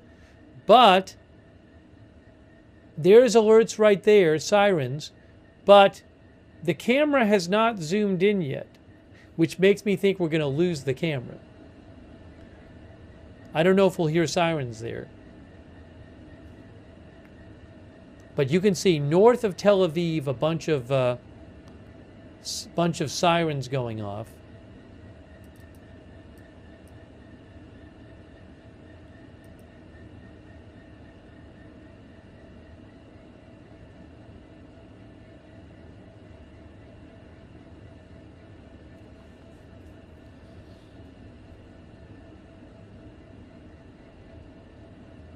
We haven't lost the camera yet. I don't see anything up there. I should make it a little less bright, actually.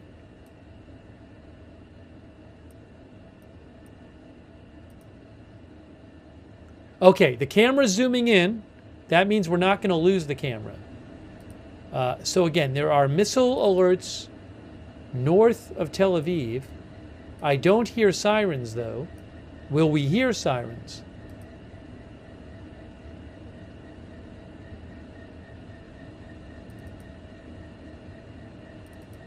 There certainly are sirens to the north.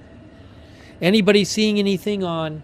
oh, Cat Meowski stream. I forgot about Cat Meowski.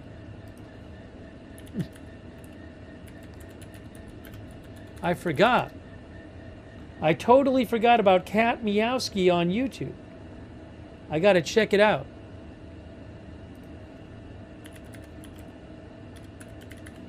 I just forgot.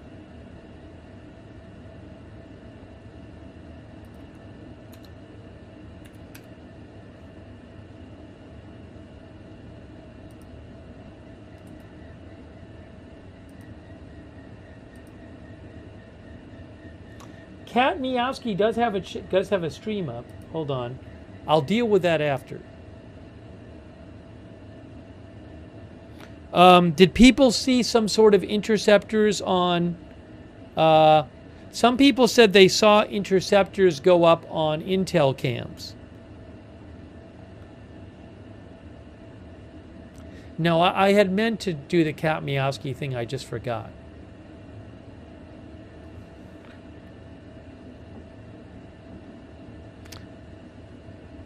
Intel cams showed, people said they saw some sort of interceptors go up.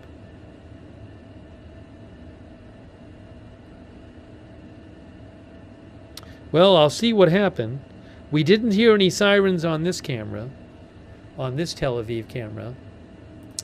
There are a few alerts to the east that are still active, or to the northeast of Tel Aviv.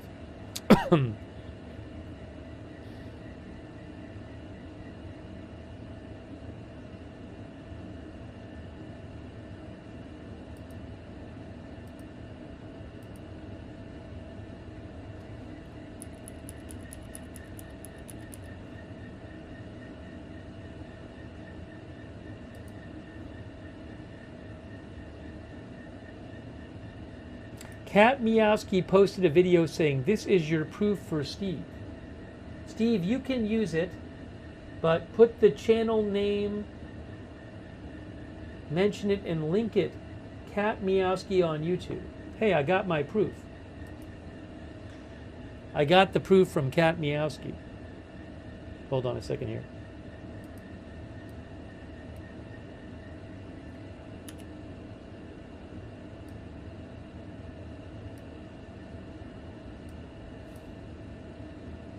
All right, so we can show the Cat Meowski stream from Tel Aviv in the future.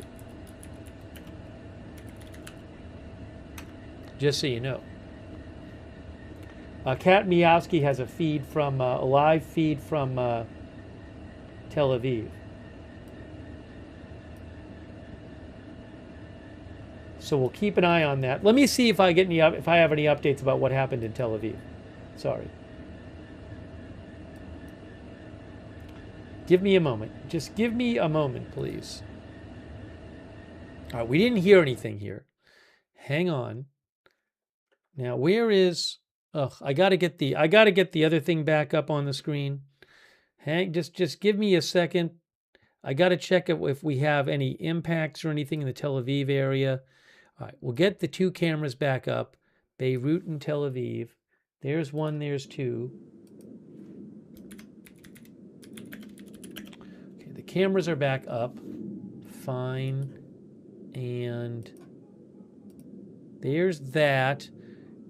Are there any reports about interceptions or anything? Let's see. The hot news says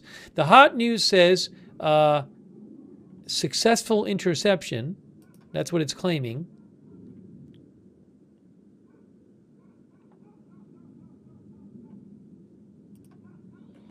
Almog Boker says, oh, is there another alarm? Hold on. Almog Boker says probably intercepted.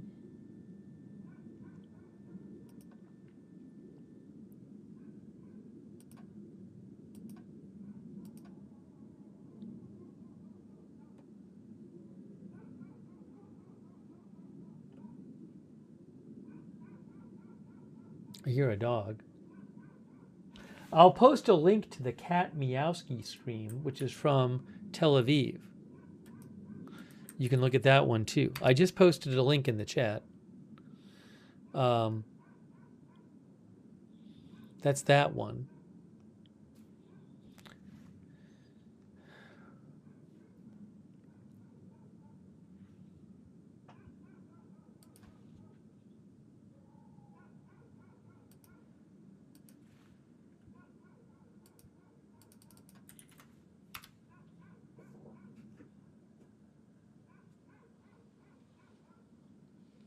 Wait a second, what happened here?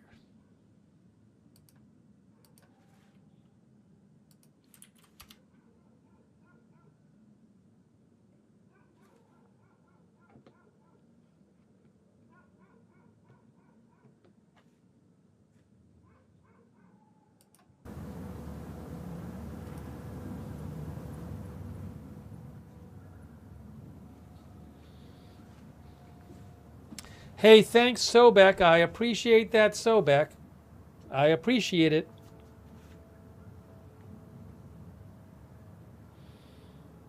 Also, Josh Barnes. Thank you, Pops. And Anon Cognito.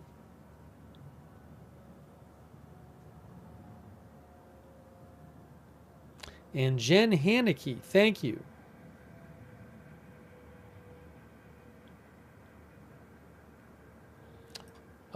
Let's see here. N12 News says, no reports of casualties from the latest missile attack. No reports of casualties from the latest missile attack.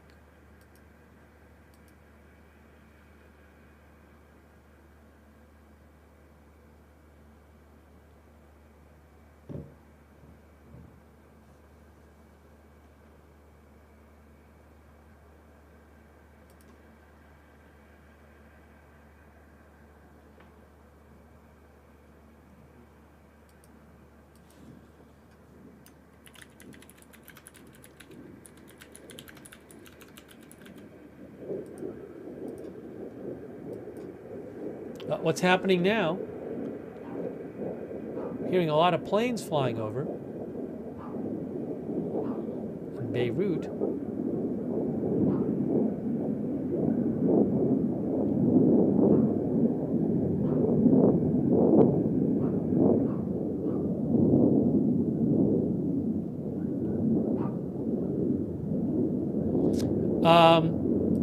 I have an update from the New York Times. The New York Times has a new report.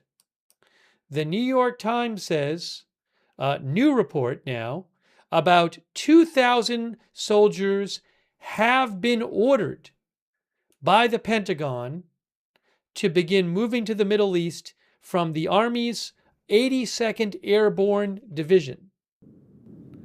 So this is a new report from the New York Times about a half hour ago or so. They say the order has been given to about 2,000 soldiers from the 82nd Airborne to start moving towards the Middle East.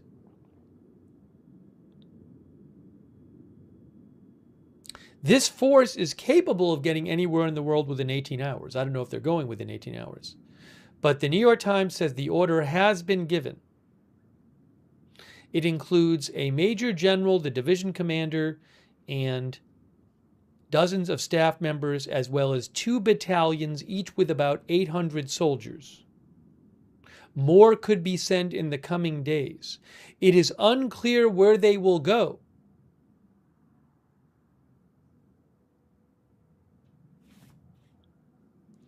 That's in addition to about 2,500 Marines in the 31st Expeditionary Unit who are supposed to arrive this week.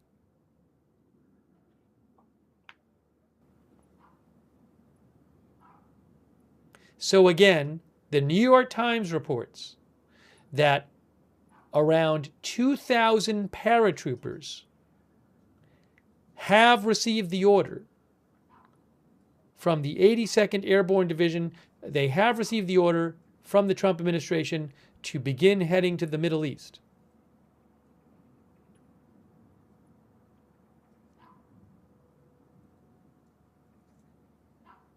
That's the first report I've heard that the order has actually been given.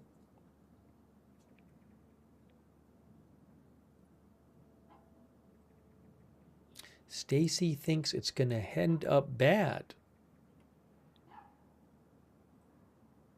Algo says boots on the ground. TLC 79 says seems to contradict a ceasefire.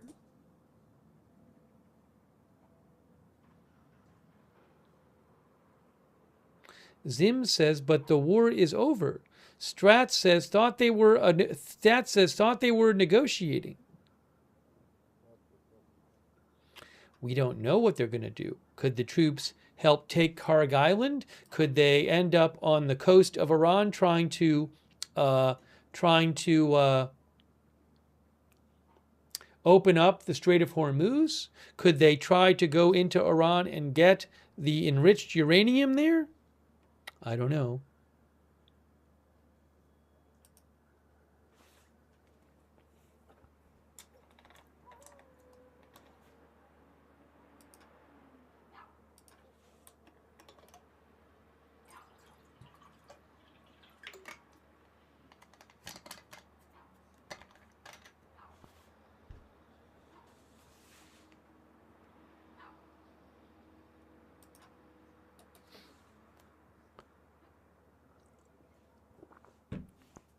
To repeat, the New York Times is now reporting that 2,000 paratroopers have been ordered to the Middle East, that the order has already been given for them to start making their way to the Middle East.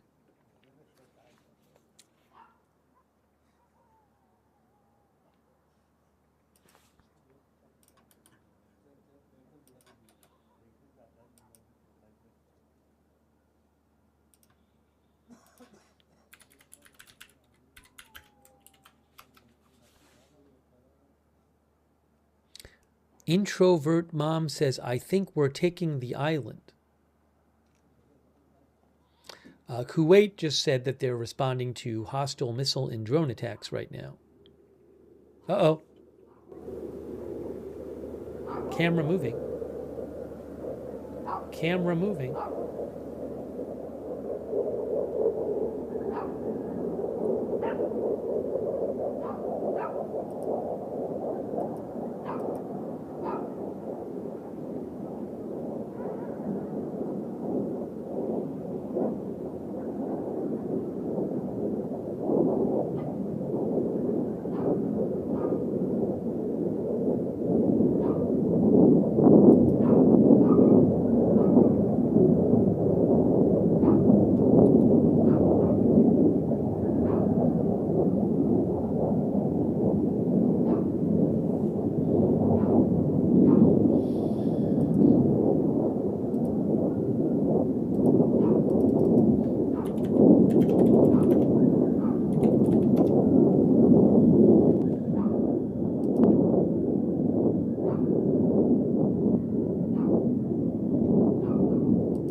Thanks so much to Cosmic Brownies. Thank you, Cosmic Brownies. Also, AKM3495. Thanks to Sean Harmon.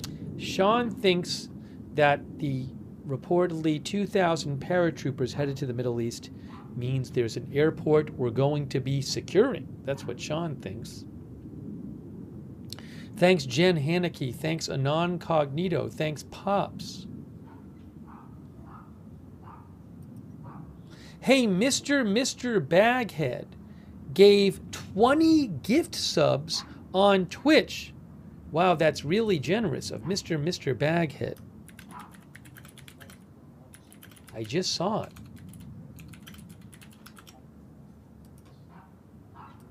Again, Mr. Baghead, thank you so much. 20 gift subs on Twitch. Make sure you thank somebody if they give you a gift subscription or a gift membership. Thanks also, Jaycon, for subscribing. Shout out to our, on Twitch. Thanks to our moderators. Big Ball of Yarn, Good Luck Duck, Idaho Star, I Got That Fire, Sarah, and Surly Dev are all moderating there.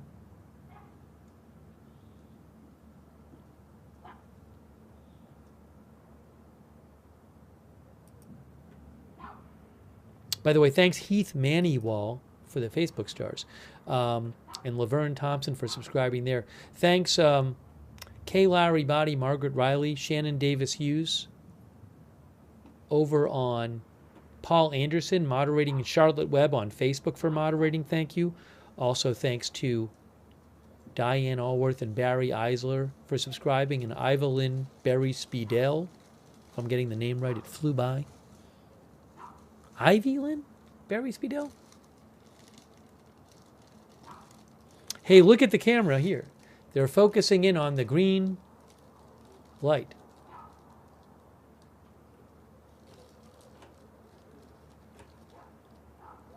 Thanks also Algo Bello Pal Camello for the Facebook stars. Thank you so much. Thanks to our YouTube moderators like Ruth and Beth Mythical. Big thank you. And also Linda Belk, Larry, Misha over on X for moderating. Thank you. Also, Brian Davio and Michael Fergal, thanks so much for the Facebook stars. I appreciate that.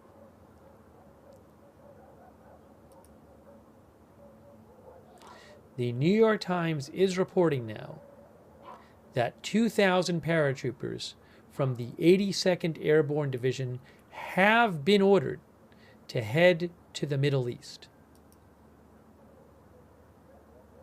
That is being reported now by the New York Times.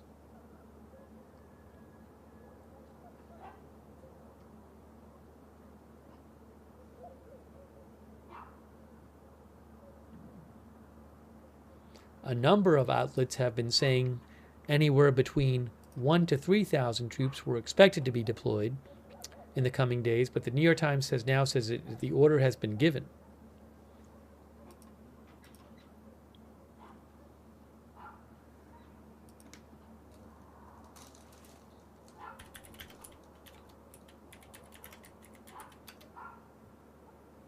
Yeah, Mercado Media, I've been trying to get to marine traffic. I promise I'll get there. There's just been too much stuff happening. I have marine traffic open, and then we had a missile alert, and then we had the news from the New York Times about the troops. I'm doing my best. I'll get there, I promise. I promise you we'll get there. I'm trying. It's been busy. Thank you, Mercado Media. I really appreciate it. Not Mercado Media. Mercado 91. It's Mercado 91, not Mercado Media. Sorry. I'm used to saying Mercado Media because of the channel Mercado Media. This is Mercado 91 from Canada. Thank you also, Chaos Byte.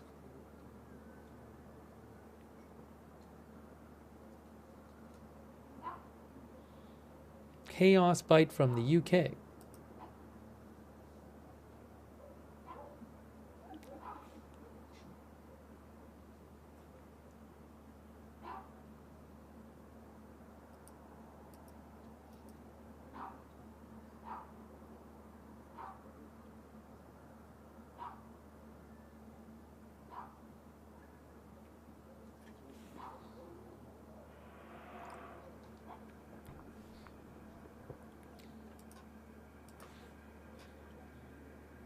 Hang on one moment here.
I wonder if any other outlets will have the report that the troops have been ordered now to go to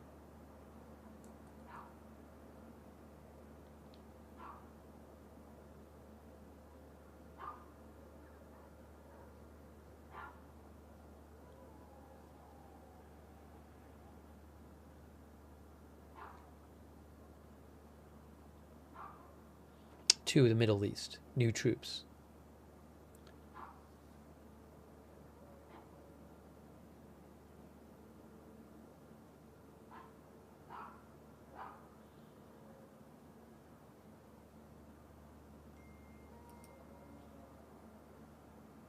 So we'll have to see if any other outlets also report that the order has already been given.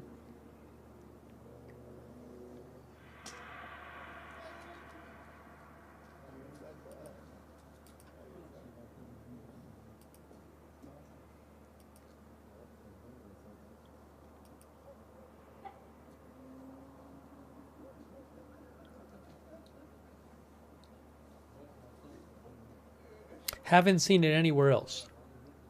Only New York Times said so far the order has already been given.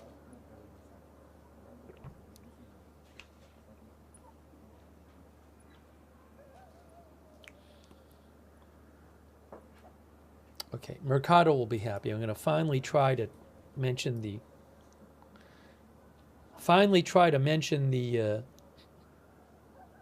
marine traffic. Then I'm going to have to eat. After marine traffic, I'm going to have to eat. No question.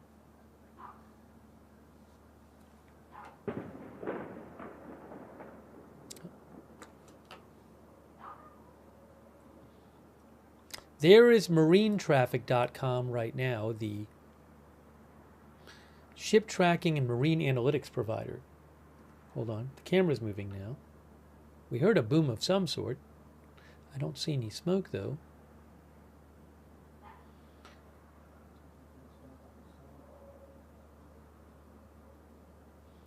And we were going to check and see the last 24 hours. Has anything moved through there? Wait, hold on a second. Why is it doing this? I said playback. No. Playback.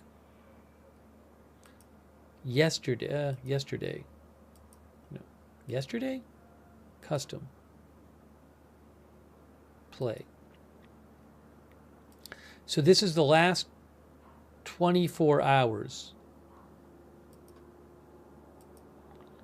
Let's see what happened. The Gas Lucky, I think, is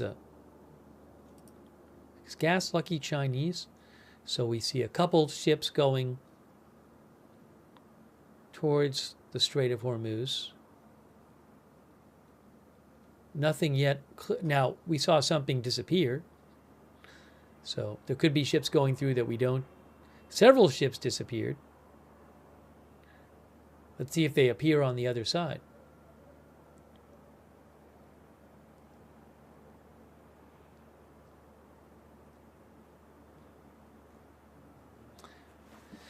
So this is about, I'd say, 40% through the last 24 hours. I have it sped up. It's greatly sped up. Now we're at about halfway through the last 24 hours. Ocean Jewel seems to be moving through towards the Persian Gulf. So we'll have to check on Ocean Jewel. So far, I cannot see anything that looks like it's exited the Gulf through the Strait of Hormuz in the last 24 hours. All right, we got about 8 hours left of the previous day. Oh, no, Gas Lucky did, because Gas Lucky is now down here.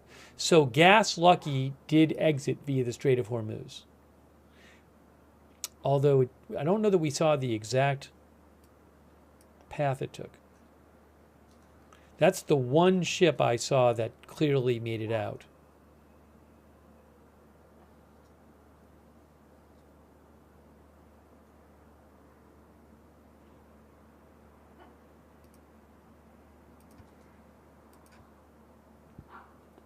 Is that a Chinese ship?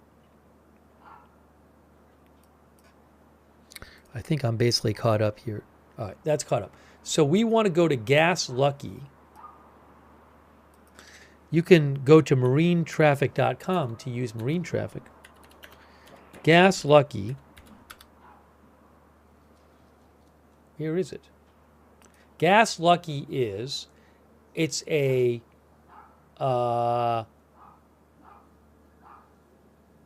it is a tanker. It's an LPG tanker.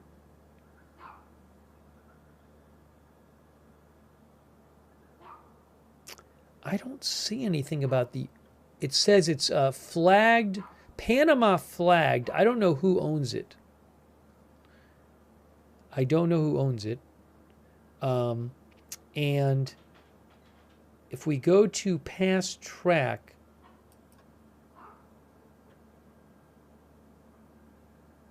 yeah, so what happened is it went off track. It clearly got out in the last day. It very well might have taken the route behind Larak Island, because we saw 3 ships yesterday that seemed to exit the Strait of Hormuz, go behind Larak Island. It's thought that perhaps Iran is letting certain ships through, making some sort of agreements with them. I don't know if they're getting paid for this. The ones we saw yesterday all appeared to go behind the Larak Island here. My guess is that this one might have gone the same way, because this dotted line is just estimated position. It's not actually tracked. So my guess is if you could see it, it would go around here. That would be my guess. Do they have here?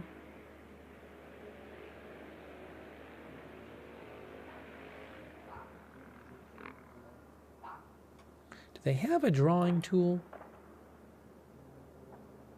No. I don't know if they do. But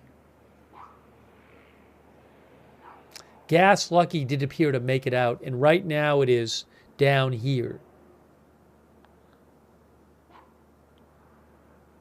That tracking information looks like it's about a couple hours old, maybe an hour and a half old right now. Underway using engine.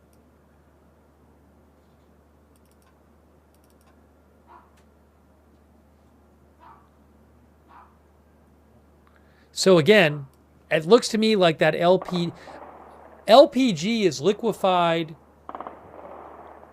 Isn't it liquefied petroleum gas? There's a number of countries that are short of LPG and that want more LPG. So did some country pay to get that tanker out in the last day, or make some other deal with Iran? I don't know, but I wouldn't be surprised if that's what happened.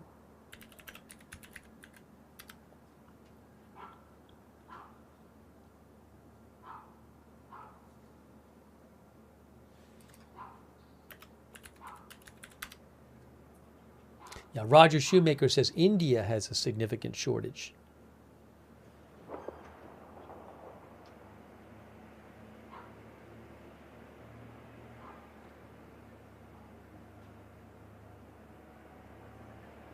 Well, that's the only one. It's a Chinese-owned ship, someone said.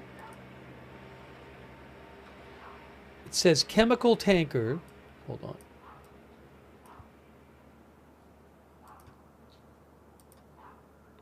Chemical tanker, Panamanian flagged,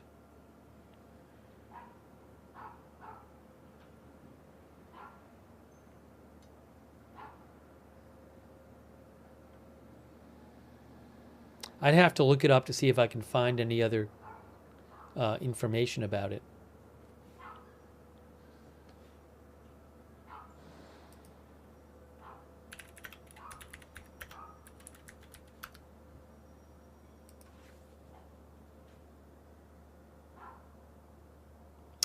Vessel Finder also says it's flying under the flag of Panama.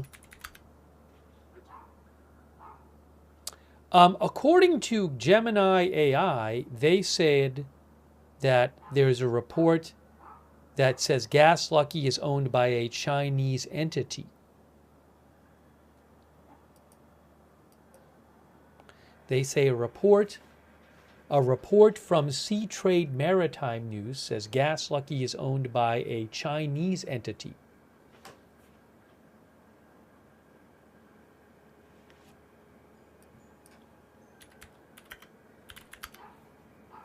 LPG is liquefied petroleum gas.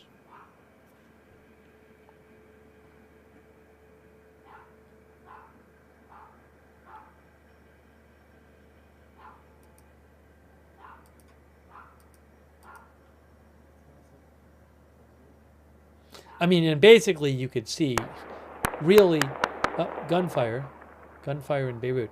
You could definitely see not much moving through the strait in the last day.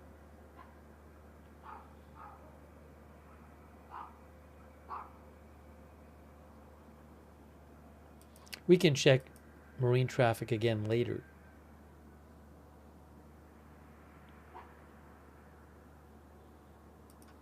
Thanks Storm Chaser Nick for mentioning the UAE radar site.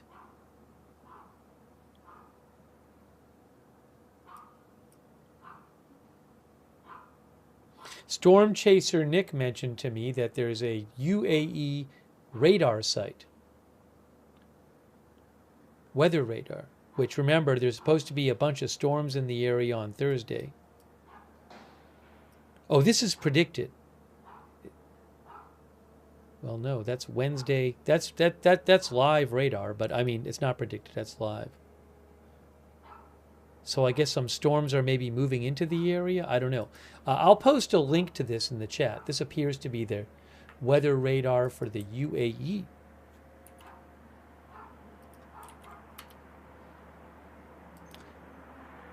Thanks Storm Chaser Nick for letting me know.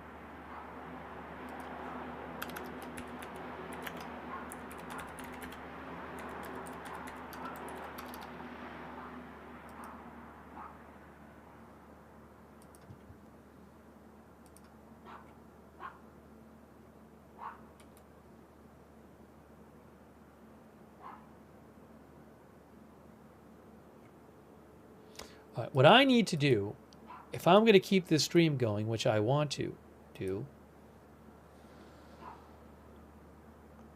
I'm going to have to get some food soon. By the way, thanks to Ann Ryan. Thank you so much, Ann, for your support. Thanks also Sasiad from the Philippines. Sasiad, yeah, the Tel Aviv cam that our viewer Kat Miowski has, we can use that now. So we'll keep an eye on that for later. Thanks, Sasiad, and also Dhruv Sharma from India. How do you simplify this complex geopolitical war between Iran, Israel, the U.S., and Iran for your audience? I don't think I'm going to be able to answer that question right now before eating. I got to eat. Do you think this war was avoidable? Well, a lot of people think it was a war of choice for President Trump. I will let you determine. A lot of people think that they don't. President Trump said it was urgent and that there was an imminent threat to the U.S. from Iran. There are a number of people who disagree with that, but I'm not going to tell you what to think about it.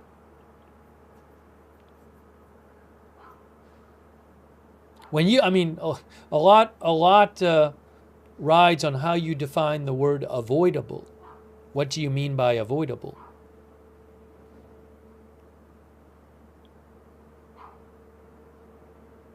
Thank you so much, Dhruv Sharma.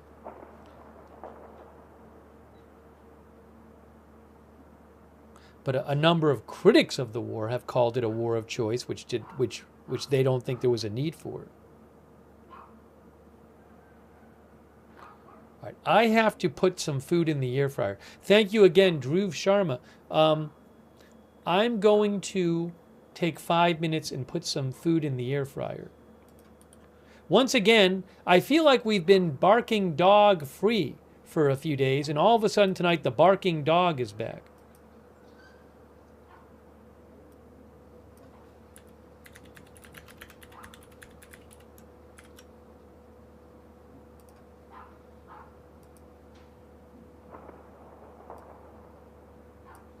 All right, give me about 5 minutes. I'm coming back in about 5 minutes.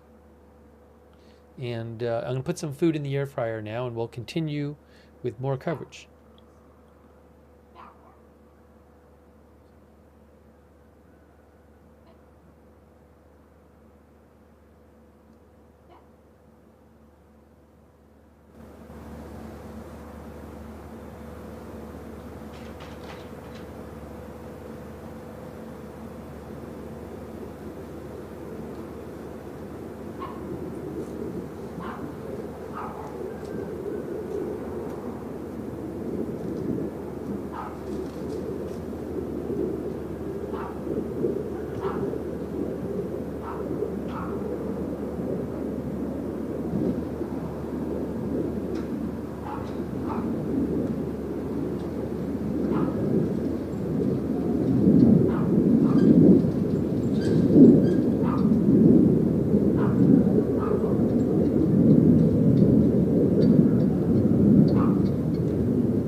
Making some food. I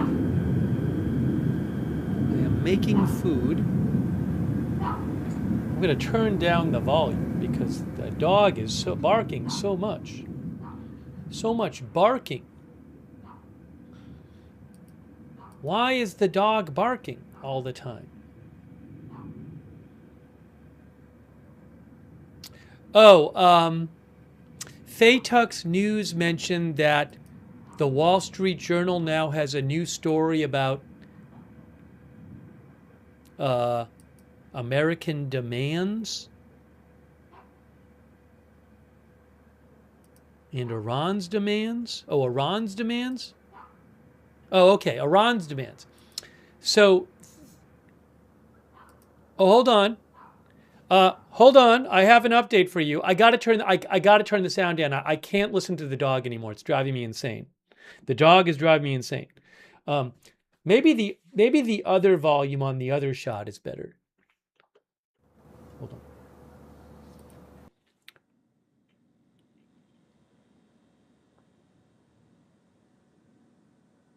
The other, I have a different Beirut cam volume on. Hey, breaking news, the Washington Post also is reporting now that Army paratroopers have been ordered to the Middle East. They are now reporting this too. Breaking news, the Washington Post and the New York Times now are reporting that troops have been ordered to the Middle East, paratroopers. Hold on a moment here.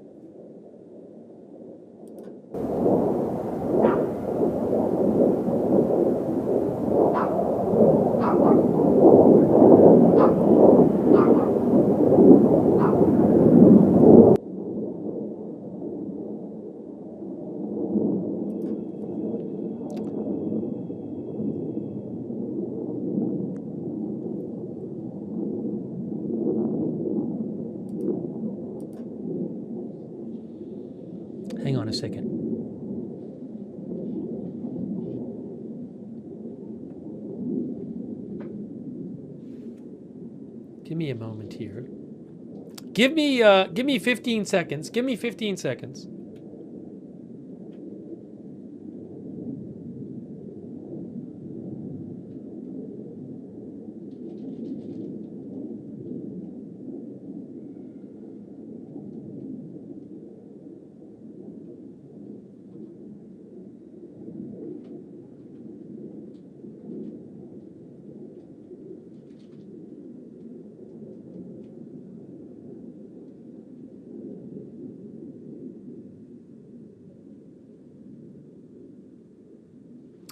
Hey guys, look, you gotta be careful. You gotta be careful with the details of these stories. So I see people say old news. This is not old news. The stories before were saying that it is anticipated that there will be troops ordered, not that they have been ordered. But the New York Times a short time ago, and now the Washington Post are saying the troops have been ordered, that there actually are ordered. So it is not old news. So you need to be careful with what is being reported. You need to listen to the details, okay? I don't want to mislead you. So I do pay attention to these things. So if I'm telling you something is new news, I would feel bad if I was giving you old news. So please know that that's something I care about, but you gotta pay attention to the details. Okay?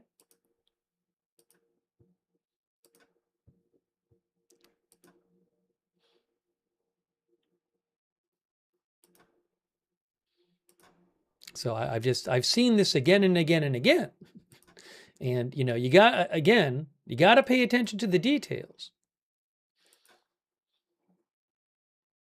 Army paratroopers have been ordered to Middle East as U.S. weighs next move. The Pentagon has ordered now a couple thousand paratroopers from the 82nd Airborne Division to deploy in the Middle East, U.S. officials said. This is the Washington Post. As President Trump weighs a significant extension on the U.S.-Israeli war with Iran and declines to rule out putting U.S. troops on Iranian soil. The U.S. officials approved written orders for soldiers from the division's 1st Brigade Combat Team and the 82nd's headquarters at Fort Bragg in North Carolina, said 2 U.S. officials and a third person. Many of the soldiers are part of the division's immediate response force, a unit that is trained to deploy on 18 hours' notice for missions as varied as seizing airfields and other critical infrastructure, reinforcing U.S. embassies and enabling emergency evacuations. The orders follow weeks of speculation about whether the 82nd Airborne would join the war, after its headquarters unit abruptly pulled out of a training exercise early this month at Fort Polk in Louisiana, as Trump approved a sustained bombing campaign against Iran. Last week, U.S. officials had said the Pentagon was making plans to send soldiers from the 82nd Airborne to key areas in Iran, but it was not yet clear if the administration would approve the deployment to the region, or more specifically onto Iranian soil. The Army deployment comes as 3 warships carrying about 4,500 troops from the Tripoli Amphibious Ready Group near the Middle East. That group includes the 31st Marine Expeditionary Unit based in Okinawa, Japan, a specialized Marine Corps unit that includes about 2,200 personnel, including an infantry battalion of about 800. Among the plans the administration is considering, according to U.S. officials, is the seizure of Karg Island, an Iranian island in the Persian Gulf from which Tehran exports about 90% of its oil. U.S. officials have said ground forces could likely seize the island quickly, but may have to weather a barrage of Iranian drones and missiles for as long as they are there. Now, give me one moment. I'm coming back in 15 seconds.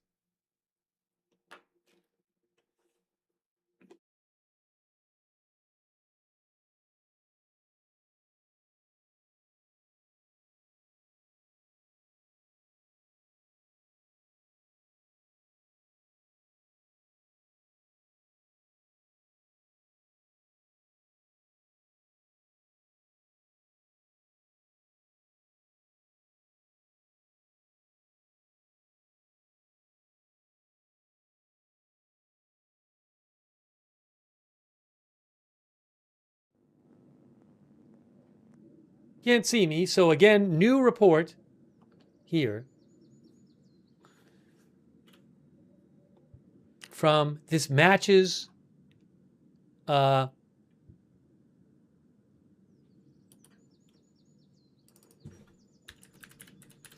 reports U.S. orders around 2,000. U.S. orders 2,000 paratroopers to Middle East.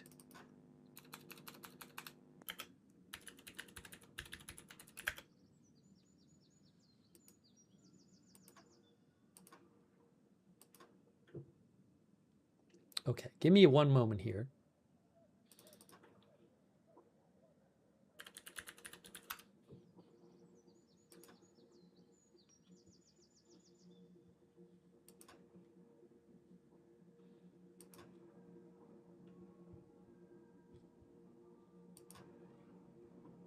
Hang on. Give me 1 second. I'm going to take some comments in a second.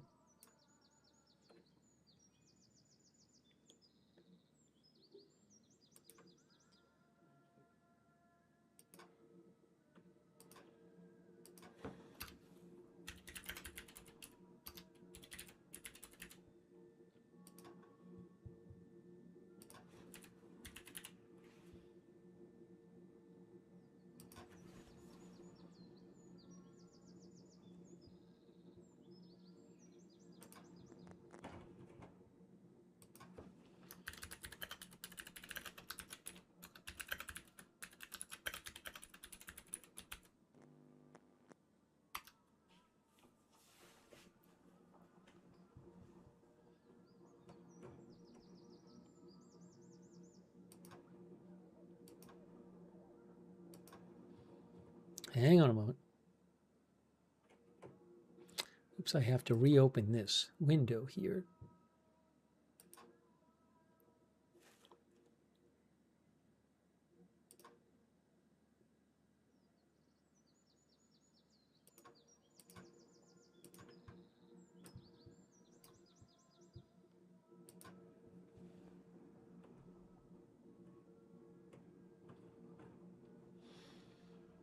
All right. One of our viewers says, what's our DEF CON level? That's what David says.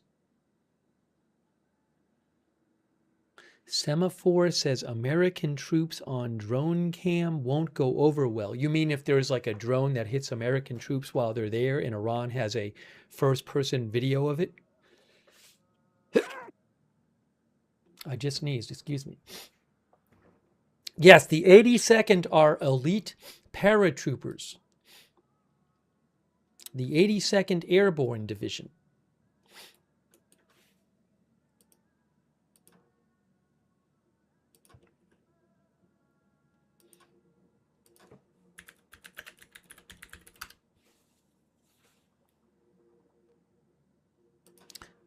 To give you more background, they are ready to deploy. There are soldiers who are ready to deploy on 18 hours notice for missions as varied as seizing airfields and other critical infrastructure, reinforcing U.S. embassies, and enabling emergency evacuations. And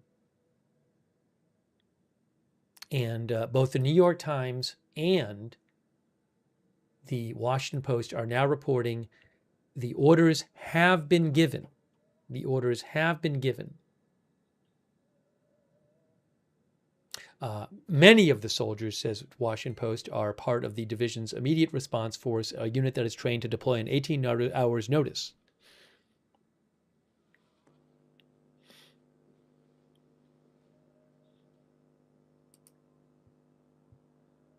And again, the Post says that last week, U.S. officials said the Pentagon was making plans. I guess this is behind that. They didn't announce this publicly, but I believe that some officials told press this. Last week, U.S. officials said the Pentagon was making plans to send soldiers from the 82nd Airborne to key areas in Iran, but it was not yet clear if the administration would approve the deployment to the region. Or more specifically onto Iranian soil. Now this has been approved.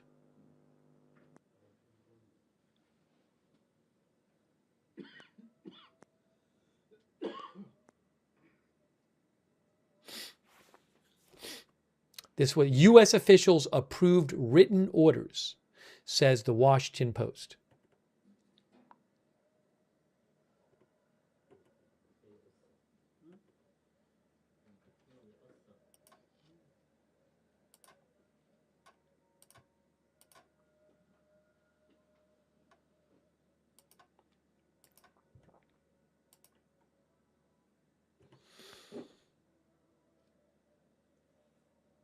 No, the 18-hour report, I've seen it elsewhere, that they can deploy anywhere within 18 hours. That, I believe, is what, I know the Washington Post article might have said something different, but I have seen other articles talking about these troops.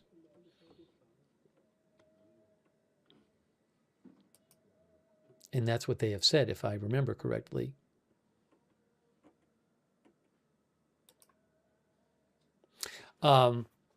The Wall Street Journal said that the 82nd Airborne's Combat Brigade serves as the Army's emergency response force and can be deployed anywhere in the world in under 24 hours.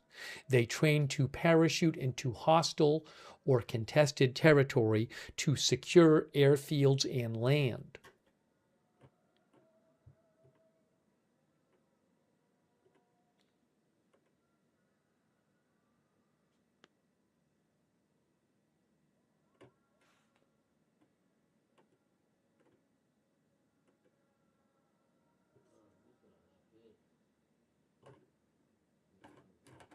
So big news.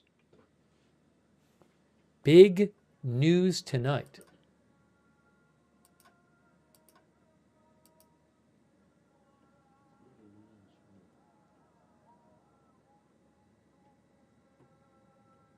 I think it's big news.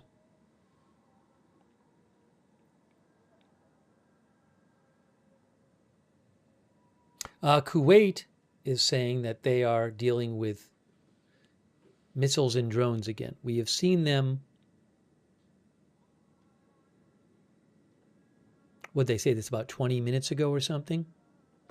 We have seen them make announcements earlier tonight, I think, saying they were dealing with missiles and drones. There's one 9 minutes ago. Kuwaiti air defense systems are currently engaged in intercepting hostile missiles and drones.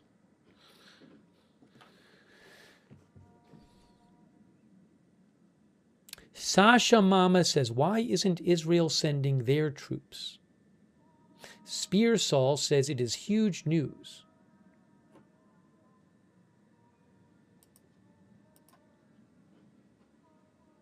Thank you so much to I Am Charlie.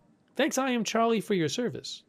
Who says, I was Air Force Airborne assigned to 82nd in Grenada invasion in October 1983. Thank you for your service. I Am Charlie. I did not know that. Thank you so much. I Am Charlie said they had dead and wounded.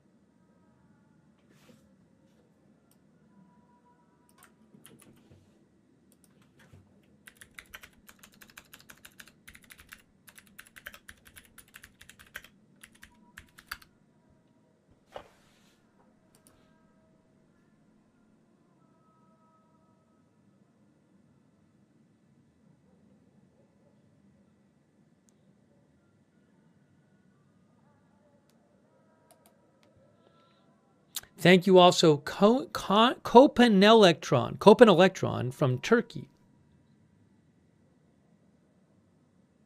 who says, this is escalating, not ending.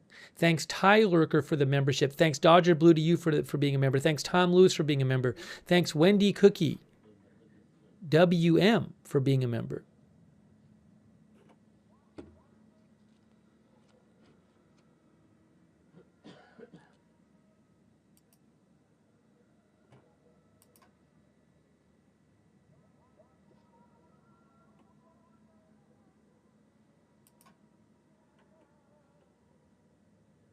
I think you're going to hear other outlets tonight also report that this order has already been given, just like the New York Times and the Washington Post have reported tonight.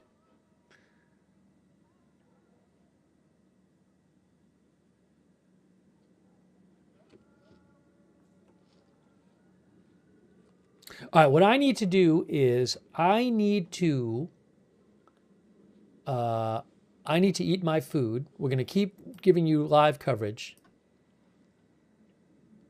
More live coverage coming up tonight, and talk more about this apparent new order. Oh, listen, watch.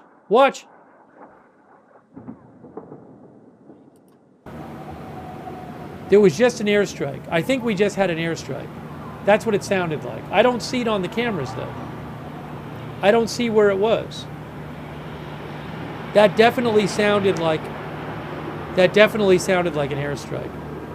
But did you guys see anything? I didn't see. Did you see it? I can replay it. There was a flash? Hold on. Let me replay it. I'm going to go back and replay. Let's replay. Oh, I don't know if it was on. It might have been on the other camera. On the right. This is a replay.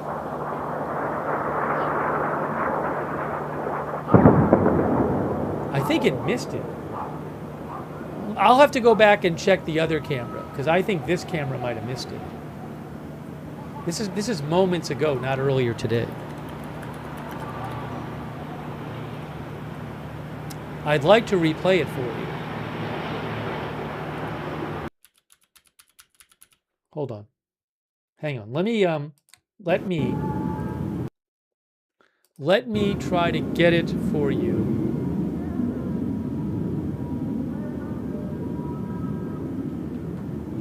You saw it on this camera, you said? This camera, right? Does anybody have a time, like a time code?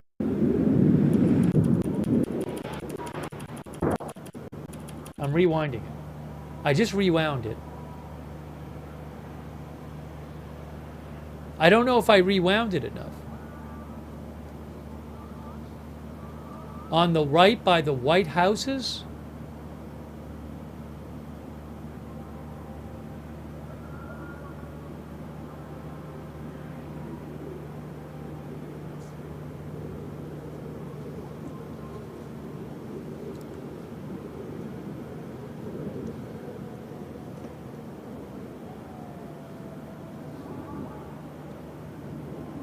Oh, I just saw it right there, right there. Watch this. You see it on the right? Look at the right. This is in Beirut. You can see it right on the right there. See that? I'm just repeating it for you.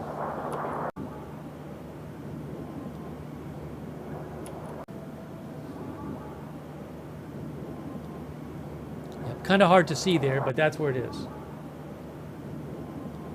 All right, you saw the explosion and then you heard it.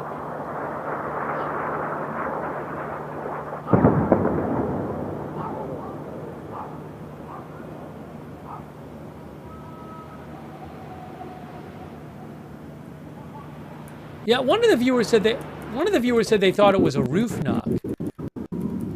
It's possible it was a roof knock. All right, this is live now. I have to eat. What I'm going to do is I'm going to eat. I'm going to leave this on. I can come in if there's any big developments. I'll leave the feed up.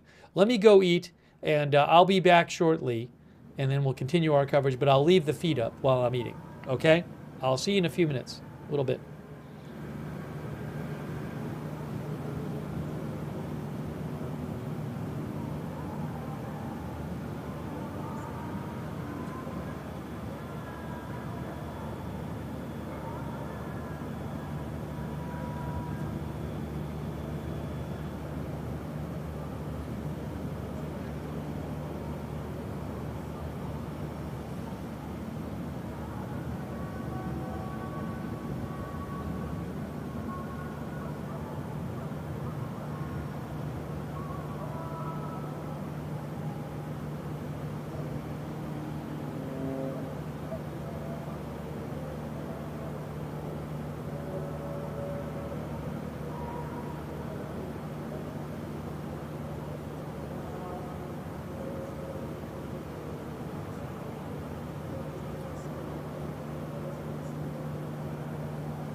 All right, thank you. We are back.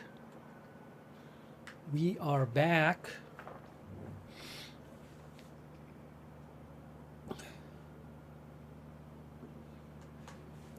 Bringing you the latest updates. Again, multiple outlets, including the New York Times and the Washington Post, say that the U.S. has ordered 2,000 paratroopers to the Middle East. We're going to give you some updates or some reporting coming out about the demands, the negotiations between the U.S. and Iran. So we're going to talk about that. And I want to say a couple thank yous here. Thank you so much to Turned Off. Thanks, Turned Off, for your support. Also, Weebee for your support. Thanks to Noel Gilliland, who's been watching from Tennessee. Thank you so much, Noel. I appreciate that. Also, thank you to Chandler Brown. Thank you, Chandler Brown, for your support. And I appreciate everybody tuning in. We're going to start giving you some more updates now.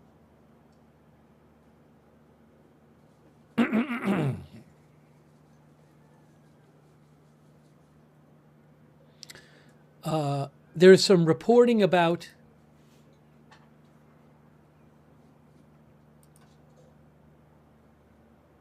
our viewer Randy French says little time left for negotiations. AP says Trump administration offers 15-point ceasefire plan to Iran. We've seen some discussion of this, some different reports about this.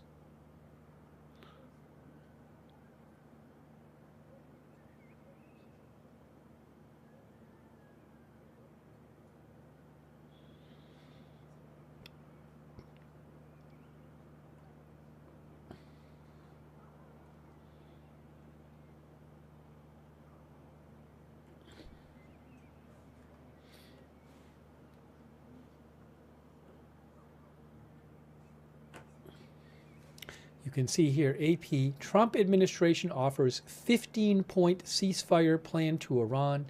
The Trump administration late Tuesday offered a 15-point ceasefire plan to Iran, says AP. The plan was submitted to Iran by intermediaries from Pakistan.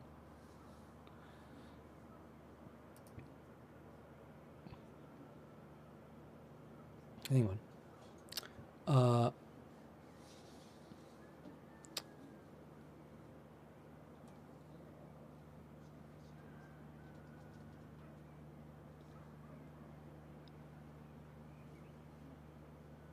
They don't really get into the details of it here. I want to tell you some of the reported details again of this plan. The AP article doesn't really get into the details, but there's some reporting on the details floating around, which I want to mention.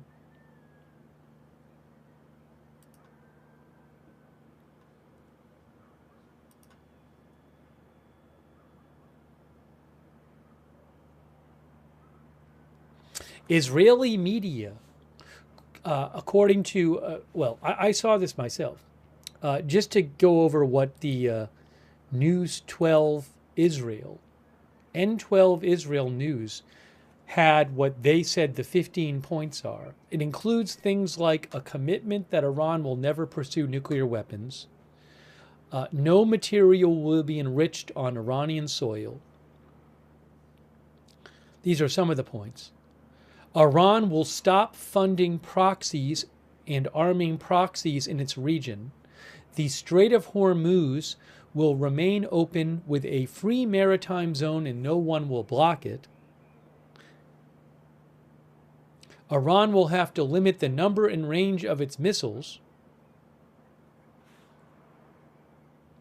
I mean, these seem like things that Iran probably will not agree with, generally speaking. Those are some of them, according to N12 News.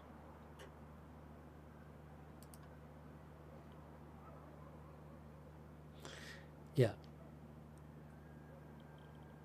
And Reuters says said that N12 News said the plan would include the dismantling of Iran's nuclear program, ceasing support for proxy groups, and the reopening of the Strait of Hormuz.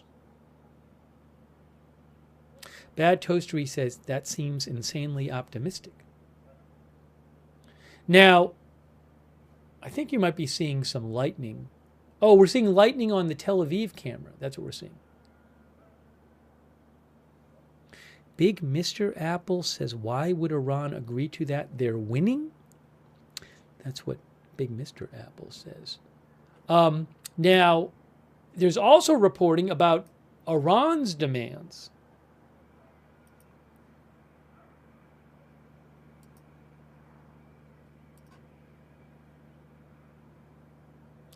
The Bearded Texan says, you would be a fool to even think about some sort of truce or deal.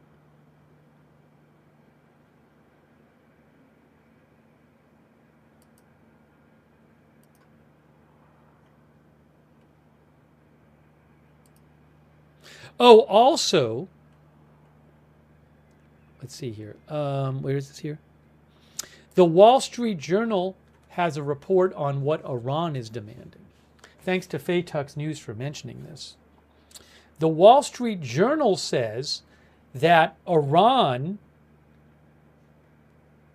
has told the Trump administration that some of its demands include the closure of all American bases in the Gulf, reparations, payments for attacks on Iran,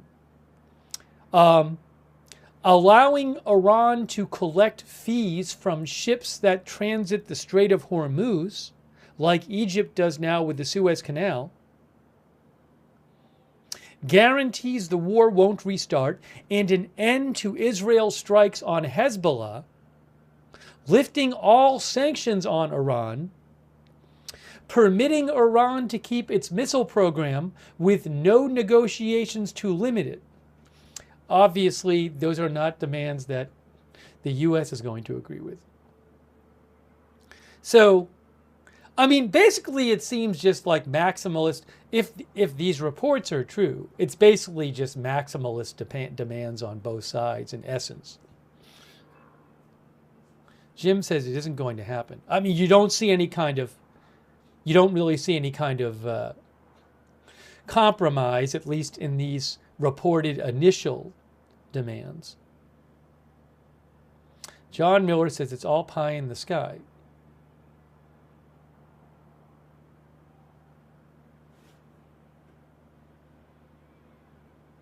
Solanmon says they're using the Trump approach, make it max. The Washington Post is also saying that mediators are aiming for a U.S.-Iran meeting by Thursday. We'll see if that happens.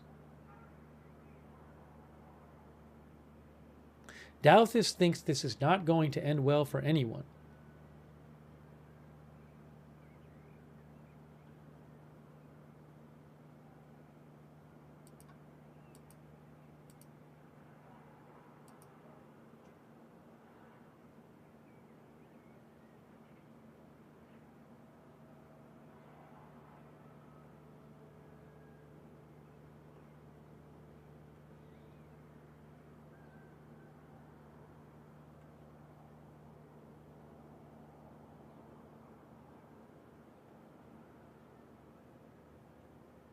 More lightning on the Tel Aviv camp.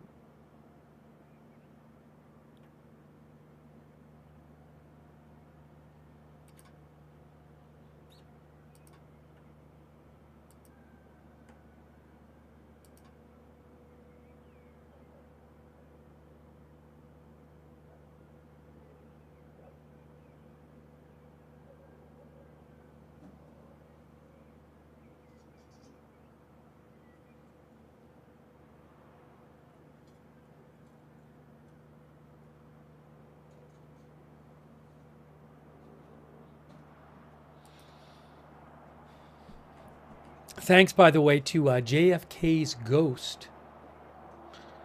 Also, Alfonso Colmer. Do the Iranians have the same kind of torpedo boats as the Ukrainians. Do you mean boats? I think you mean like both Ukraine and Iran has naval drones. I don't know the specific differences between them, but both Iran and Ukraine have naval drones. Because I believe that some of the attacks on ships over the last few weeks in the Gulf and the Strait of Hormuz and surrounding waters have been done with naval drones. And Ukraine has definitely sunk Russian boats with naval drones.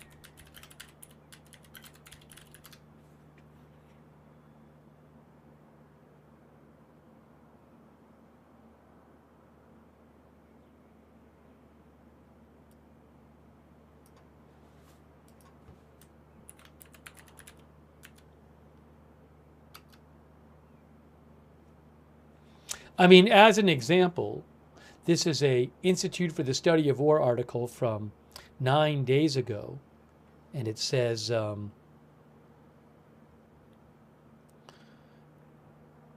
both aerial and naval drones remain a threat to shipping and oil infrastructure in the Gulf.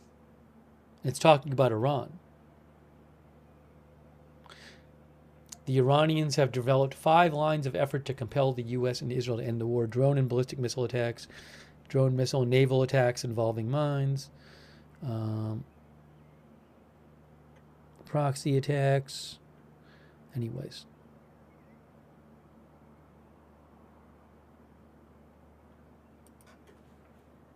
But if I'm reading this right, it's talking about, again, aerial and naval drone threats from Iran.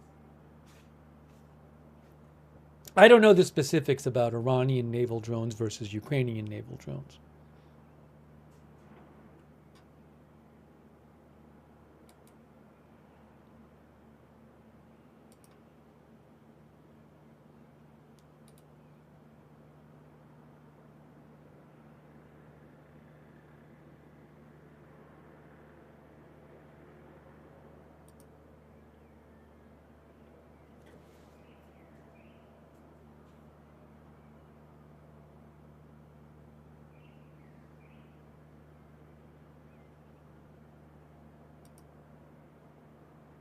Let's see here.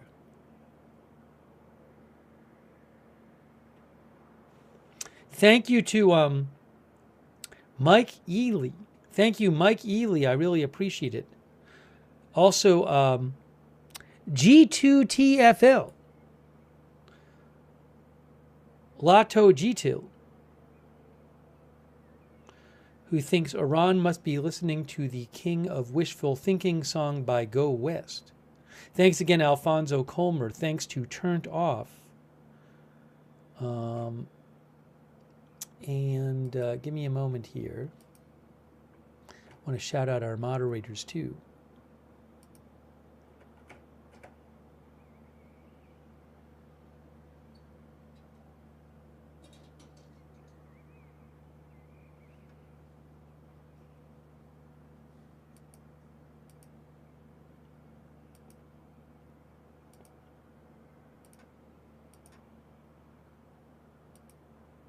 Thanks to Trump's pool guy over there on Twitch. I appreciate it. And Who Shot JR and Devi. Thank you. And Cece as well.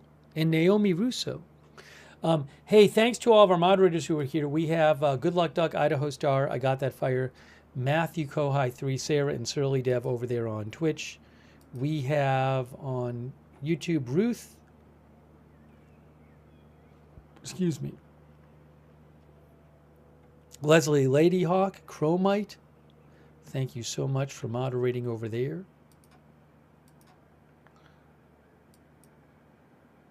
Linda Belk, Larry, Misha on X, thanks for moderating. Charlotte Webb, Kay Lowry, Body, Margaret Riley, Paul Anderson. Shannon Davis Hughes on Facebook.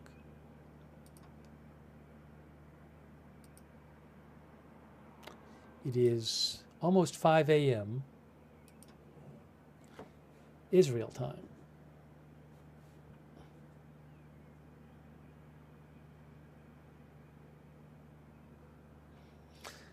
When might these new U.S. Paratroopers see action? That I can't tell you. I have no idea. Don't know what they're going to do.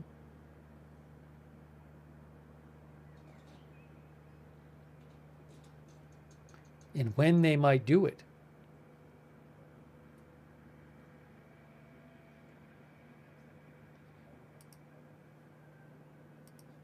In case you missed it,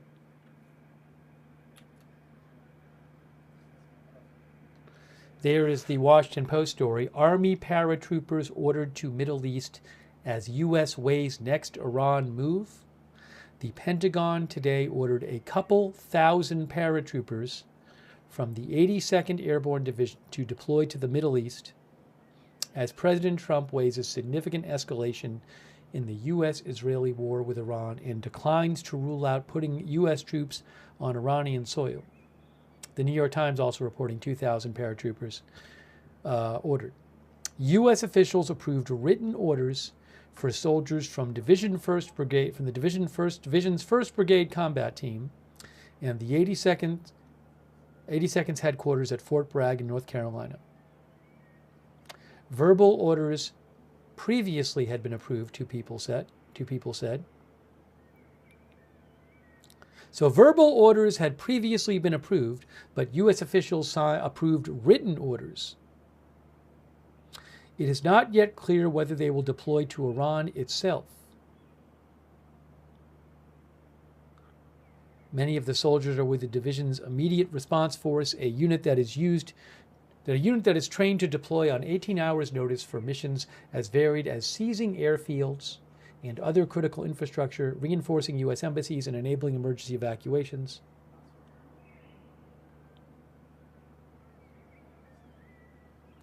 The orders follow weeks of speculation about whether the 82nd Airborne, commanded by Major General Brandon Tegtmeyer, will join the war.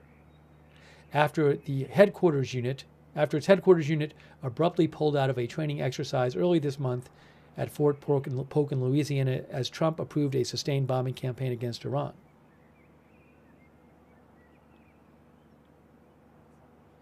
"1542 says, somehow I think that information should not have been leaked. UGA Dogs says the U.S. doesn't send troops somewhere unless they plan on using them. The U.S. Marines and 82nd are not there to make friends.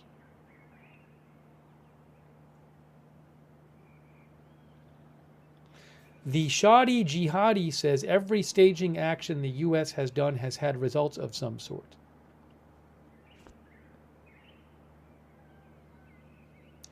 MP Finland says, where are those paratroopers landing? Small island of Iran?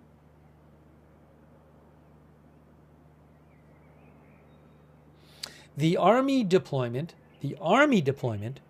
comes as 3 warships carrying about 4,500 troops from the Tripoli Amphibious Ready Group neared the Middle East. That group includes the 31st Marine Expeditionary Unit based in Okinawa, Japan, a specialized Marine Corps unit that includes about 2,200 personnel, including an infantry battalion of about 800.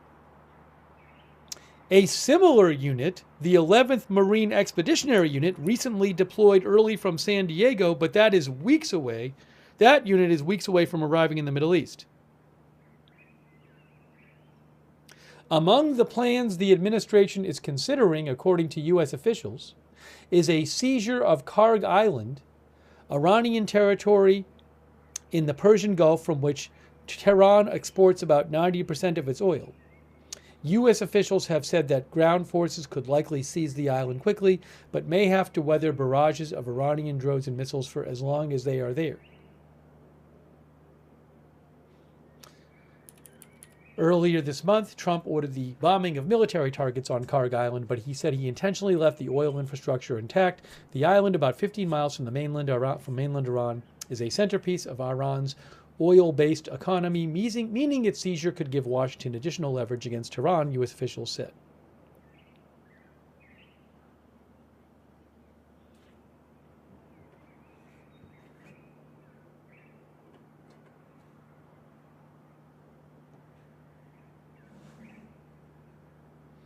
Our viewer, the Eternal Salt, says Airborne takes the airbase, the Marines take the beaches.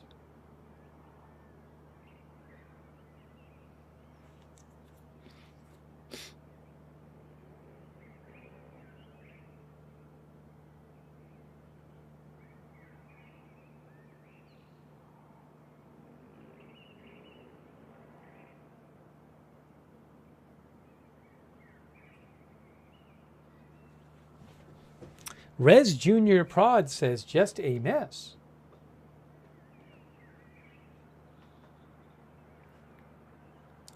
Thank you to Alfonso Colmer from Luxembourg, who said, Alfonso says, with every passing day, it becomes harder to bring this war to an end. I will say this. I mean, you know, over the weekend, there was real concern about escalation when President Trump gave his 48-hour deadline, you know, back on Saturday. On Saturday night, it's not even that long ago, when he said if they didn't open up the Strait of Hormuz within 48 hours, the U.S. would start hitting their power plants. And then yesterday in the morning, he came out with his message, his extension of the deadline. And I feel like since then, people just assumed, oh, that's it. There's going to be some agreement. I think a lot of people might have said, that's it. There's going to be some agreement. But, I mean, we don't know that there were really... He said yesterday that there were very good and productive conversations between the U.S. and Iran. We don't know that. We don't know that there's going to be some agreement. So,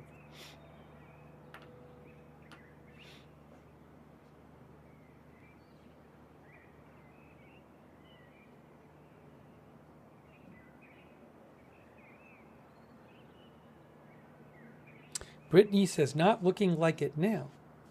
Ford Donington thinks he did that to stall for time.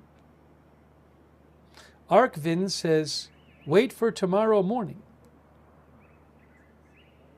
M Dash says, TikTok o'clock. Austin Batman says, market manipulation?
Our viewer Chief Hung says, it seems pretty clear regime change is not the goal.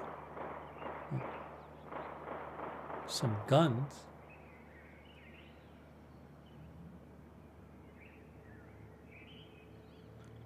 Chief Hung says seems pretty clear regime change is not the goal, or looking more like that, I guess. Again, lightning we're seeing. More lightning.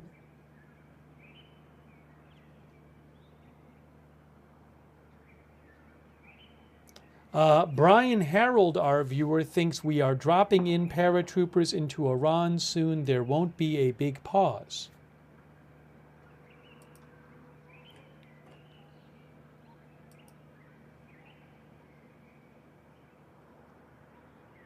Some of our viewers were thinking something might happen when the market is closed for the week.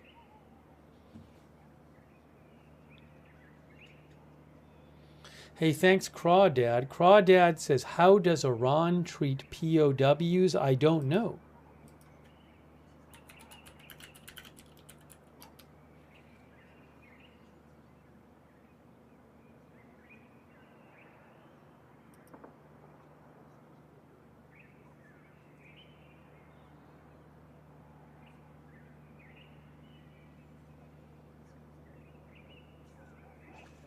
How would they treat U.S. POWs? That I don't know.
I understand, though. You're asking. I think you're asking because you're wondering if Americans are taken prisoner, how they will be treated.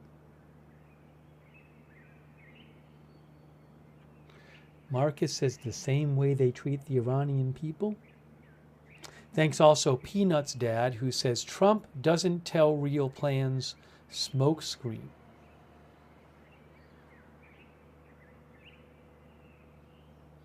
I just need to take a minute here.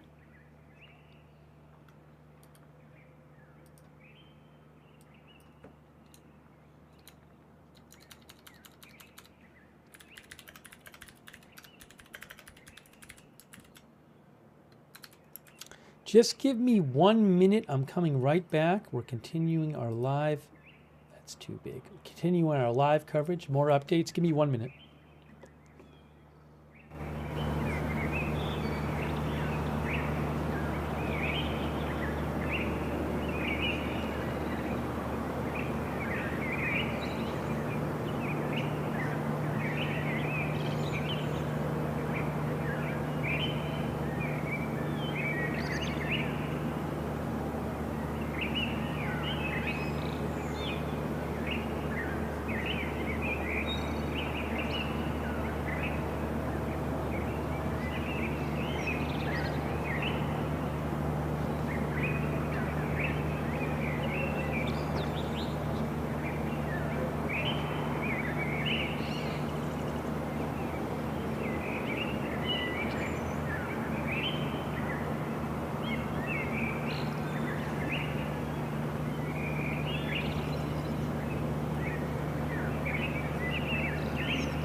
starting to get light out. There's a new report from Axios, where Axios is reporting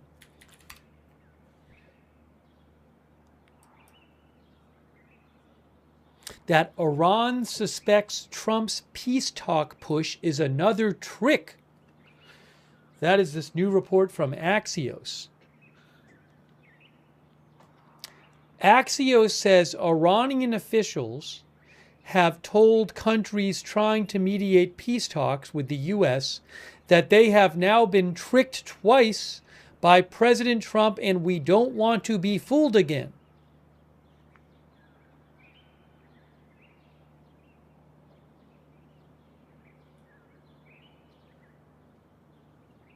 Remember, last year, Israel attacked Iran with Trump's backing just days before a planned round of nuclear talks.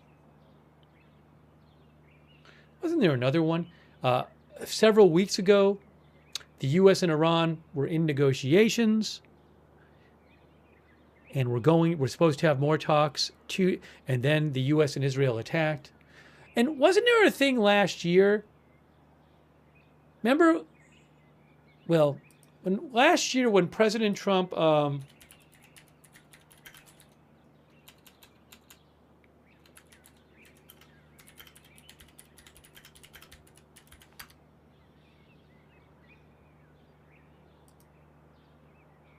Midnight Hammer.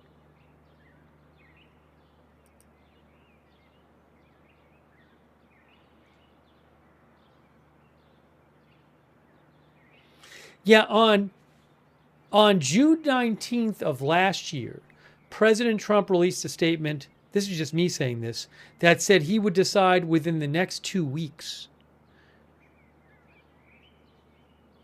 Yes, so last year on June 19th, President Trump issued a statement that said, based on the fact that there's a substantial chance of negotiations that may or may not take place with Iran in the near future, I will make my decision whether or not to go within the next 2 weeks. And then the attack was on the 3 days later. Oh, hold on. There's the other angle. Sorry.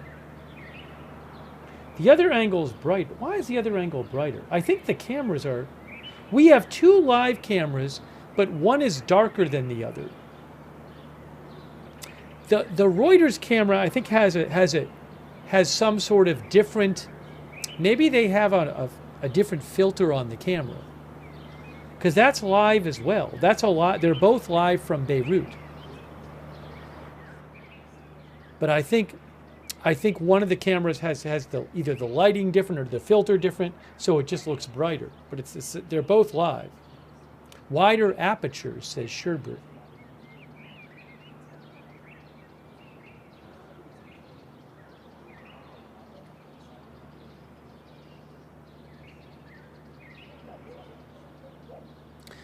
But again, Axios is reporting that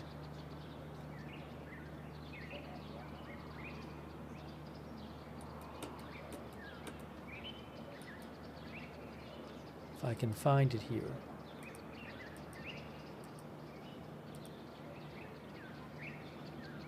Axios is reporting that Iranian officials have told countries trying to mediate peace talks with the U.S. that Iran has now been tricked twice by President Trump, and they say they don't want to be fooled again.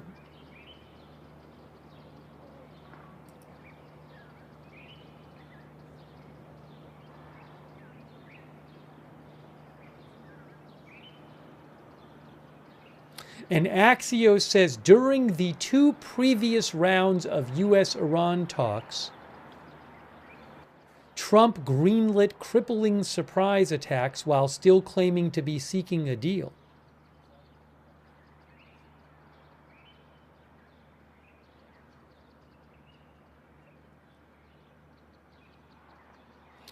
Also, Axios reports that Iranian officials have told mediators that the U.S. decision to deploy more troops has increased their suspicion that his peace talk proposal is just a trick, just a ruse. And we have these reports today of paratroopers now being sent to the Middle East.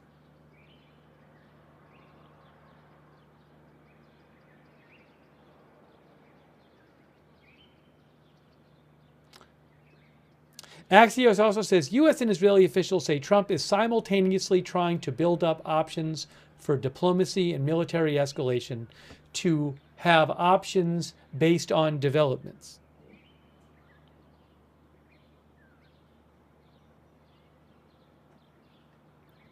What do you guys think? What do you guys think?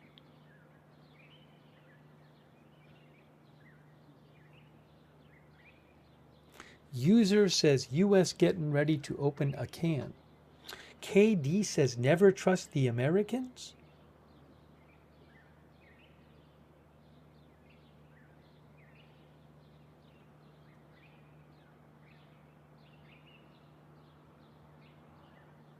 Jojo I Am says he is definitely sneaky like that. Kim from Rochester says meet the new boss, same as the old boss.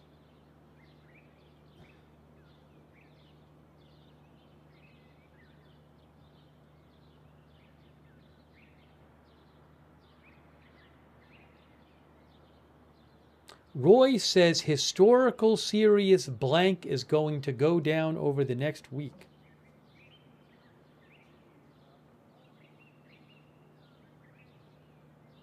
Chris N says not fooled, they just don't want to negotiate away their dreams. Anka says, do you think the 5-day deferral of the 5-day extension of the deadline announcement was just a setup before this announcement? Nicholas Robison says, if anyone thinks this is going to be over soon, by soon you mean 10 years.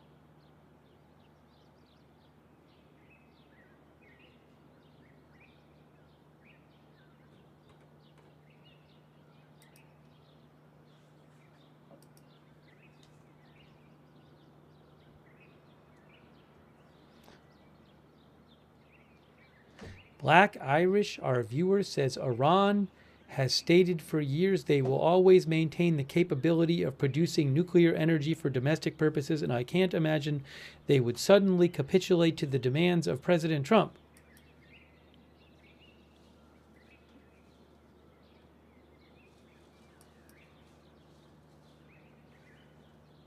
Oh, I'm sorry.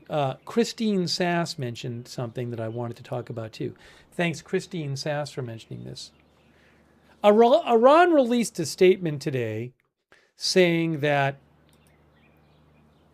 the Strait of Hormuz remains open. What did they say? To non-hostile ships. Hold on.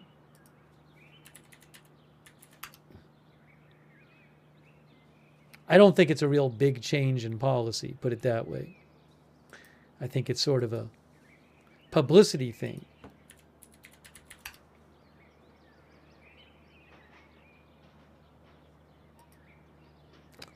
Iran tells UN non-hostile ships can transit Strait of Hormuz.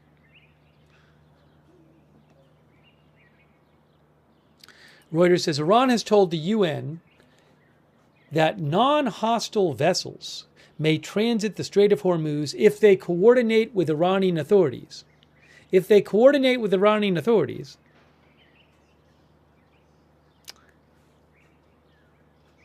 non-hostile vessels, including those belonging to or associated with other states, may, provided that they neither participate in nor support acts of aggression against Iran and fully comply with the declared safety and security regulations, benefit from safe passage through the Strait of Hormuz in coordination with the competent Iranian authorities, they said.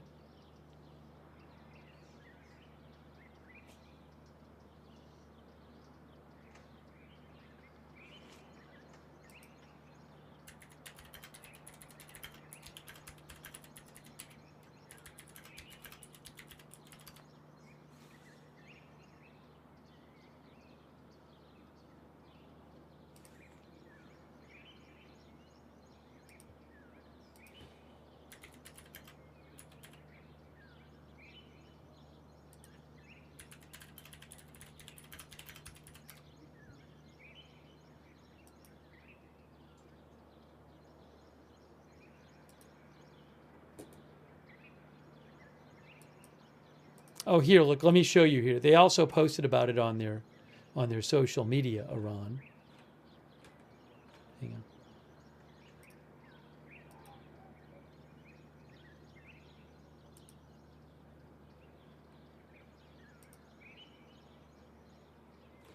Here, this is what Iran today said on the Iran mission to the UN, said on their social media.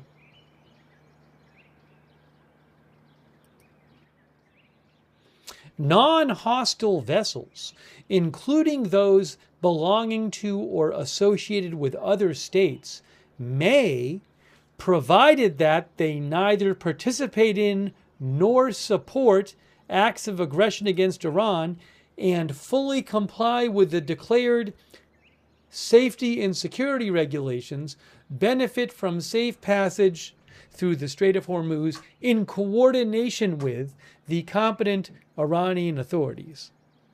So anyone who wants to take a ship through there, to comply with that, would have to clear it with Iran beforehand.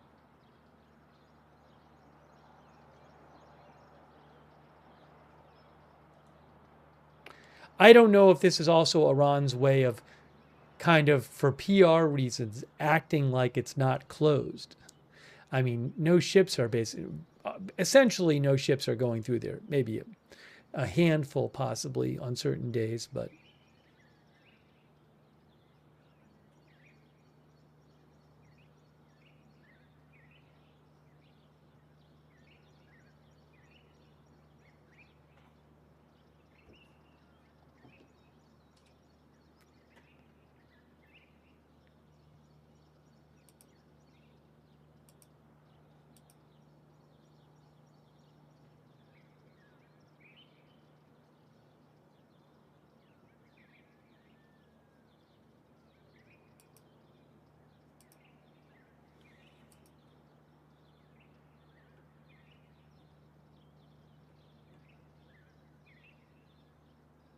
Olive Oil says they've said that from day one. It's possibly that, I don't remember all the pronunciations they made on this, so it's possible it's not that different from what they've said before. I'm not sure.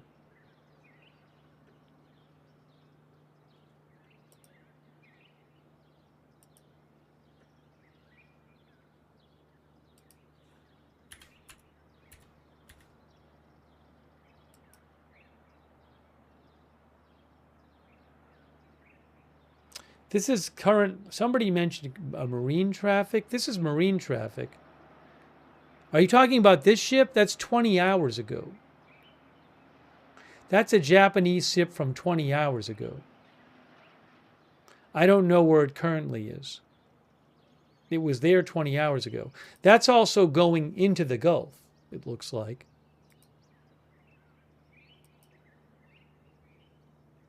Ooh, did it come out? Oh, no, it actually was like it came out of the Gulf. Well, I think, let's see. Oh, no. Yes, on March 20th, it was there. So that's a ship that may have come out of the Gulf. It looks like it did because it says March 20 here, but it was not being actively tracked. This is not active tracking. So it appeared here. Look, we've talked about this. Over the last couple days, there are several ships that got out of the Gulf through the Strait of Hormuz, and they took this unconventional path behind Larak Island here. I don't know if that's because it's mined in here or not. So we do periodically see a few ships coming out of the Gulf through the Strait of Hormuz, presumably, and there's reports that they've all talked to Iran. Perhaps some or all have paid Iran. And yesterday I showed you, well, in the last 24 hours, there was one ship that we could see that went through from left to right, but the tracking was off in this area. And the previous day, there were 3 ships, and they all appeared to go around here. And that's been going on for a couple weeks. There's been some days with 2 or 3 ships that go through. But presumably Iran knows about all these ships and is letting them go through for particular reasons.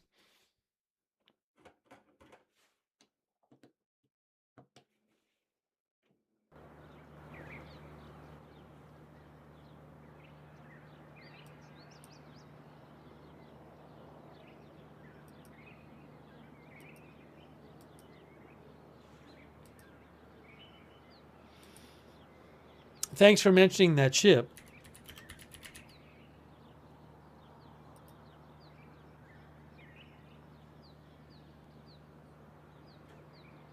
That ship is a LNG tanker sailing under the flag of Japan.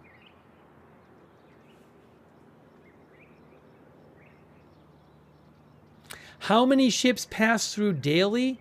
I want to say it's about 60 each way, I think, and maybe around 130 total, but let me look.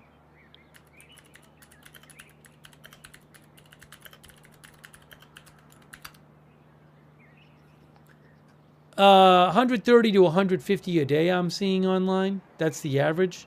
I think that's going both ways. It's just been a handful. I mean, I feel like I remember I'm seeing days of 0, 1, 2, or 3 pretty much. Yeah, I mean, if you look here, this is from the UK MTO. Historically, 138 a day. And then current observed vessel traffic. This is the latest update from UK MTO from about 12 hours ago. Current observed vessel traffic, 6 vessels a day. So they say they saw, this came out earlier today, they said in the past 24 hours they had seen 6 go through.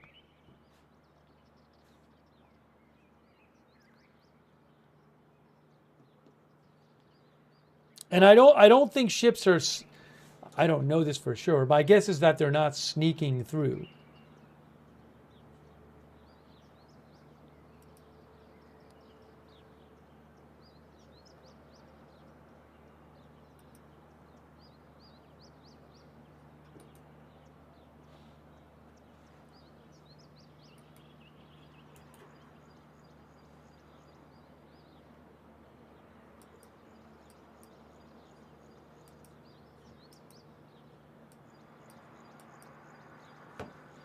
This is the current marinetraffic.com live tracking, and you can see there aren't many ships in there.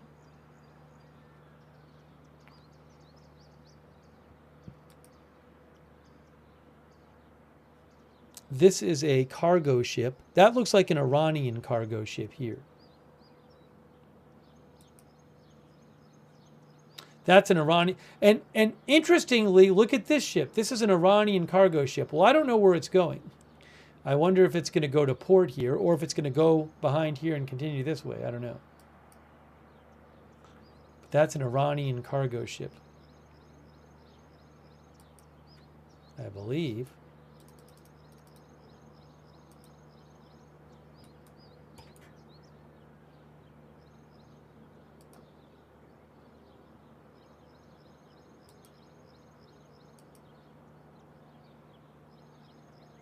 Why am I not seeing this? the goal sign.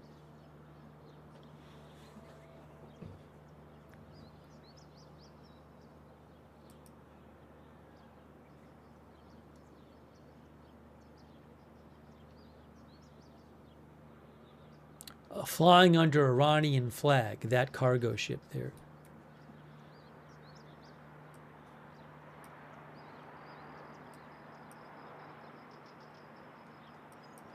And this is that ship there currently in the area of the strait is the Ocean Pretty is a Chinese tanker.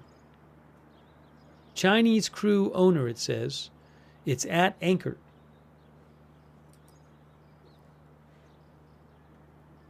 Sailing under Chinese crew owner, it says. Sailing under the flag of Barbados.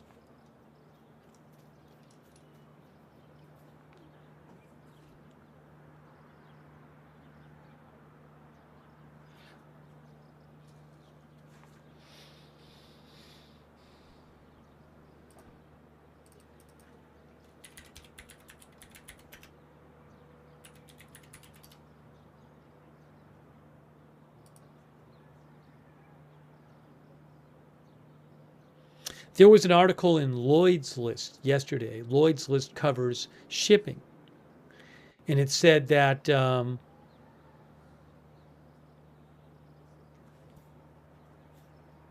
a second tanker owned by Abu Dhabi's state oil company has transited the Strait of Hormuz, only the second since the war started.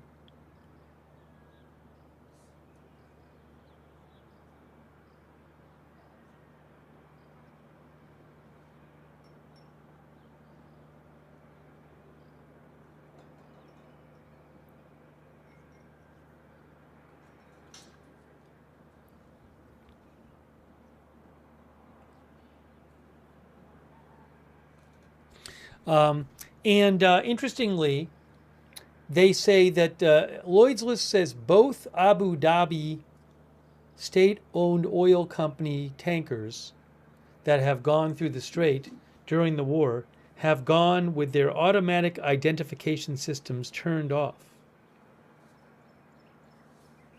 One that, so I don't know if that could have snuck through. I don't know. Maybe it made some deal with Iran to go through. I'm not sure.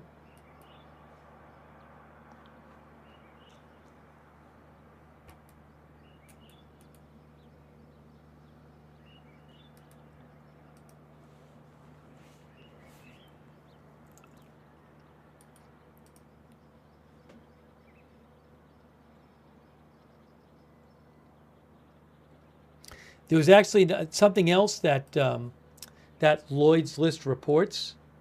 They have a headline now. That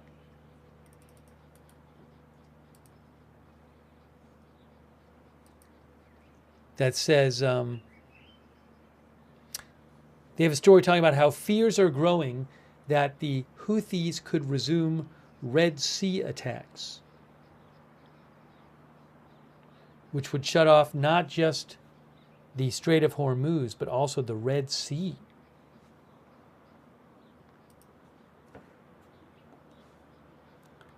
There's the Strait of Hormuz there. Shipments coming out of the Gulf have to go through there.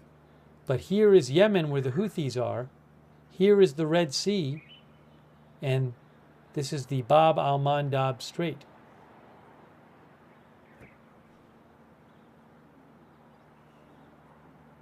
There's been speculation about why they haven't entered the war yet.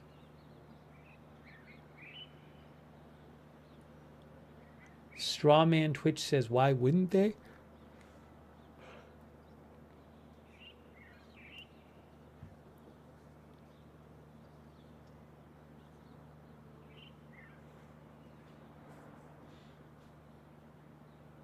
But remember, a lot of the Saudi oil is now going through the Red Sea rather than the Persian Gulf because it can't get out the Persian Gulf.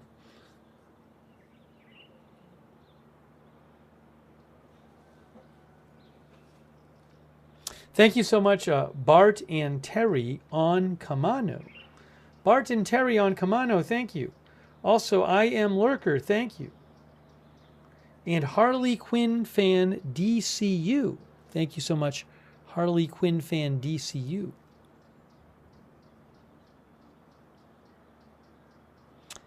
Thank you, Rob Russo. Rob says, really don't hear much anymore about this military operation being about getting rid of the current government in Iran and the innocent civilians who were killed.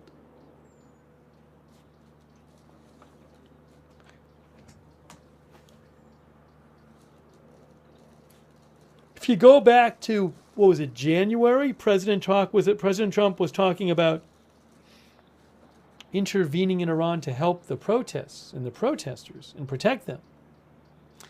I do agree with Rob, that's not really talked about much anymore.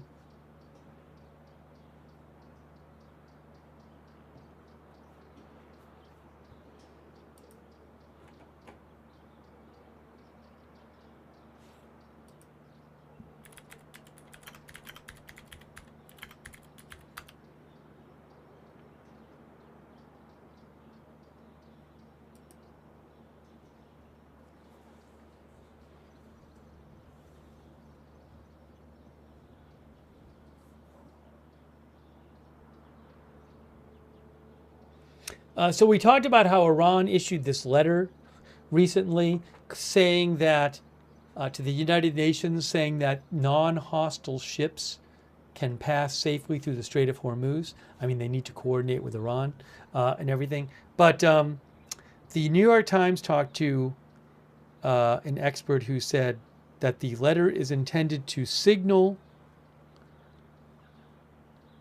the International Maritime Organization that Iran has not imposed a formal blockade of the strait.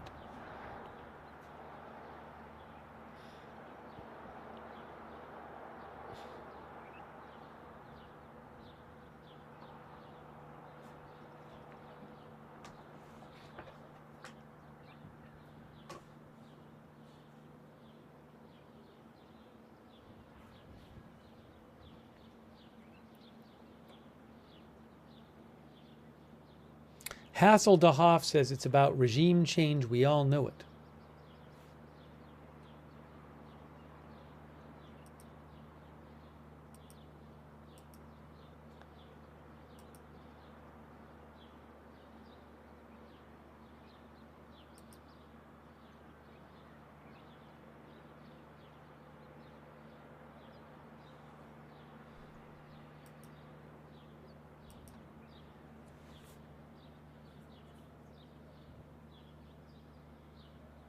PW360 said Hannity implied the talks have broke down already. Now, I didn't watch Hannity tonight, so I can't verify that. That's what PW360 said he saw.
Give me a moment here.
Hang on one sec.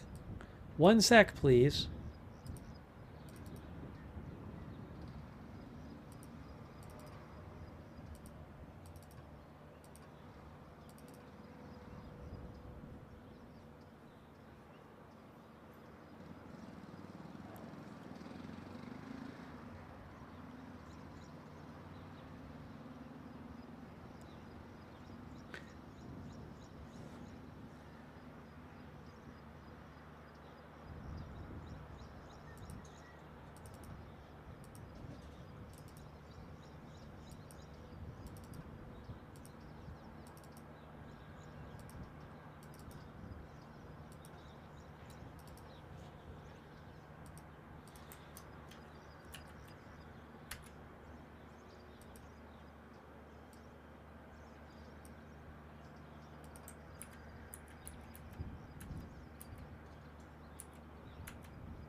Oh, I was going to just check something. Give me a moment.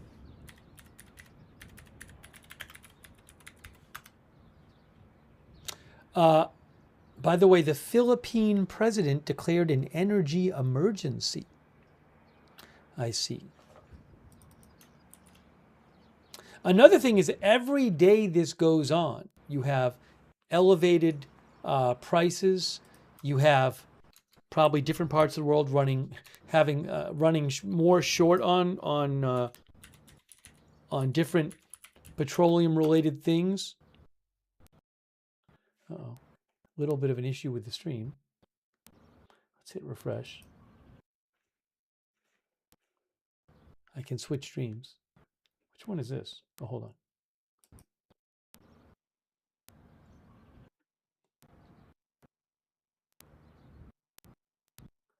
Let me go with this one. It's weird, they're both having issues. There's two different streams from Lebanon, and they're both having issues. I wonder if it's some infrastructure issue there.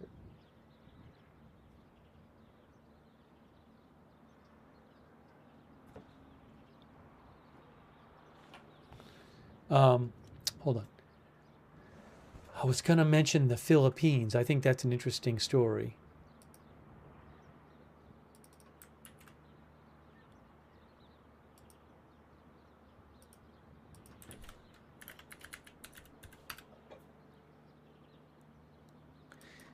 Philippine president declares a national energy emergency. How about that?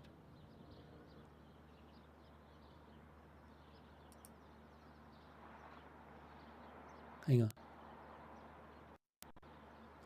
See, why is it? What's happening with the cameras? See that? I gotta put on the. Maybe I'll switch the camera. No, moving around.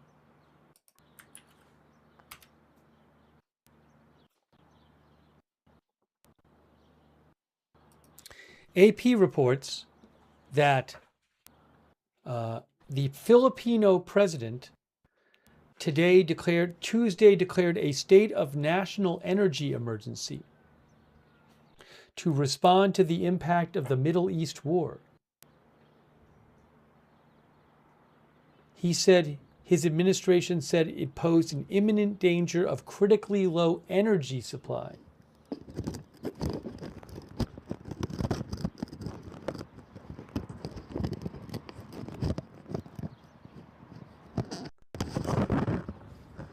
AP said under the declaration, which will initially last for the year, President Marcos will lead a contingency committee that will ensure the availability and orderly distribution of fuel, food, medicines, agricultural products, and other basic goods.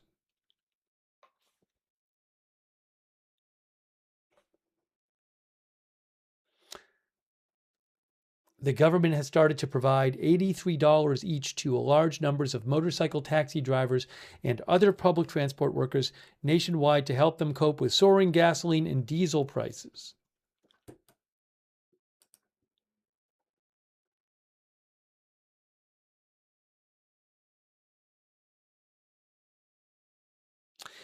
The Philippine Energy Secretary said the country has about 45 days of fuel supply based on current consumption levels.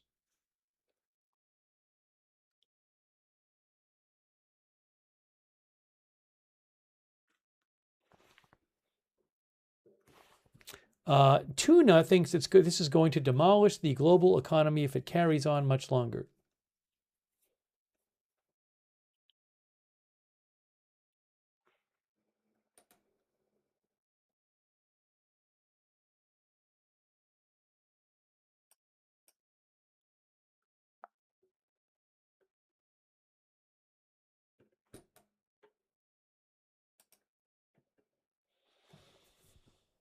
BBC points out that the Philippines imports 98% of its oil from the Persian Gulf. And the price of diesel and petrol has more than doubled in the Philippines since the war broke out.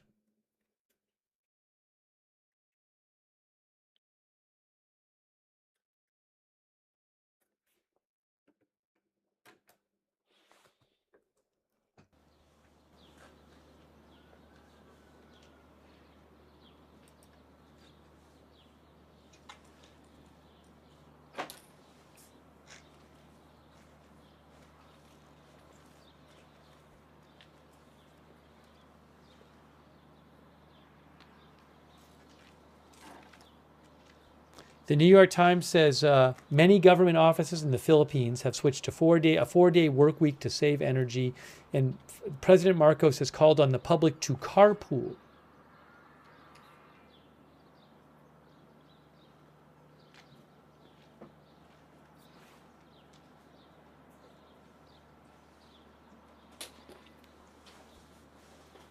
The Times points out that other parts of Southeast Asia are heavily dependent on oil that moves through the Strait of Hormuz.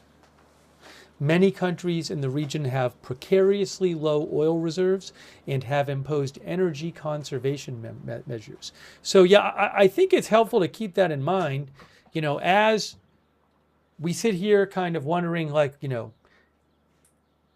is there going to be, we hear about troops moving towards the Middle East, more U.S. troops.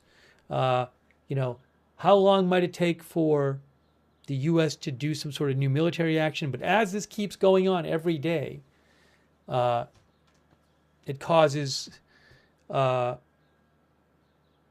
economic issues for many around the world.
Regarding ships going through the Strait of Hormuz, The Financial Times says in recent days, ship tracking data has suggested that Iran is permitting a small number of ships to pass via a route in its territorial waters.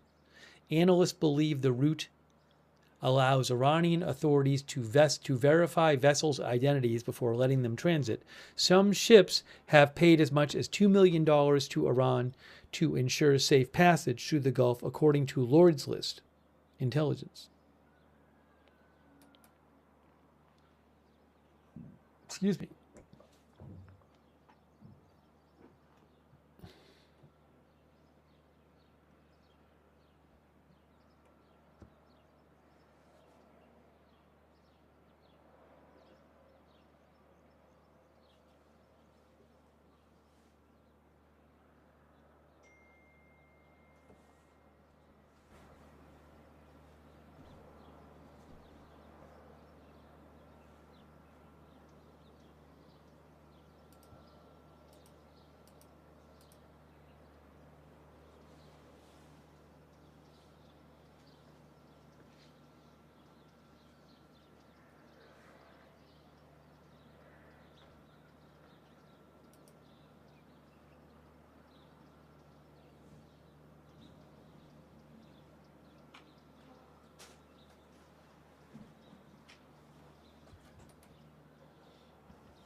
We probably should do at least one more poll tonight. We only did one poll.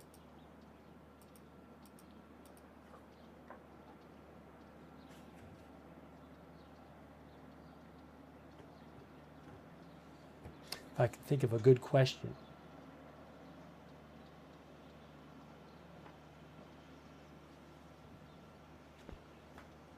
One of our viewers said, so the Philippines won't pay the $2 million. Well, I don't know. I don't know if every ship is allowed. Just because Iran might be accepting money from some ships doesn't mean that they allow any ship to just pay the money to go through the strait. I don't know. It's not exactly clear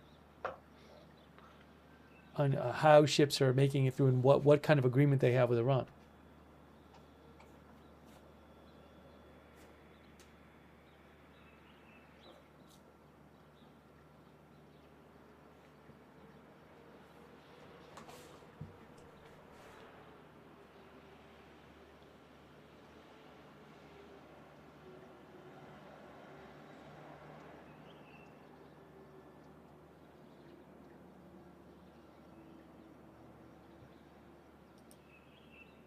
Oh, is there an early warning or no? No, what there is there's a drone alert in northern Israel. Or it was a drone alert, I think. Recent alerts. Recent drone alert, recent rocket alert, not current.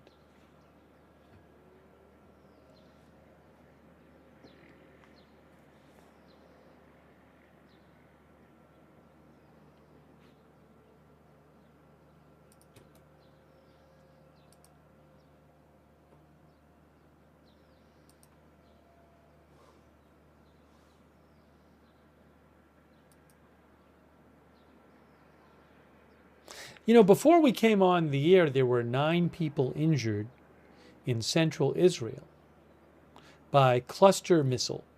Some of the bombs injured people. 1 in moderate condition and 8 others in lightly injured condition.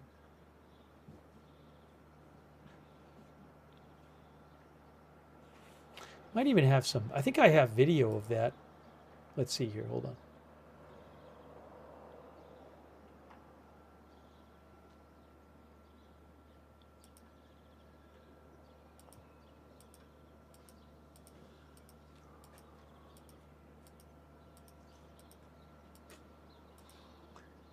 What is this? I don't know here.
Hold on.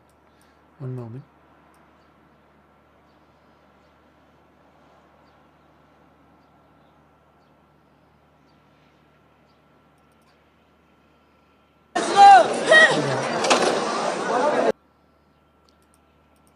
I pulled up a video. So this is, I have a video from, this would have been Tuesday night. Tuesday night in,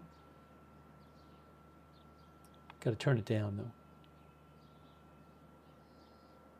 It's a video from Tuesday night, earlier tonight in Bnei Brak, Israel. So I'm going to just show you this right now. Tuesday night.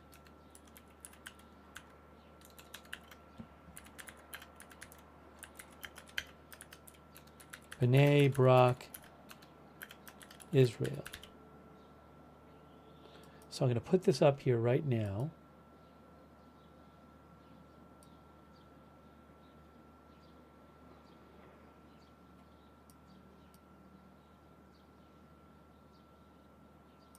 Okay. Then I'm going to just take this.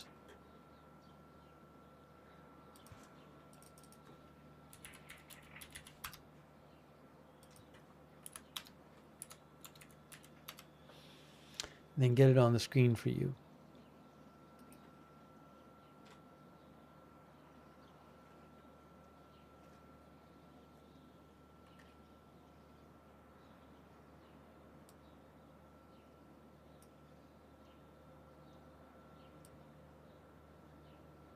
Okay, so again, this is a video from Reuters from Tuesday night of missile damage, and I believe this was due to a cluster missile in Israel. Hold on.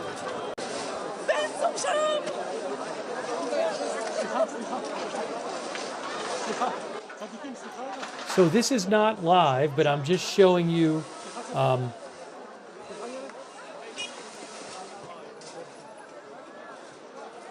some damage. This was missile damage from earlier in the evening.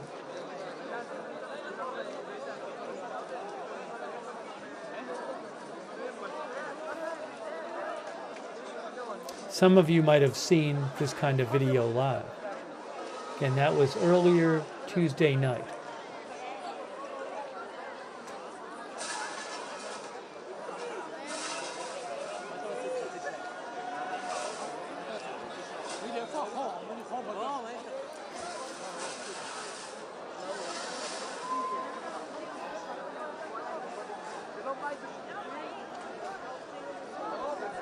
Hi, this is Rami speaking from Israel. I'm at the site of Nebrak when there's the missile. Excellent. Very Bnei Brak, Israel, that was. Okay, I'll fix it now. I'll fix it now. Okay.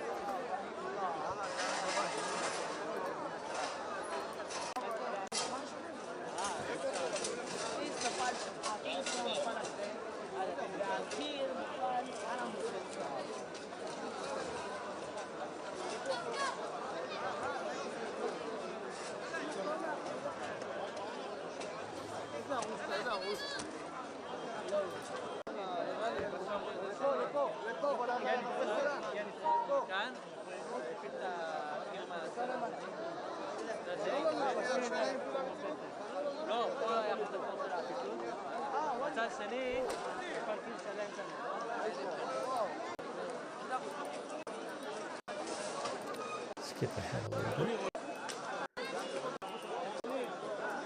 So you get the idea. So I wanted to just show you some of that from earlier in the evening. We weren't on the air when that happened.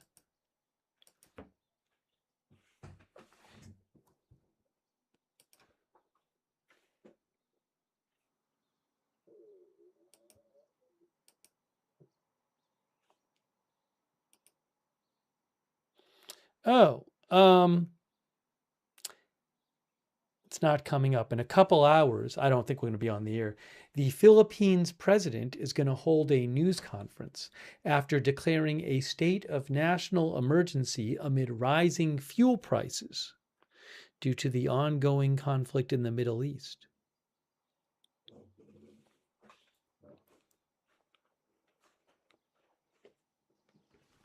Where is the sound? What happened to the sound?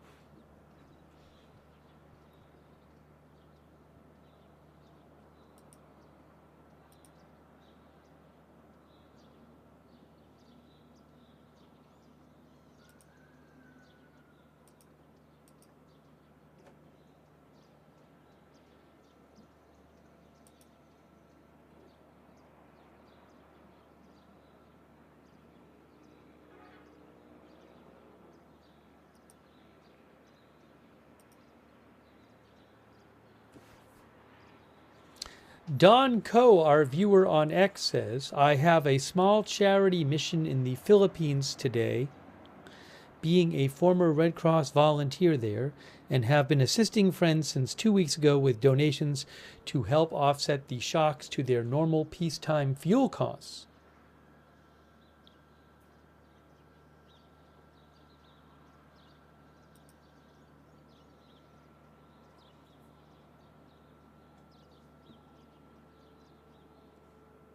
Don mentioned the disruption of foreign workers coming, especially from strategic allies to the U.S., being forced to flee the Middle East. One of the articles I was looking at about the Philippines mentioned that another issue, well, a couple of articles mention it. The New York Times said that a worry in the Philippines is that many Filipinos actually work in the Middle East, and many of them have lost their jobs during the war. And interestingly, the economy in the Philippines is quite dependent on remittances from overseas workers. That's an important part of their economy. And the Middle East, they get 18% of the payments they get from Philippines workers who work overseas. 18% of that comes from the Middle East. So that's a significant part of their economy that won't be there if you don't have these people working in the Middle East and sending back money. It's an interesting point.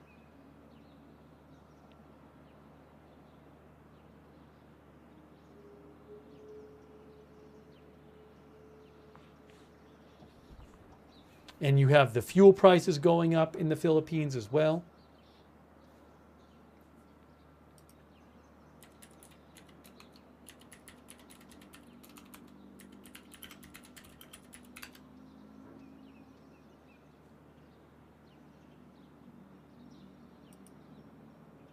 Reuters also reports the Philippines has allowed the temporary and limited use of a cheaper but dirtier type of fuel as it tries to find ways to cope with the Middle East crisis.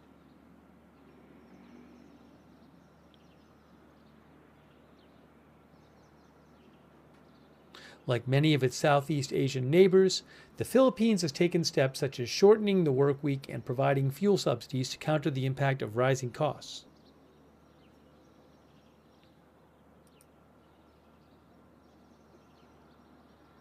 The Philippines is set to import Russian oil this month for the first time in 5 years.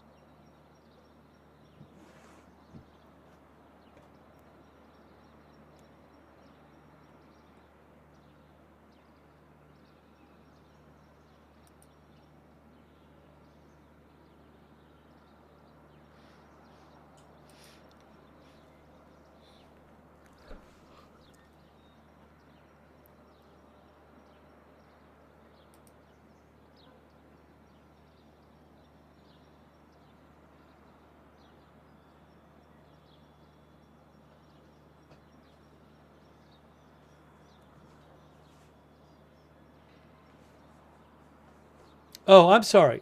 This is not Tuesday night. I forgot to take it off there. The Tuesday night I had up there was when I was showing you a few minutes ago the clip of the missile debris, the missile damage in Israel. And then I removed the video, and I never took off the thing that said Tuesday night. So sorry about that. Yeah, this is live from the Middle East here.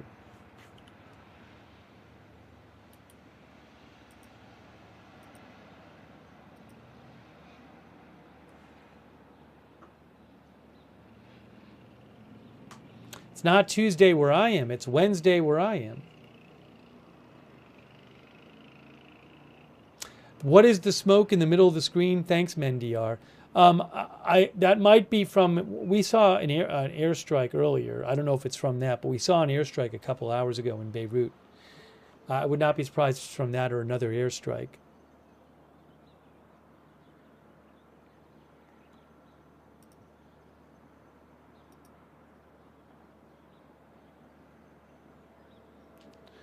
PW360 said Fox said troops would be arrived and ready by Saturday. Is that the new troops or the Marines who are supposed to show up from Asia? I don't know. That's what PW360 said he saw.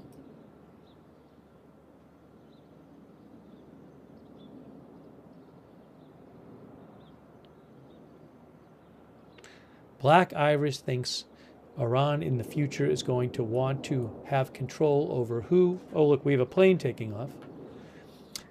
Black Irish thinks Iran will want to have control over who passes through the Strait of Hormuz going forward.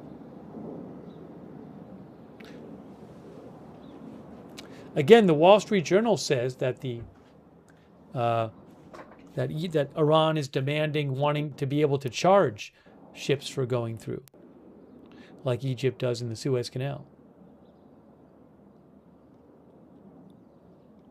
Black Irish mentions the Panama Canal as well.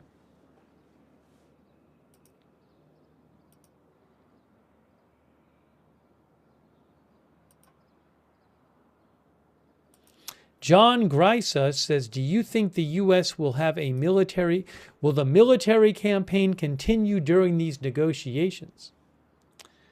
I mean, we're hearing about troops getting sent there. We're not hearing any talk of what I don't know is I don't know how much airstrikes is the U.S. carrying out these days, the last couple of days. Is it the same as before, less than before? Is the negotiations affecting that? I don't know. But there's no ceasefire right now. I saw some talk online of somebody proposing possibly a month-long ceasefire. I don't know that would ever happen. Hold on here, let's see. I mean, the Times of Israel said earlier today that Israel fears Trump will push for a month-long ceasefire.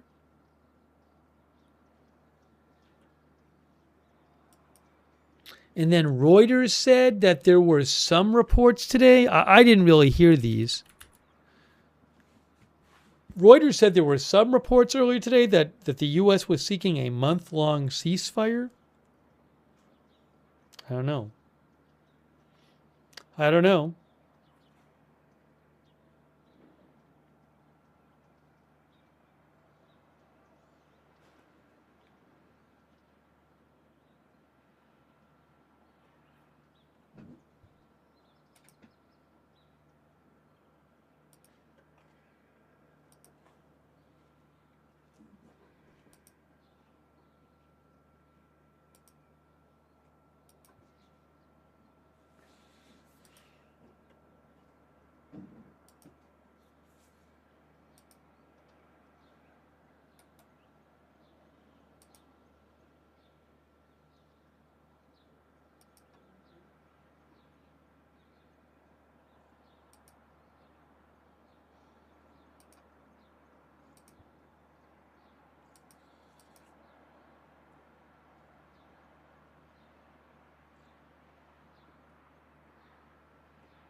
You can see the Institute for the Study of War said a half hour ago, Iran is reportedly requiring. Oh, this is actually neat. They talked about what we were talking about here. I'm going to go to their update here. This is just what we've been talking about. They have a little diagram. Where's the diagram? Right there. There's the diagram. We've been talking about this. Exactly this. Traffic through the Strait of Hormuz. You can see it says Maritime Intelligence Company Lloyd's List reported that over 20 vessels have transited the Strait of Hormuz by passing by Larak Island, where the Revolutionary Guard verifies vessel details and has extracted feeds from at least 2 vessels. Again, the normal shipping lanes is in here, not around here.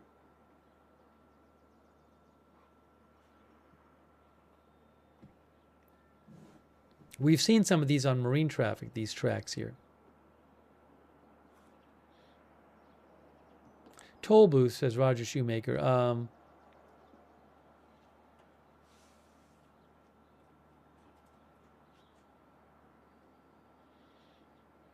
Where did they talk about this in the actual article there?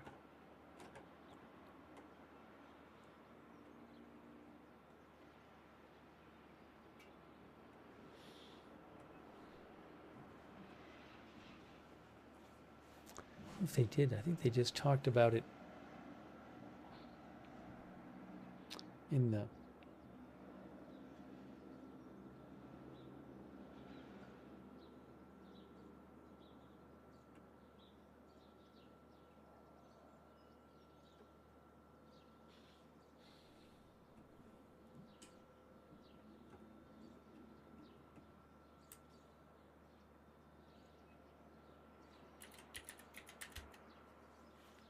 Oh, here it is, right here.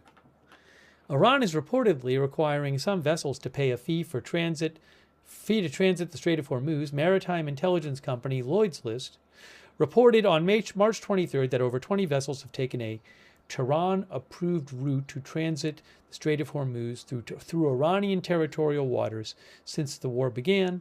A senior reporter at Lloyd's List reported that vessels that transit through the approved route pass by Larak Island, where the Islamic Revolutionary Guard Corps verifies vessel details and in some cases requires vessels to pay a fee.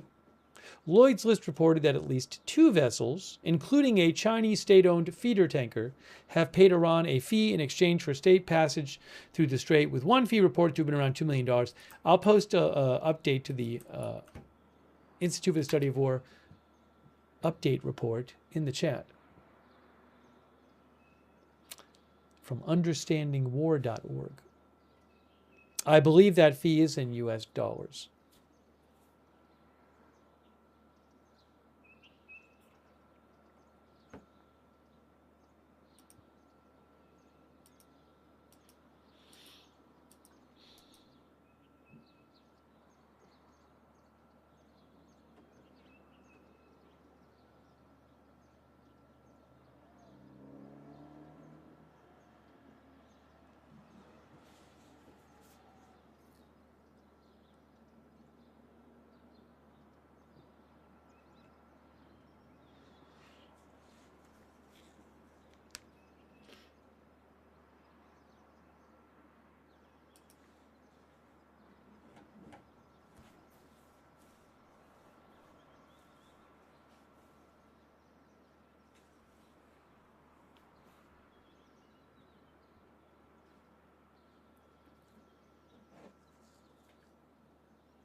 Oh, I wanted to mention this. I can't confirm the video, but OSINT Technical, who I find reliable, posted what is apparently a video of an Iranian-backed militia carrying out a recent first-person video drone attack in and it's in Iraq at, where is it here? At Camp Victory in Iraq yesterday. I'll post the link in the chat. And I don't know where it originated from. I'd love to find where this came from. If I could find the original, like the account it posted from. It's supposedly a Iranian-backed militia. And they have video taken from their drones of the drones flying around Camp Victory in Iraq. Hold on. Oh, Kataib Hezbollah released the drone video, they said. All right, hold on. It's the US's Victory base.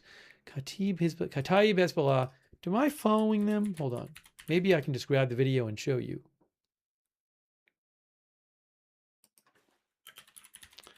I don't know if I have their Instagram.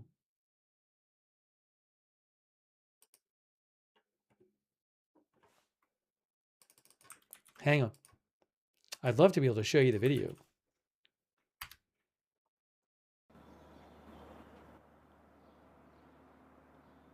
Ooh.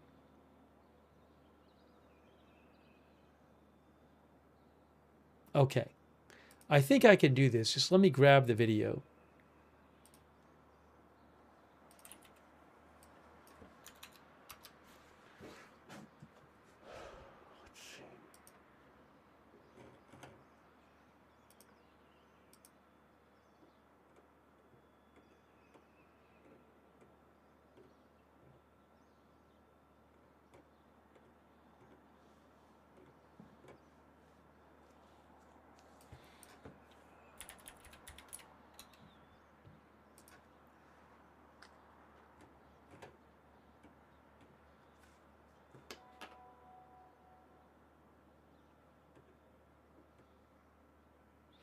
Can I find this video here as originally posted?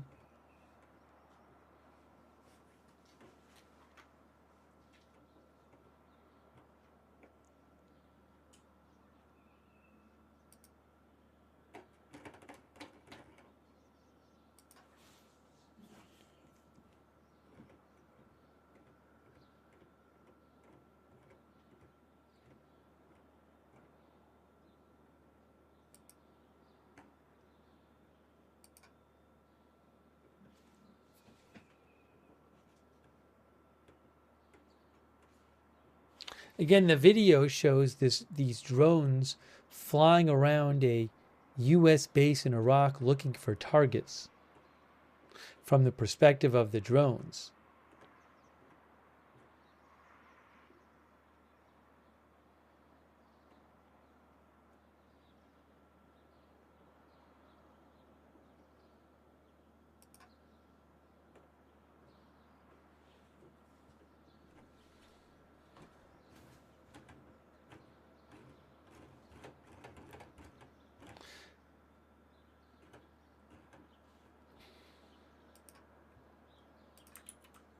JNRX says it's those fiber optic drones. Does it need to be fiber optic though for first person video? I don't know that.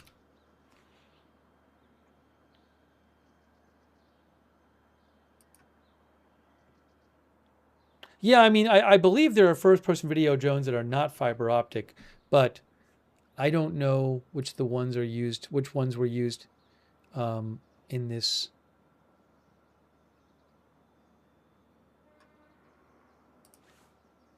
Apparent attack. Sir Jake says wireless is way blurry and easy to jam. Somewhat says fiber optics is just for anti-jamming.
I'll have to look and see if I can find.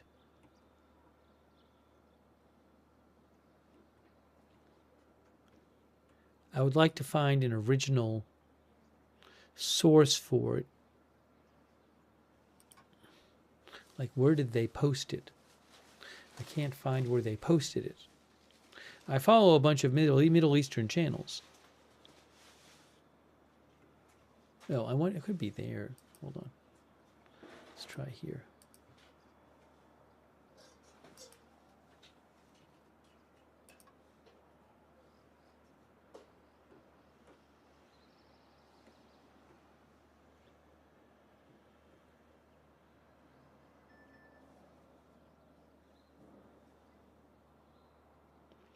Rudao posted the same video.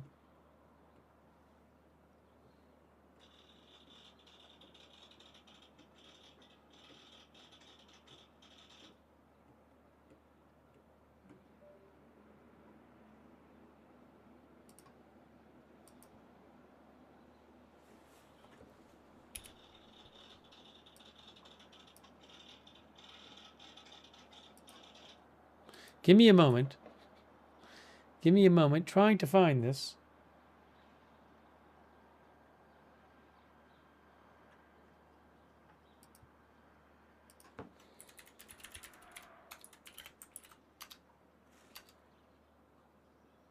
Oh, thanks to Susan Priest Buchner for the Facebook stars. Thank you, Susan.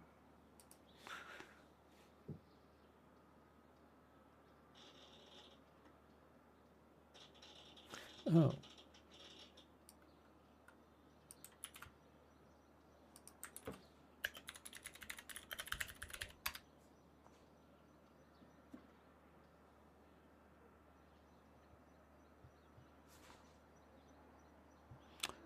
Ooh, let's try this.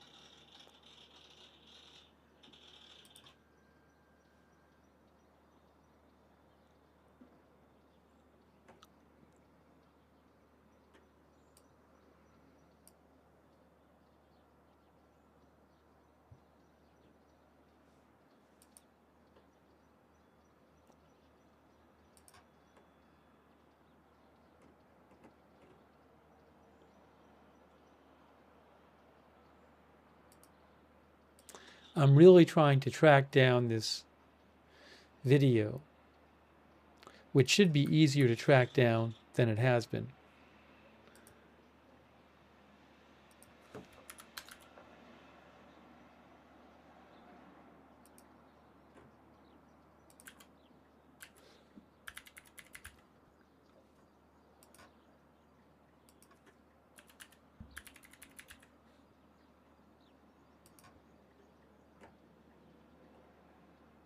Ooh, maybe I got it. Is this it?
Guys, I really tried.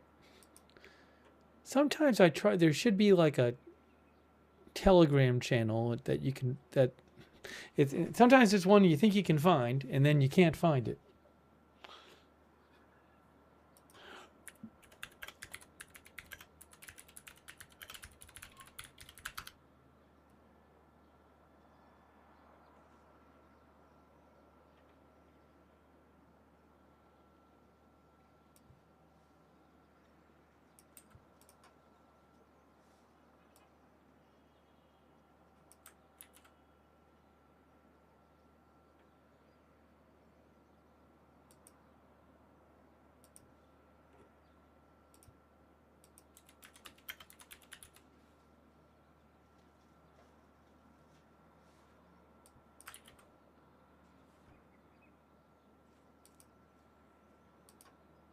Maybe this one has it. Maybe this channel has it. Let's see.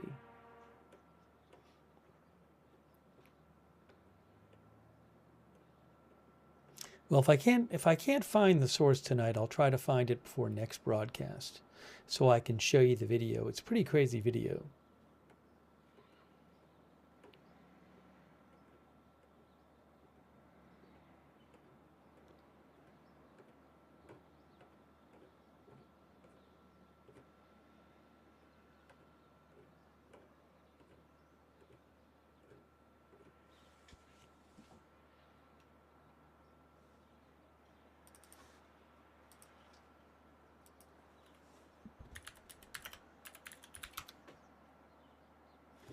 Jen Xer, thank you. Jen says the end game is the Monroe Doctrine. He wants the Western Hemisphere. Cuba is next. Thanks also, the David Holland, thank you.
I'm still trying to track this down. It's crazy.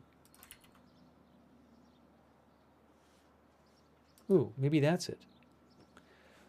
I found it. I found it. I did it. I did it. I found... Was I already subscribed to them? I was already subscribed to them and I didn't see it. I found the... All right. For those 5 people who haven't left the broadcast yet, I'm going to show you something now. So, the Iran-backed Islamic resistance in Iraq. Okay, this is an Iran-backed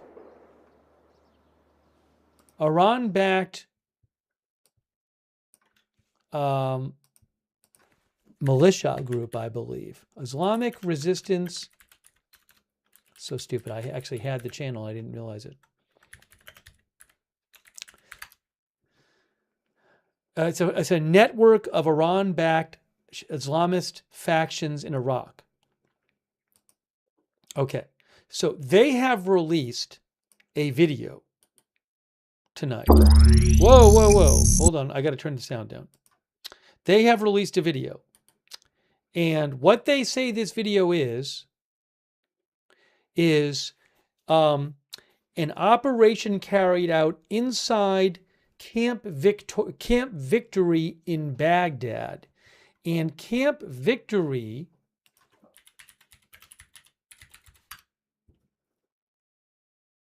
is a U.S. Armed Forces installation in Baghdad.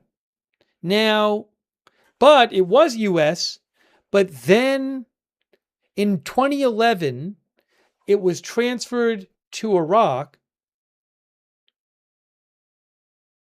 But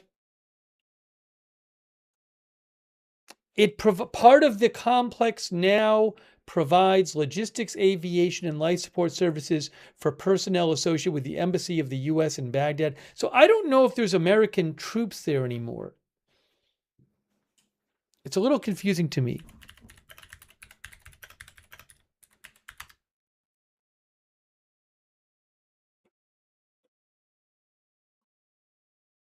I see it described as a U.S. logistics center. So Al Jazeera a couple days ago described it as a U.S. logistics center. Okay. And then the New York Times says it's a former U.S. base within the Baghdad International Airport complex that still hosts a diplomatic logistics hub. Okay. Tonight, this Iranian-backed militia group in Iraq, about 4 hours ago, said, "We will shortly broadcast footage of an operation carried out by our mujahideen against the American enemy inside Camp Victory in Baghdad." Okay, and I actually have the video here from them, and I'm going to show you the video. And this is looks like a first-person drone attack where they can operate. It looks like, they're flying. It looks like, I gotta turn this down. It looks like they're flying drones, and that they can. So the drones have cameras on them, and they can see whoever's operating the drone can see when it's flying, where it's going, and direct it based on what they're seeing. So check this out. This is from Camp Victory. I'm going to put it on the screen right now. And OSINT Technical, who I follow, said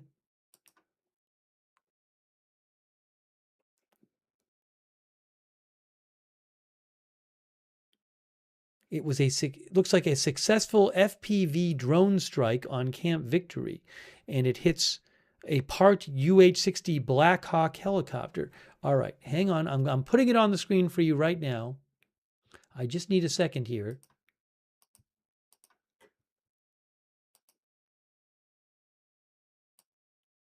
Sorry. Here. So this is, again, This is posted tonight by an Iranian-backed Iraqi militia group who said that they did this. I think they said yesterday. I'm going to turn this, put the sound off because it had some music on it, okay? So let's check this out. Watch this. It says 3:23:20. So this is March 23rd. This is yesterday. This is first-person drone footage.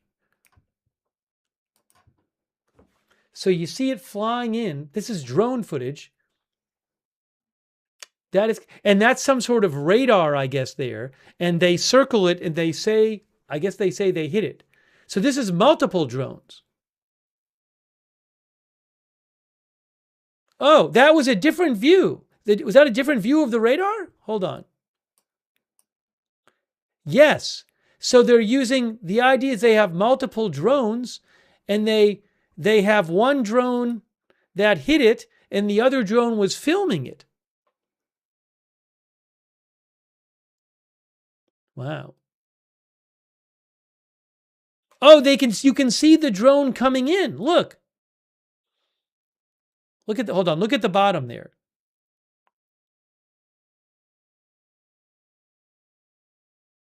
They played in slow motion right here. Wow.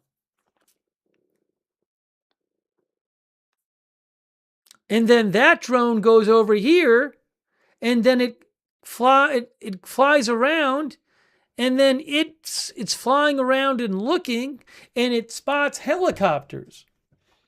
And apparently it hit a helicopter.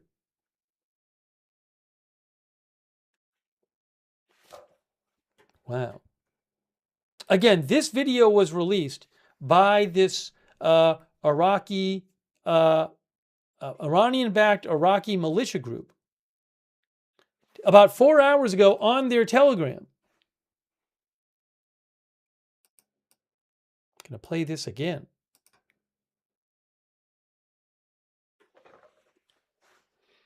That's Camp Victory. It's a logistics complex in Baghdad that apparently the U.S. uses. No, it has music on it. I'm not going to play. I can't play the music.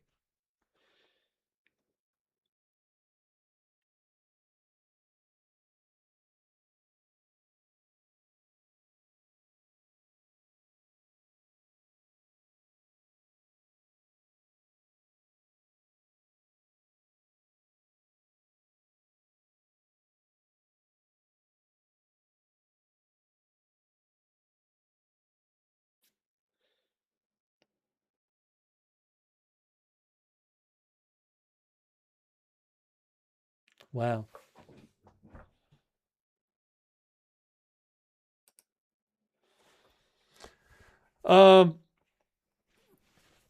I believe that, by the way, this was reposted by BBC's Shayan Saradar, I can never remember the last name. It's Shayan Sardarizadeh. He reposted it. He's with BBC. He specializes in verifying videos. And he reposted that video. Shayan Sardarizadeh.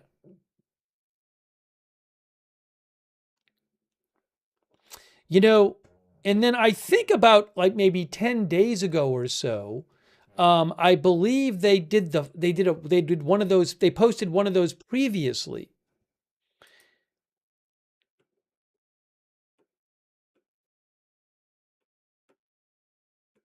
If I can find it here. I don't know if I'll be able to find it right now.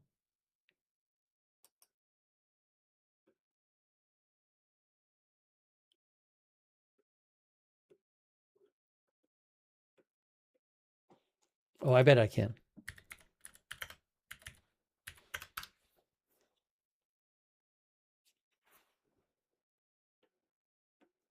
Yeah, so OSINT Technical also posted this back on March 14th. I have to find the source of the video.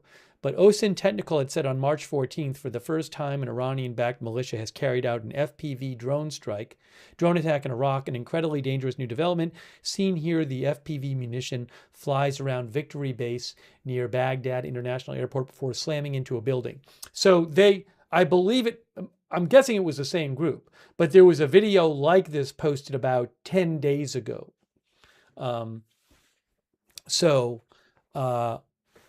So that was,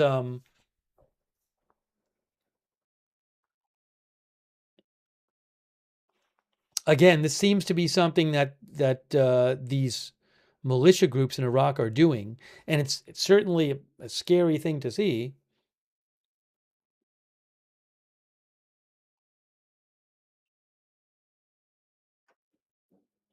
Our viewer Hans Jerzen says, imagine if it's a swarm of armed drones very difficult to intercept.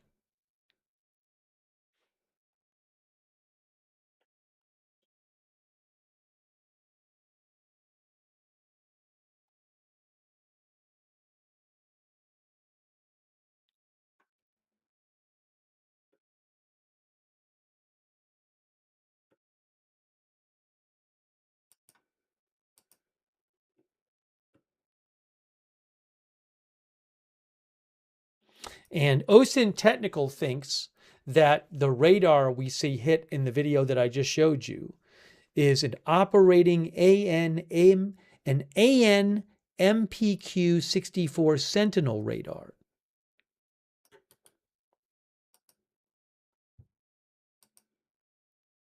Like this. That's what that would be.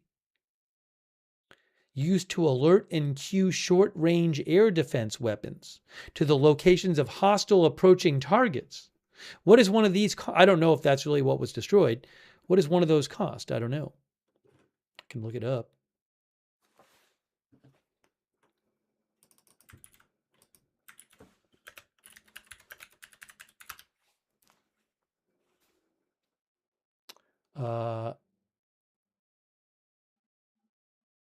AI claimed 5 to 7 million. A site called the Defense Watch said $5 to $7 million. I'm going to show you that video one more time.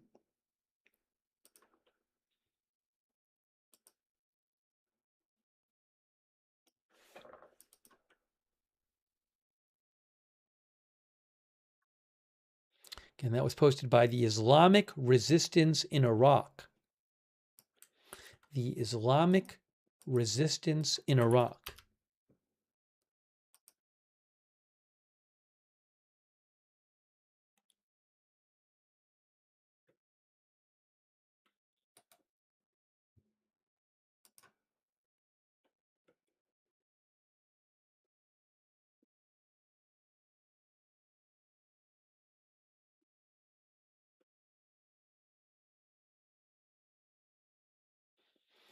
Al Jazeera says the Islamic resistance in Iraq is an umbrella group of Iran-backed armed groups in the region.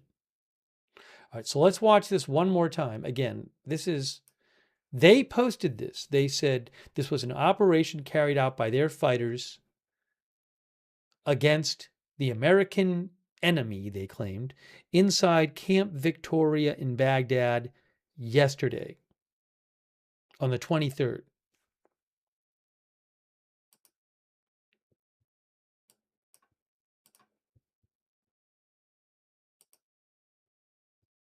Look, and with U.S. troops, more U.S. troops heading to the region, who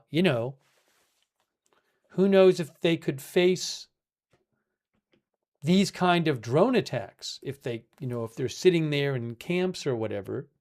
I maybe these kind of things have been tried already by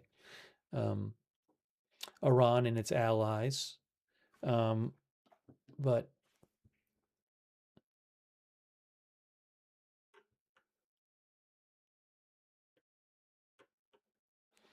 John Mike thinks the radar won't pick up small FPV drones like that. Here it is again. Okay, so again, this is their video that they posted.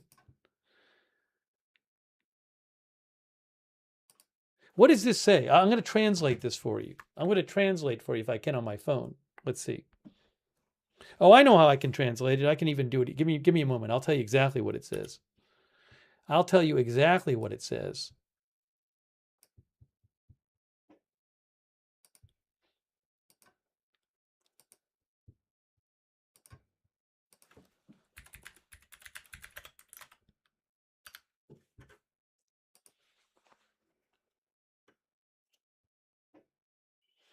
Targeting Victory Base belonging to American occupation in Baghdad.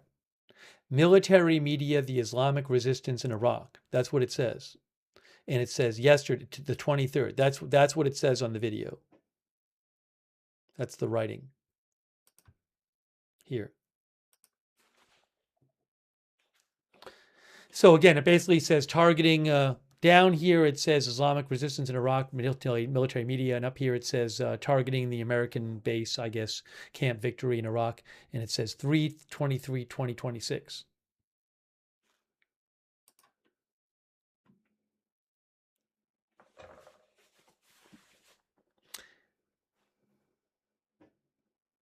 And that is a radar. Oh, they say what it is. They actually say what kind of radar it is. They claim that it is an AN MPQ-464 Sentinel radar. That's the one I just looked up, which supposedly costs between $5 and $7 million.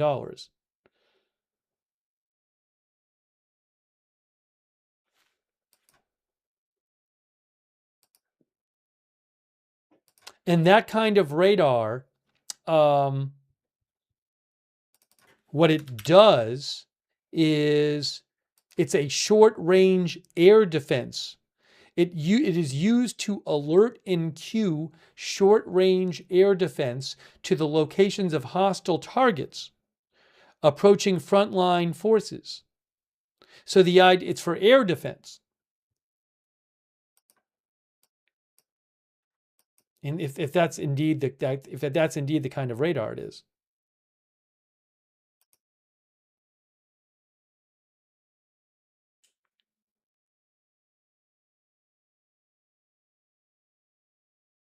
Wow. And look at the slow motion here.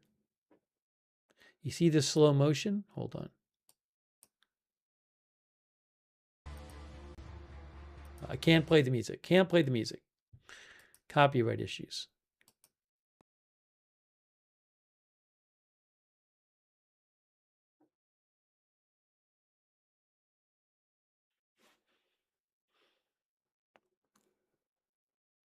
And then that other one, look at this. It's just flying, and they're just flying over this over this logistics base.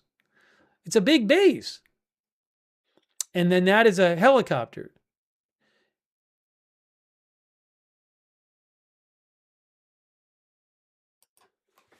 What would they say? It was a UH-60M Black Hawk, right? A Sikorsky UH-60, they said.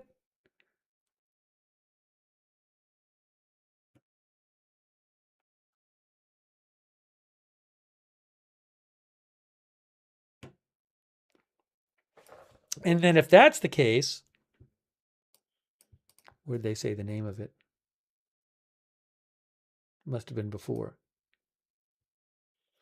UH-60M.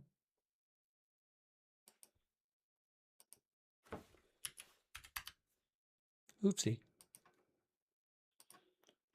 That is so I'm reading online about the UH-60M helicopter. I don't know if that was a UH-60M, by the way.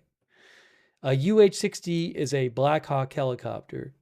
And UH-60M,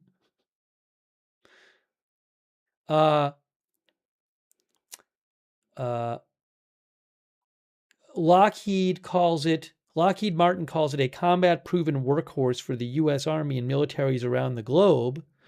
What does it cost a UH-60M? I don't know if that is. I am seeing online an estimate of 15 to 20 million. I don't know if that's right, though. Actually, so Wikipedia says cost of H-60 models varies. The unit cost of the Army's UH-60L is about $6 million. The Air Force HH-60G has one of $10 million. Anyways, could be several $1,000,000.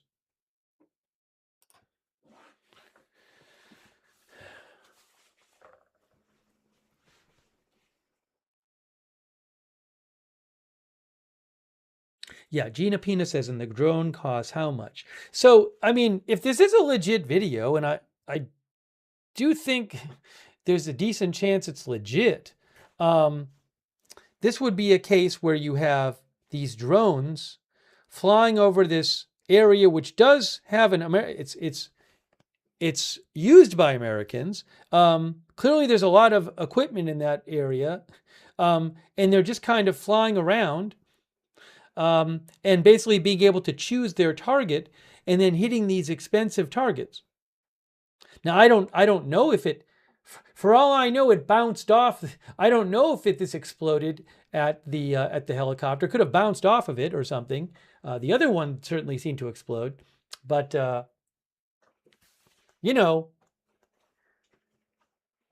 seems concerning. Yeah, now Weaselman says doesn't look like anyone is actually there. I don't know. Are there times when it's not really that busy there or whatever?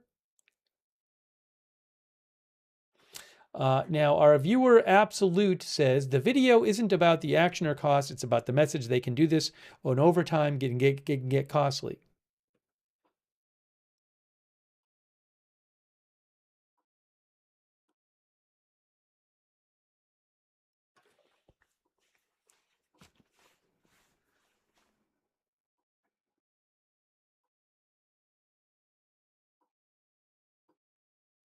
Now, I don't know for sure that the radar was destroyed, but it seemed like it was a pretty big explosion.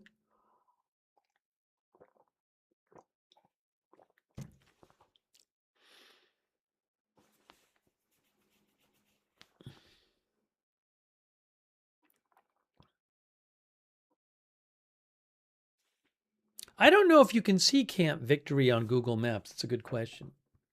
Anyway, it's concerning. I wanted to show you that.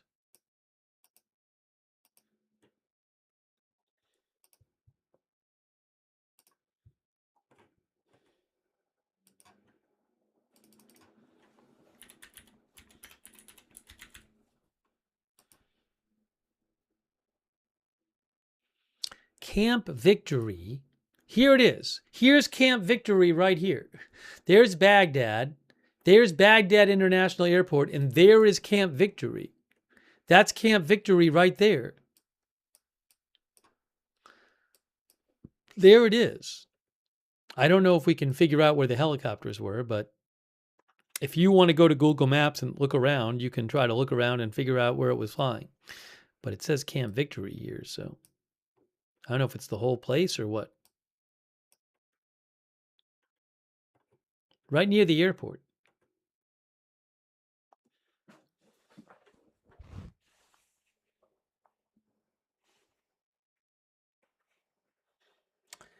Jason Brown says, this is how drones are effective in modern warfare. Iran will not fight a conventional war. Well, I'm glad I was able to show you that. I mean, if they put out any more of these videos, I'll certainly let you know.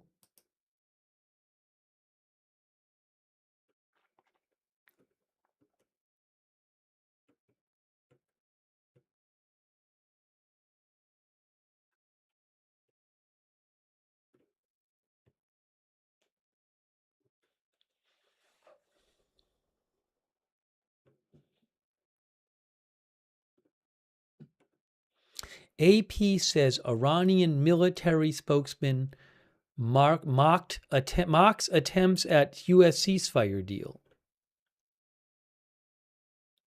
Oh, hold on. I might be able to get you this too.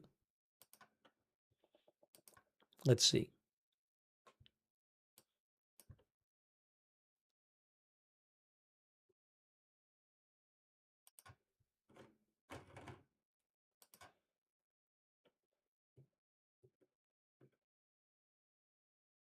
I just saw Iranian state media post that video that we just watched, the drone video from Camp Victory.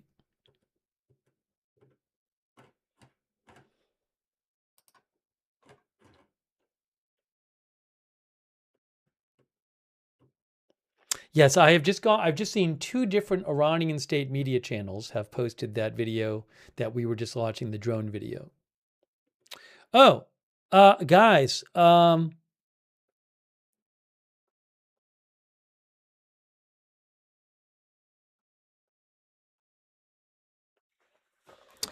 message. I have a message from the Iranian armed forces. New message from Iranian armed forces via Iranian state media. Hold on. I'm gonna read this to you. I'll show it to you. Hang on a moment.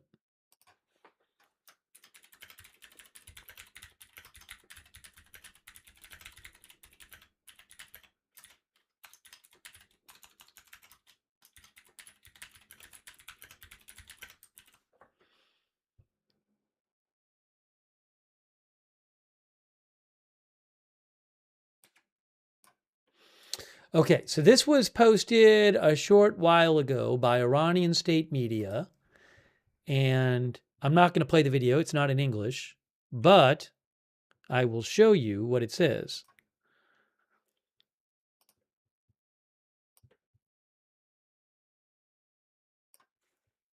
Can you see this?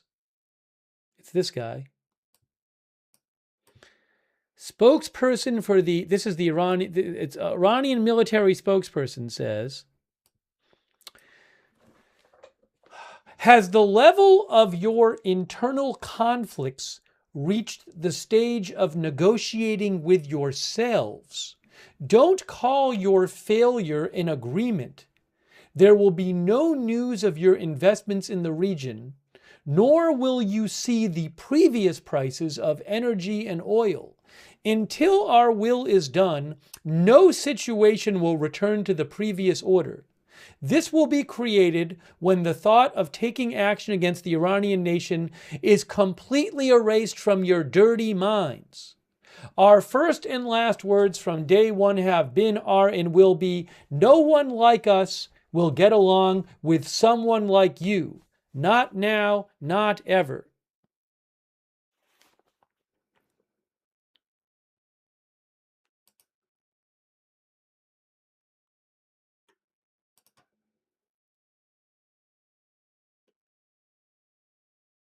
And again, this is AP described this as the spokesman mocking the ceasefire proposal.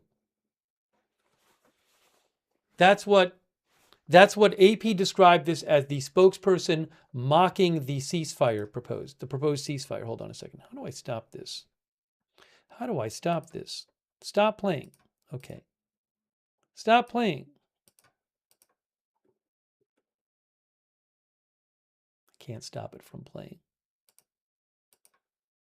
Just trying to stop it here. I don't know if there's any way that I can.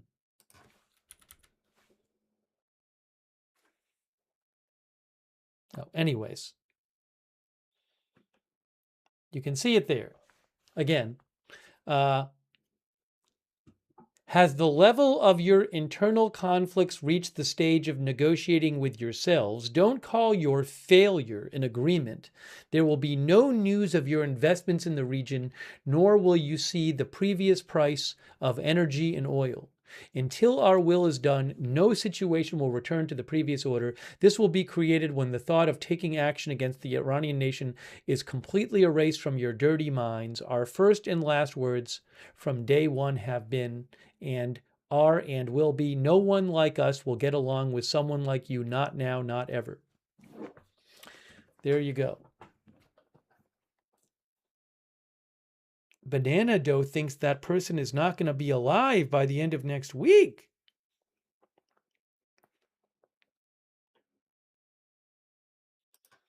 Jane Malin says, what lies will Trump tell tomorrow?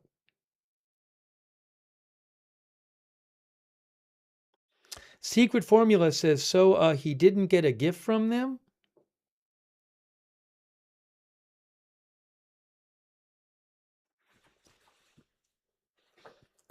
That was posted about an hour and a half ago. Sorry, I just saw it. It was posted on state media about an hour and a half ago.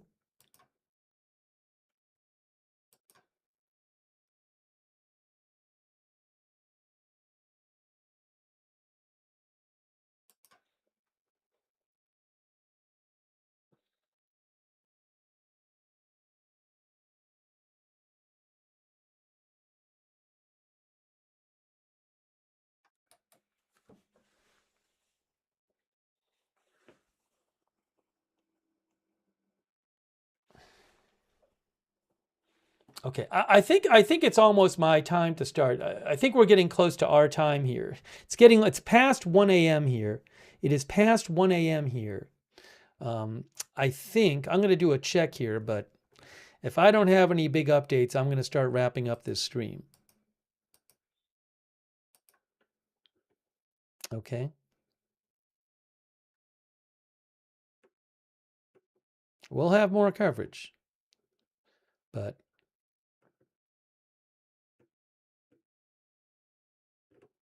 I can always come back on the air if there's something very urgent that happens after I get off the air. I think it might be our time. I think it might be our time, guys.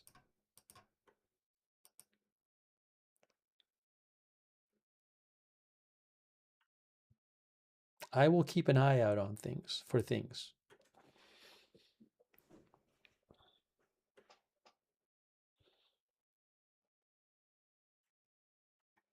Where did the rest of the chat go? Wait a second. My chat window closed for a second. It's our time. Oh, alerts? Hold on.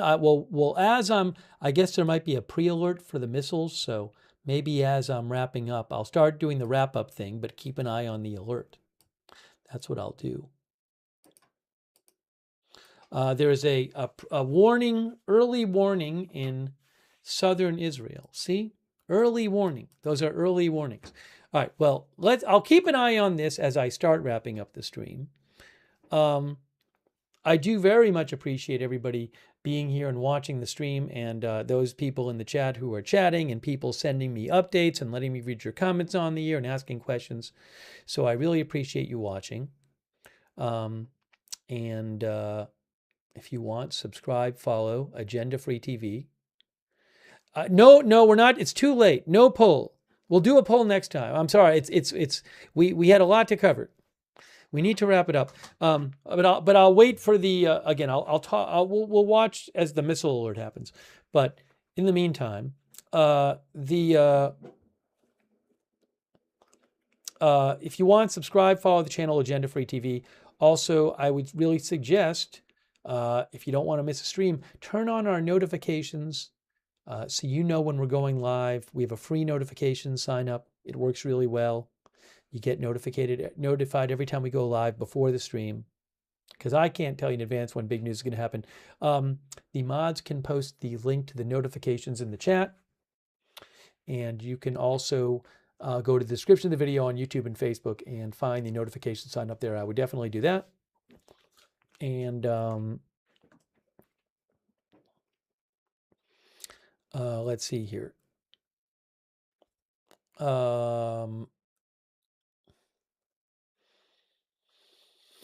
I will post on my X account. Hang on. I will post on my X account about breaking news when I'm not live. At Lookner on X. You can follow me over there for updates.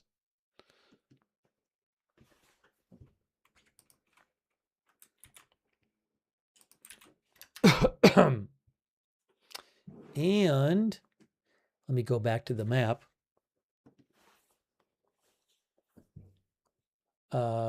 Hey, shout out, huge thanks to our moderators. They are incredible. They're the reason that we can even have chat rooms. Our moderators who are keeping things under control and respectful and civil in the chat. People like Ruth over there on YouTube. Thank you so much, Ruth, for modding, and everybody else who's modded there. Also, Linda Belk, Larry, Misha over on X. Thank you so much for modding on Twitch. Idaho Star, I Got That Fire, Matthew Kohai 3, Sarah, Surly Devin, all of our other Twitch moderators, Charlotte Webb, Paul Anderson, Kay Lowry Body, Margaret Riley, Shannon Davis Hughes, Andrea Holder in training over there. Thank you so much for moderating. Also, huge thanks to everybody for supporting the channel. So nice of you guys. Again, I am aware that there's a early warning in southern Israel. We're going to keep an eye on this. I'm kind of just doing some goodbyes beforehand. Thanks. I owe a thank you to Weasel Man. Thank you to Temi Dank for the memberships. Thank you, Temi Dank. To Cameron Sent.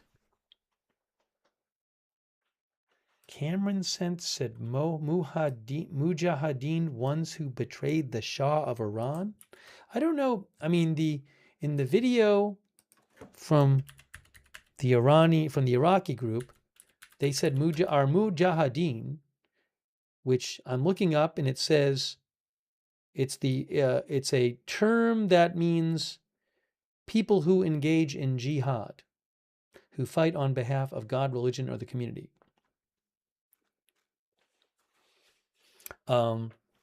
Thank you, Cameron Sent, for your support from Canada. Hold on. We have some alerts going on, some sirens. I do not have a camera there, but you can see there are some missile sirens in southern Israel there. It's on your screen right now. On your screen right now. Southeast of Beersheba.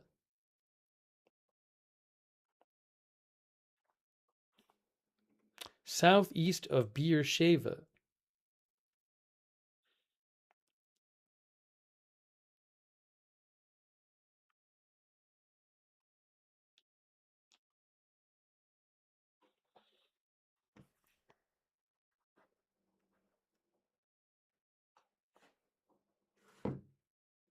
And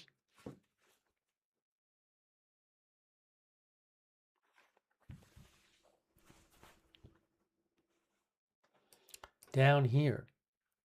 There were one of our viewers mentioned that there have been hits here. Arad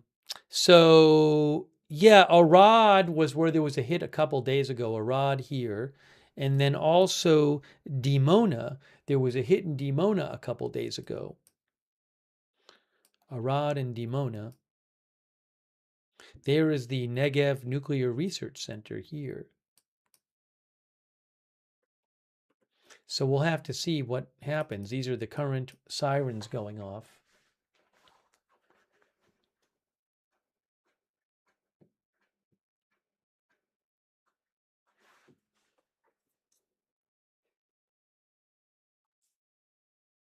Yeah, I'll stay on and see what happens. We'll get some reports about what is going on. By the way, we do have a chat where you can chat with other viewers when we're not on the air, our Discord chat. It's free. Check it out if you'd like. A bunch of our viewers like doing the chat. It's the same link as the free notifications link. And also big thanks to our Discord moderators who moderate our Discord chat.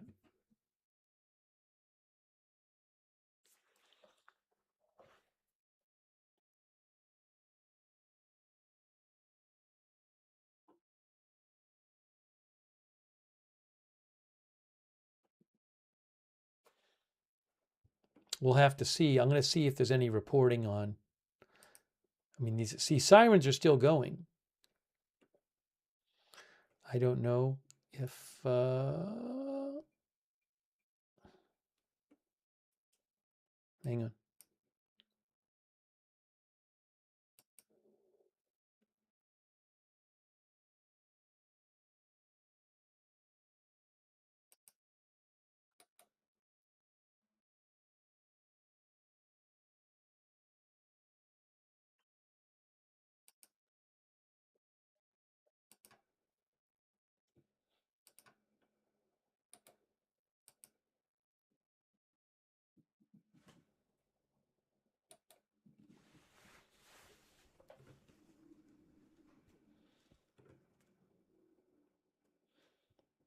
I don't. I'm looking. I'm looking to see if there are any reports so far about these missiles. Still a few sirens out there going off. Look at this. Still.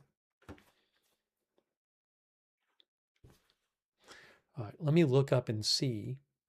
Let me look up and see about reports.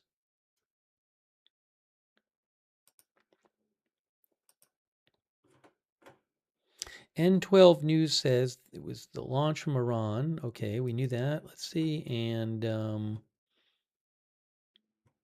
yep, launched toward the south.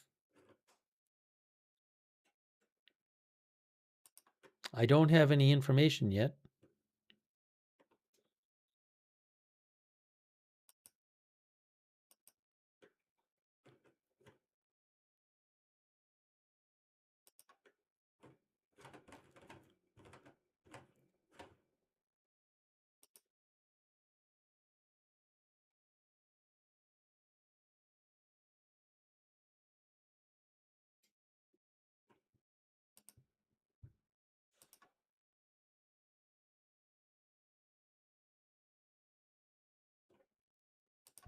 Again, I haven't heard about interceptions yet or anything.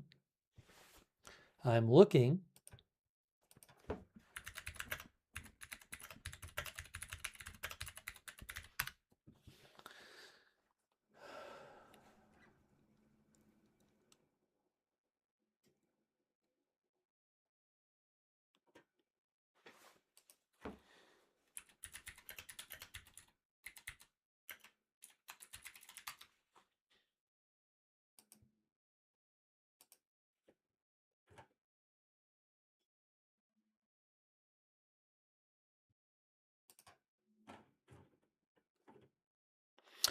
One Israeli news account I follow, Yediot News, says launches to the south were intercepted. That's what it claims. Oh, interesting. No, but wasn't this from Iran? Let's see. Was this from Iran or was this from the north? Was this from Hezbollah? That I don't know. It might have been from. No, it's at 1:09 a.m. Israel said launched from Iran.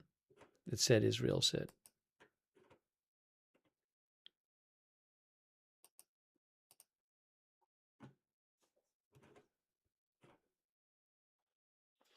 By the way, another good way to find out when we're live is if you're on X, follow us on X at Agenda Free TV. I always post there before we go live. I post updates about the channel there too at Agenda Free TV. Oh, it's Evergreen Intel. Hey, Evergreen Intel is in the chat.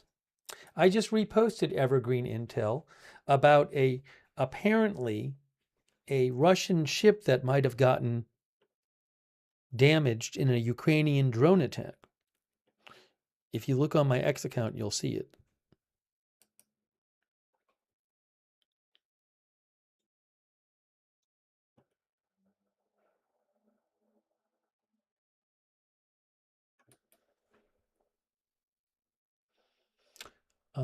Let's see here. Anything more about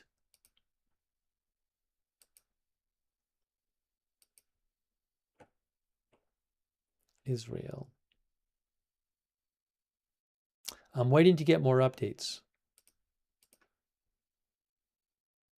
As we kind of wrap up the stream here.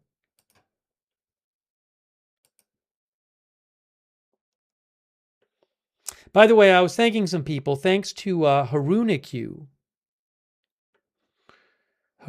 Q said, we were very sad to hear about the apparent cancellation of the Pakistan Day Parade. Was that over energy or something like that? I don't know. Again, we're wrapping up the stream, so I'm not going to be able to spend that much time on this, but is that what I had seen?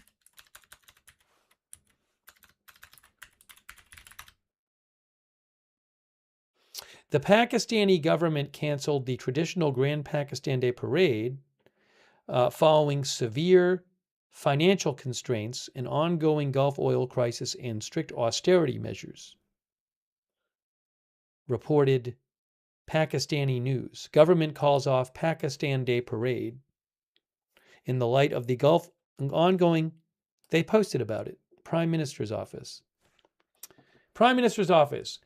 This is from last week. In the context of the ongoing Gulf oil crisis and the austerity measures announced by the government, it has been decided that the Pakistan Day parade and all associated events on March 23rd will not be held.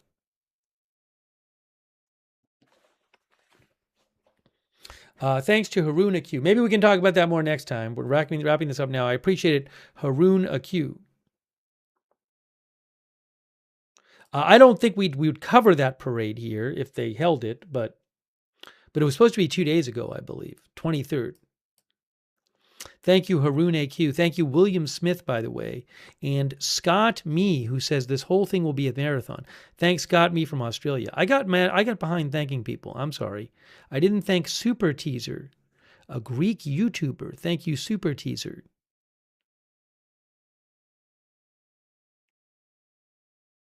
Thanks also Gen Xer. Oh, I think I thanked Gen Xer before. But thank you. Thanks everybody for your support of the channel. It's really kind of you, and it's what allows the channel to exist. So I really appreciate it. Joan Spoon, I never thanked on Twitch, and Hello Howdy. Yeah, I got behind on Twitch too. Read the Kiwi, Loanado, Valor 2, Hello Howdy, Who Shot JR, and Joan Spoon on Twitch. Thank you so much. Sorry for the delay in thanking people. I still update from Israel. Let's see.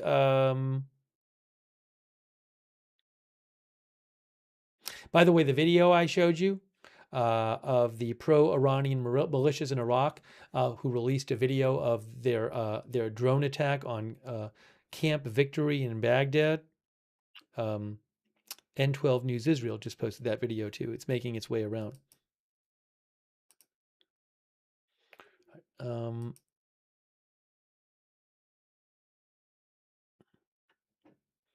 Anyways, let me also mention. If you are watching on YouTube, I would suggest turning on the YouTube notifications. Another good way to find out when we're live. To turn on the YouTube notifications, subscribe to the channel, and then click the bell and choose all notifications. Again, subscribe to the channel, click the bell, choose all notifications. Okay. And hey, let me thank also our Facebook subscribers who support the channel, like Brian Davio and Margaret Riley, K. Lowry Body, Christy Claft, Susan Priest Buchner, Kristen McConnell Gates, Martha Crawford, all of our other subscribers over there. Thank you so much for subscribing on Facebook. And our Twitch subscribers, like Wall Street and Shaggy and Black Up V2 and 4C Blue and Ma Florida, Johannes Creekhammer, Matthew Kohai 3, and Bill Huang, and Trocky, and Judge Hat, and Los Gatos de Wilson, and Guy from KC, and Gina Pina, Hot Rodacy, My Mind Spray, and all of our other Twitch subscribers. Thank you so much. And also our YouTube members I want to thank too.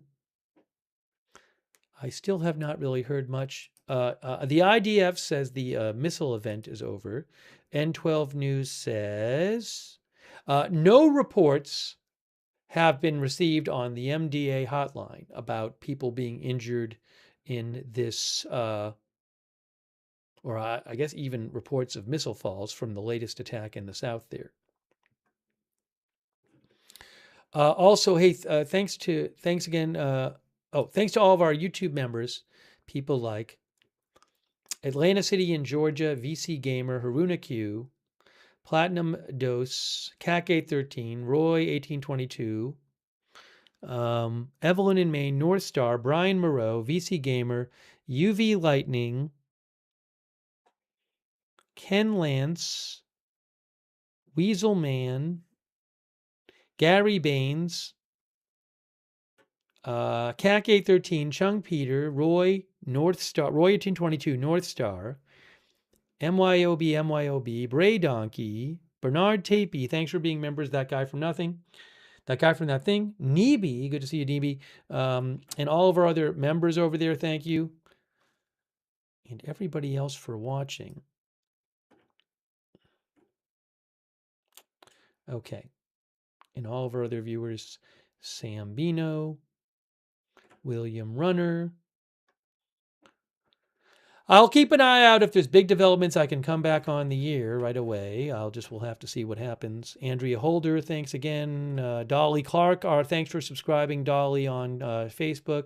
Heath Maniwal, thanks for your support. Thanks, Forrest Ritchie, for watching. Marnie Pixley, thank you. And Dre Candy, Set to Chill, thanks for watching. Well Pleb, Glue Man. All right, we're wrapping this up for now. Again, thank you for being here. We will have more coverage as things progress.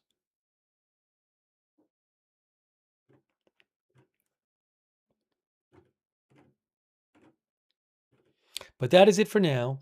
And let me just make sure I don't have anything breaking here. I don't see anything there. I don't see anything there.